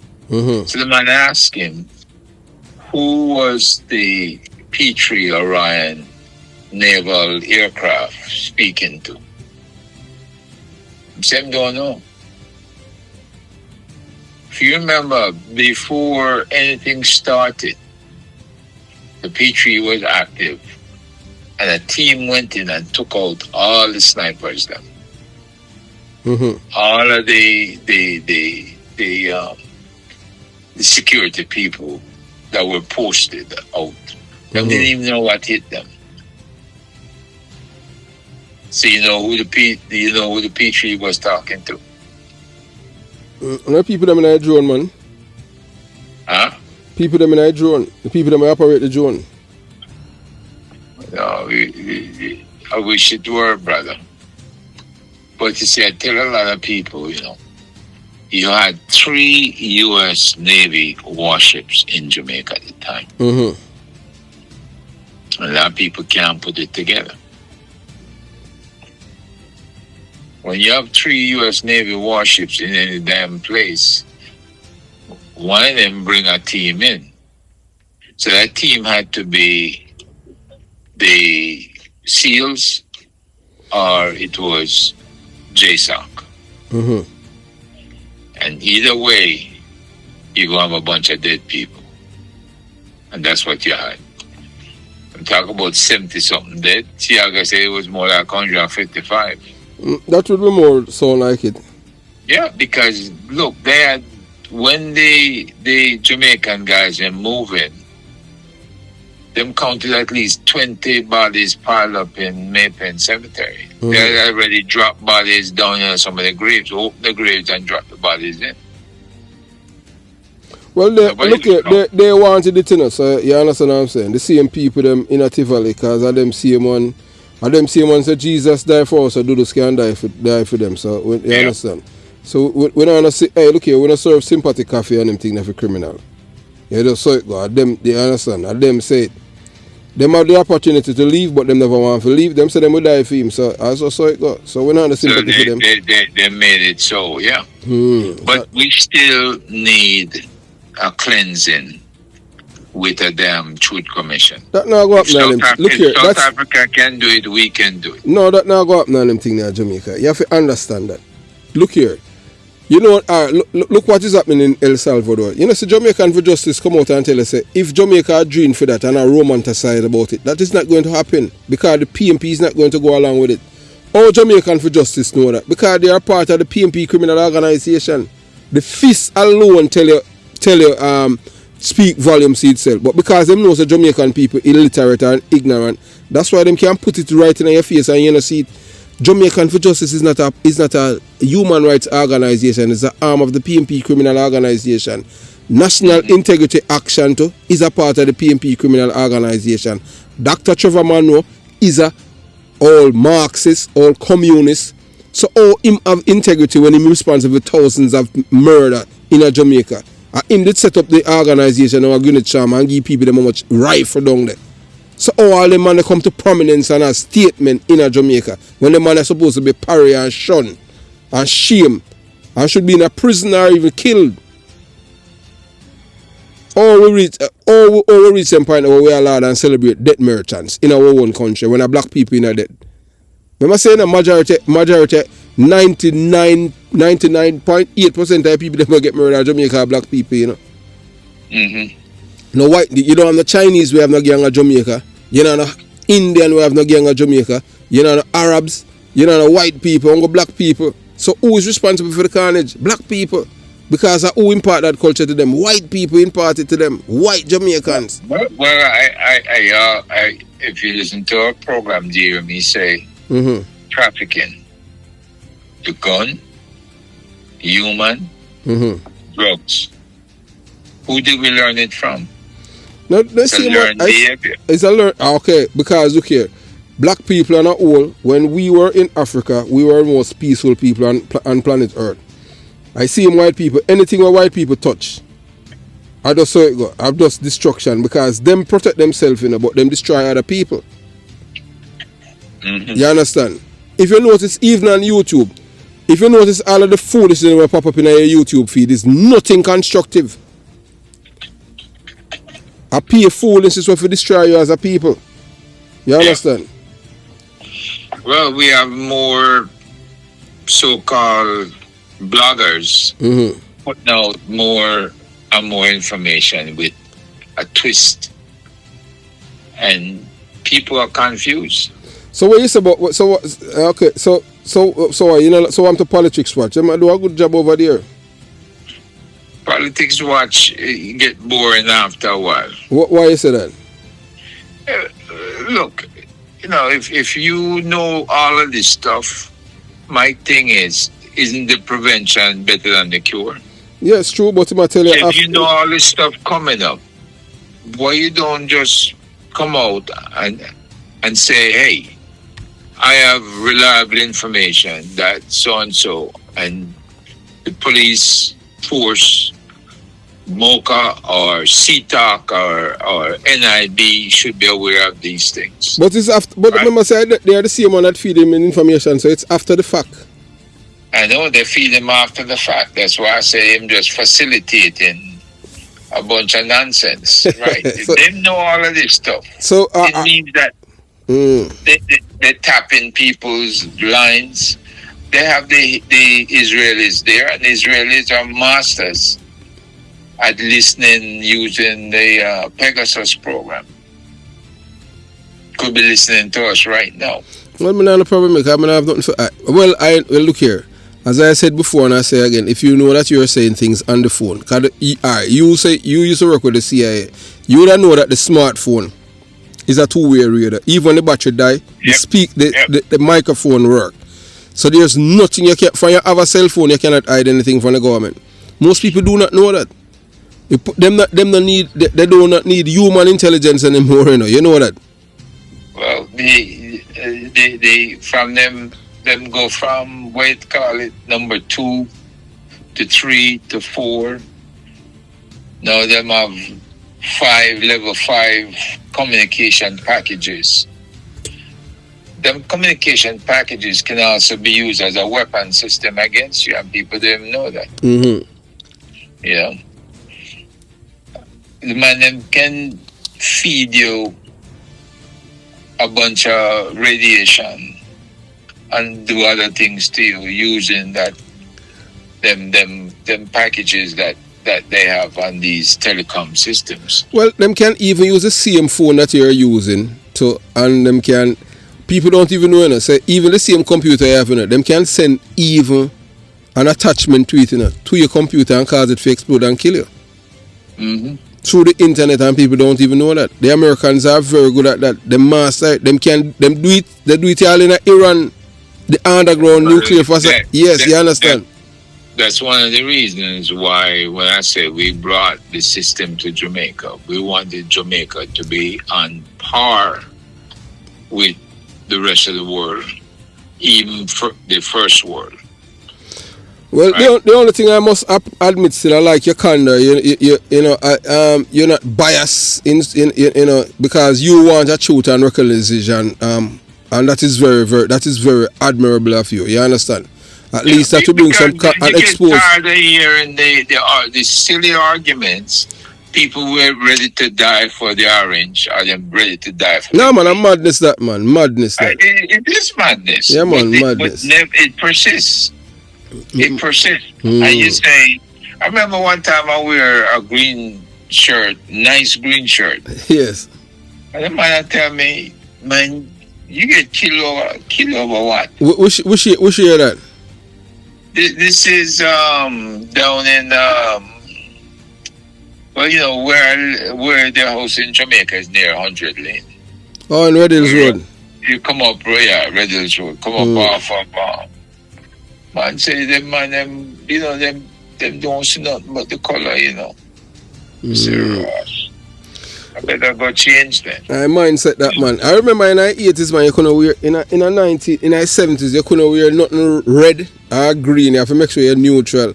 So you know, so I say I the same PNP make sent you school. I had to change the color of your uniform from green to blue. George Pang and them people there. Chase the little children them. You never did know that. To kill them because of the uniform. You know, George Pang, General Starkey, all of these people. Chase the pitney them. Your madness. Okay, yeah, you understand. That's what I tell you. Me like how you put it, that madness me call it. And the people them still mad same way. You understand? Look when a man like Al Buja Banton, a man who's a big court dealer. The man don't even apologize to. That's how for sure you how them people have no respect for us even as a people. He was caught tasting cocaine and he got prison. And him want to say I frame him. In which you and I know say him never get framed. He's on camera doing it. So what you have to tell we say? Don't believe your eyes. And that's what I try to tell you. He got caught. Yeah. Like what I could say, there's a lot of rapists get caught with them pants down. And the man, you know the worst part about it, for me, Dr. Nelson, is that this man is apologizing to people that with abnormal behavior. But the man apologize to women that he must say, boy, girl, me serious, me have to get you tonight. I forget your body by gunpoint. That I rape the man I promote, you know. Mm-hmm. That you understand? And that's the same way Jack Hugh got prison by using a gun and rape a woman. You understand? Then now he must say informer for dead gunshot for bust up in an informer head. Who are informers? Informers are law-abiding citizens who, when they witness crime, they report it to the police. They report it. Yeah. So you understand what I'm saying? So we are embrace a man like that, but yet still, you know, so them see him as hero. Yep. You understand? So you see all the mind of the people now. So like you and I now, we tell our own people, say, look here, this man is bad for us, because look what the man is promoting. This man is promoting criminality. If you have a daughter or a neighbor or someone who was raped at gunpoint, you can contribute it back to his music and him can be sued. He can be sued in any court and be culpable because of music or words of power. Yeah. Him have to prove, say, boy, it's not you, it's not your words that the rapist why him use the gun for rape the woman. Because you tell him say him for do it. Because people don't know some words of power. But yet still you know say like for people like me, them see me as a hater. For say that, how dare you for say that and them thing, I fight against him. Mm-hmm.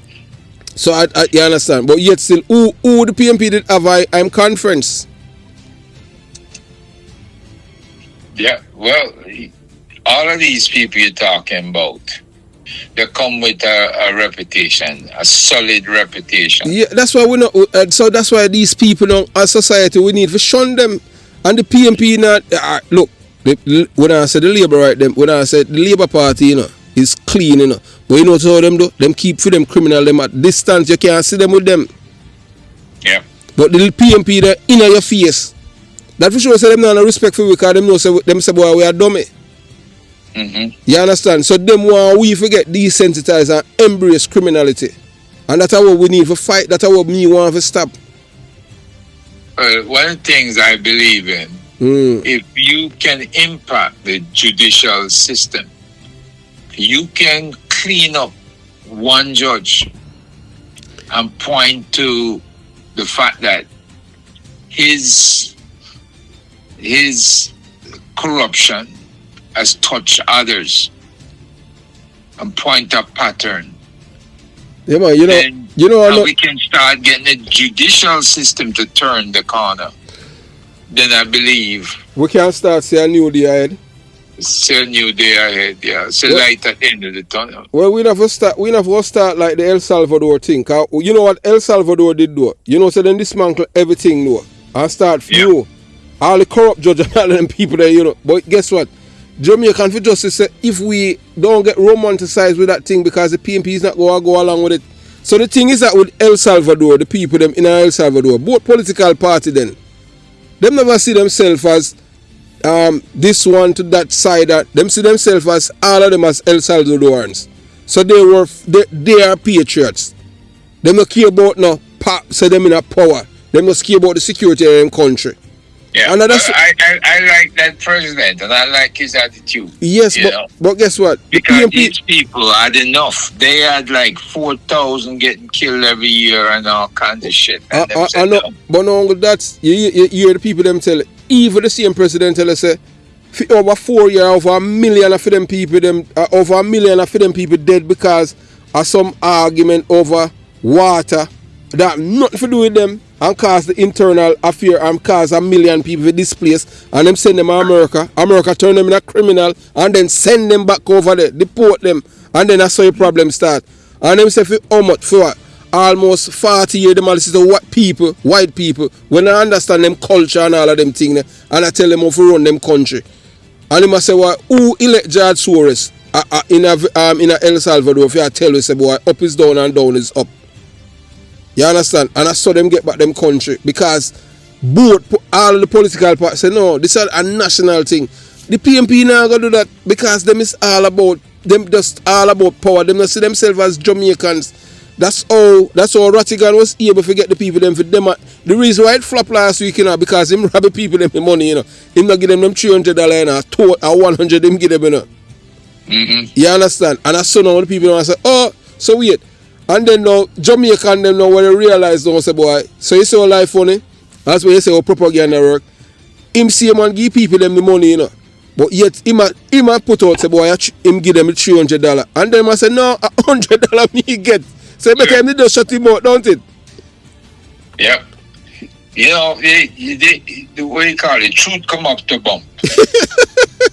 Come back and bite him on the ass. And guess what? And then now, say, and the man them use a vantage point to take the photograph too, and put it in the paper that Jamaica.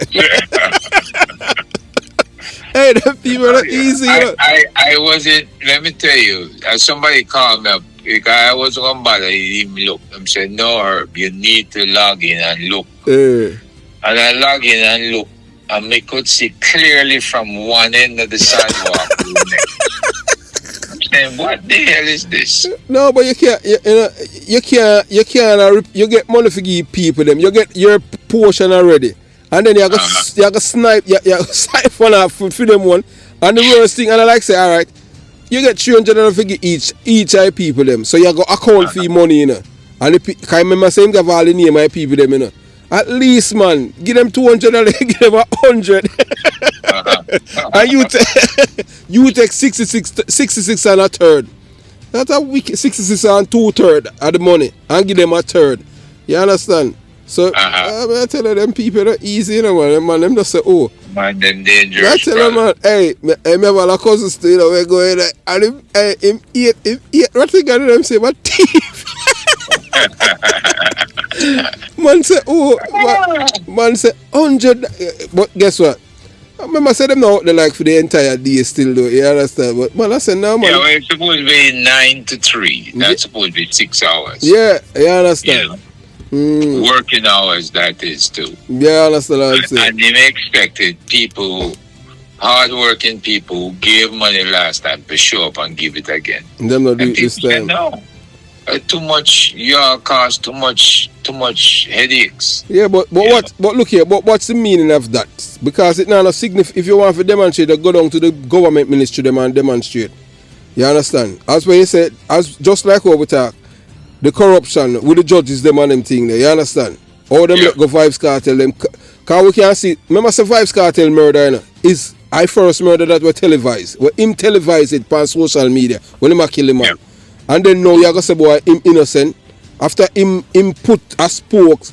Everything, you know, I see him as we go back, you know, I see him Tam Tavares since, you know, and the brother, you know, where Rastaman name. The one him always a thief car and buy thief in car. Mike, what him name? Michael. Yeah. Michael, what him name again? Him a Rastaman. Him used to huh? I am trying to think. I know you have Tom Tavares. You have John. Michael Lord, him name or something like that. You want Rastaman. Him and Tom Tavares since, you know, them, both of them, you know, them mash up.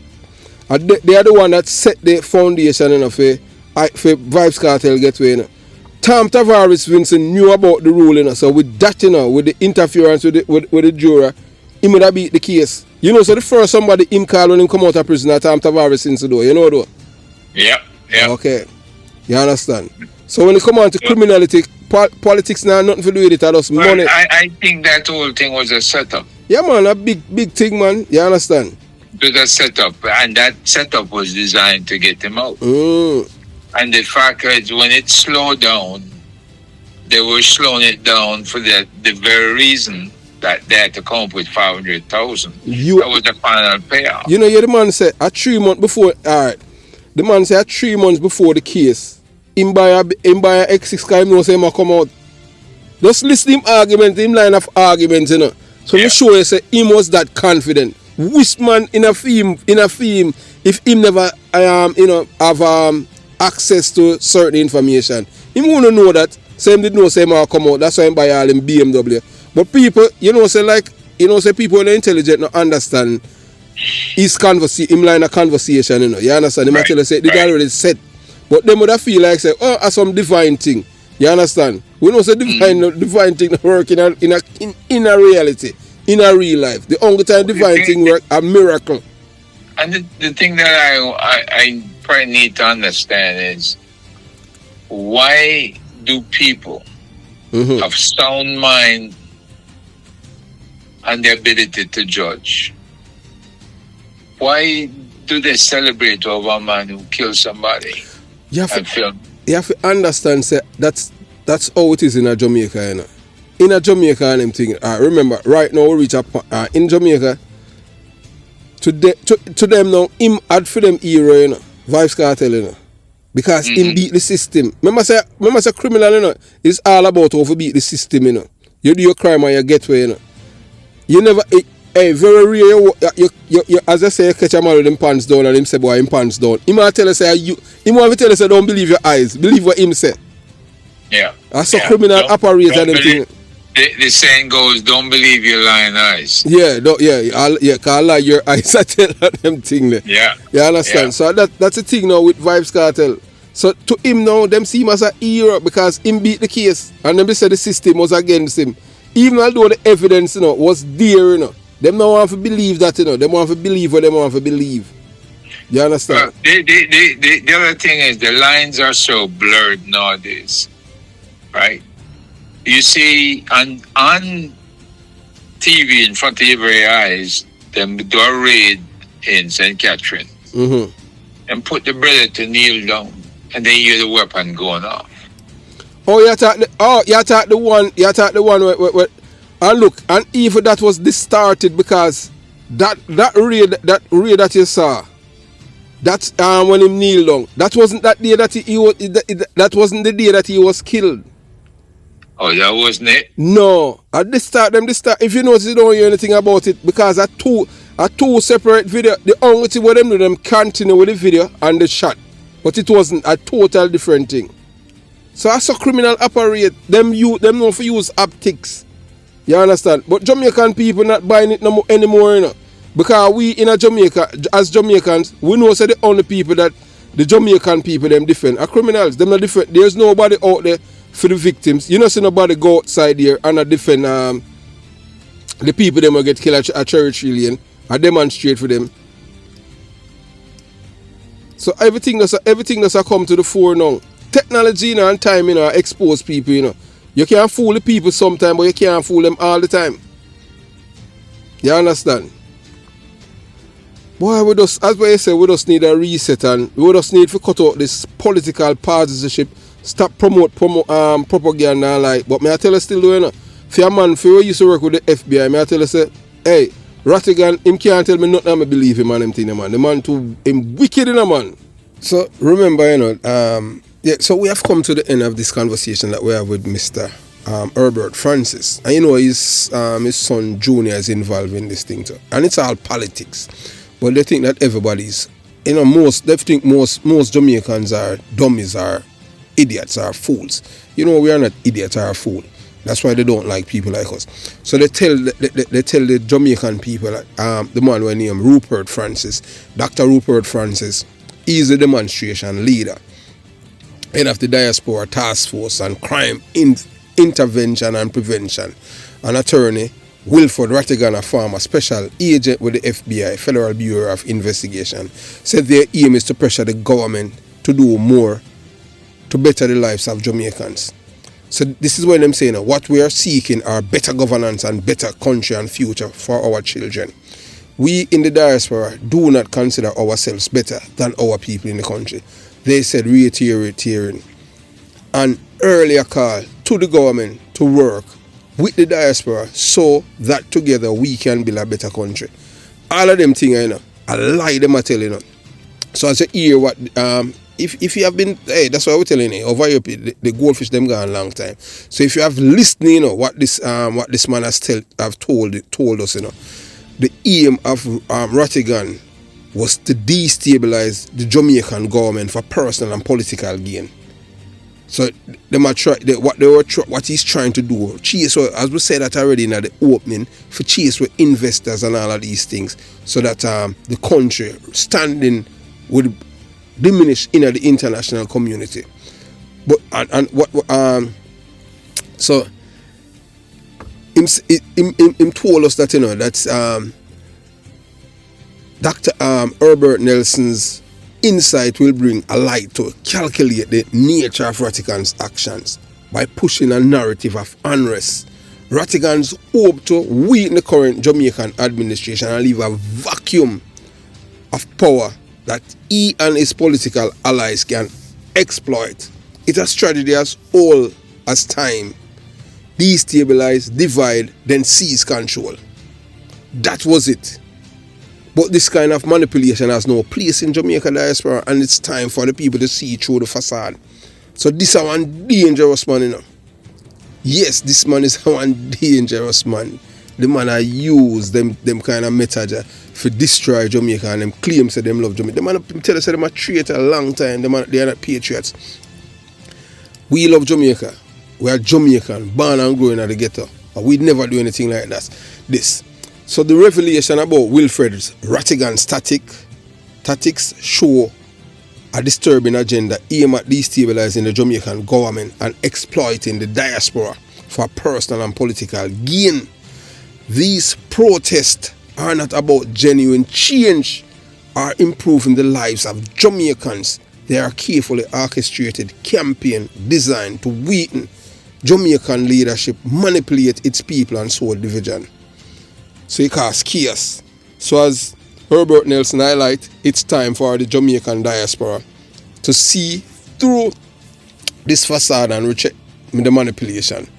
Jamaica's future depends on unity, transparency, and collaboration, not the deceitful strategies of individuals who prioritize their own ambitions over the nation's well-being. The diaspora has a crucial role to play in the progress of Jamaica, but it must be led by individuals who act with integrity and seek to uplift Jamaica, not to tear it down. So now more than ever, Jamaicans at home and abroad must stand together to strengthen the nation, reject these forces of destabilization, and work toward a prosperous and unified future. What a wicked and evil man. Me know say the brother, hey, me I tell you say, me don't know say this man and I have nothing about him, you know. So this man I try to destabilize Jamaica. I not even have, me not a dog in a race down here and them thing, but me a Jamaican by birth. Me can't change that. Always, you understand what I'm saying? You know, care where me live or you understand, me still a Jamaican. You no matter how which passport me travel with. Jamaica, that's how me born and raised. Can't take that for, can't, you understand what I'm saying? So, why the people, you're going to be, you know, so those of you who have been supporting these people, now you realize that these people are traitors to Jamaica and the Jamaican people, home and abroad. So have yourself a beautiful day. Jamaica Young Police Channel out.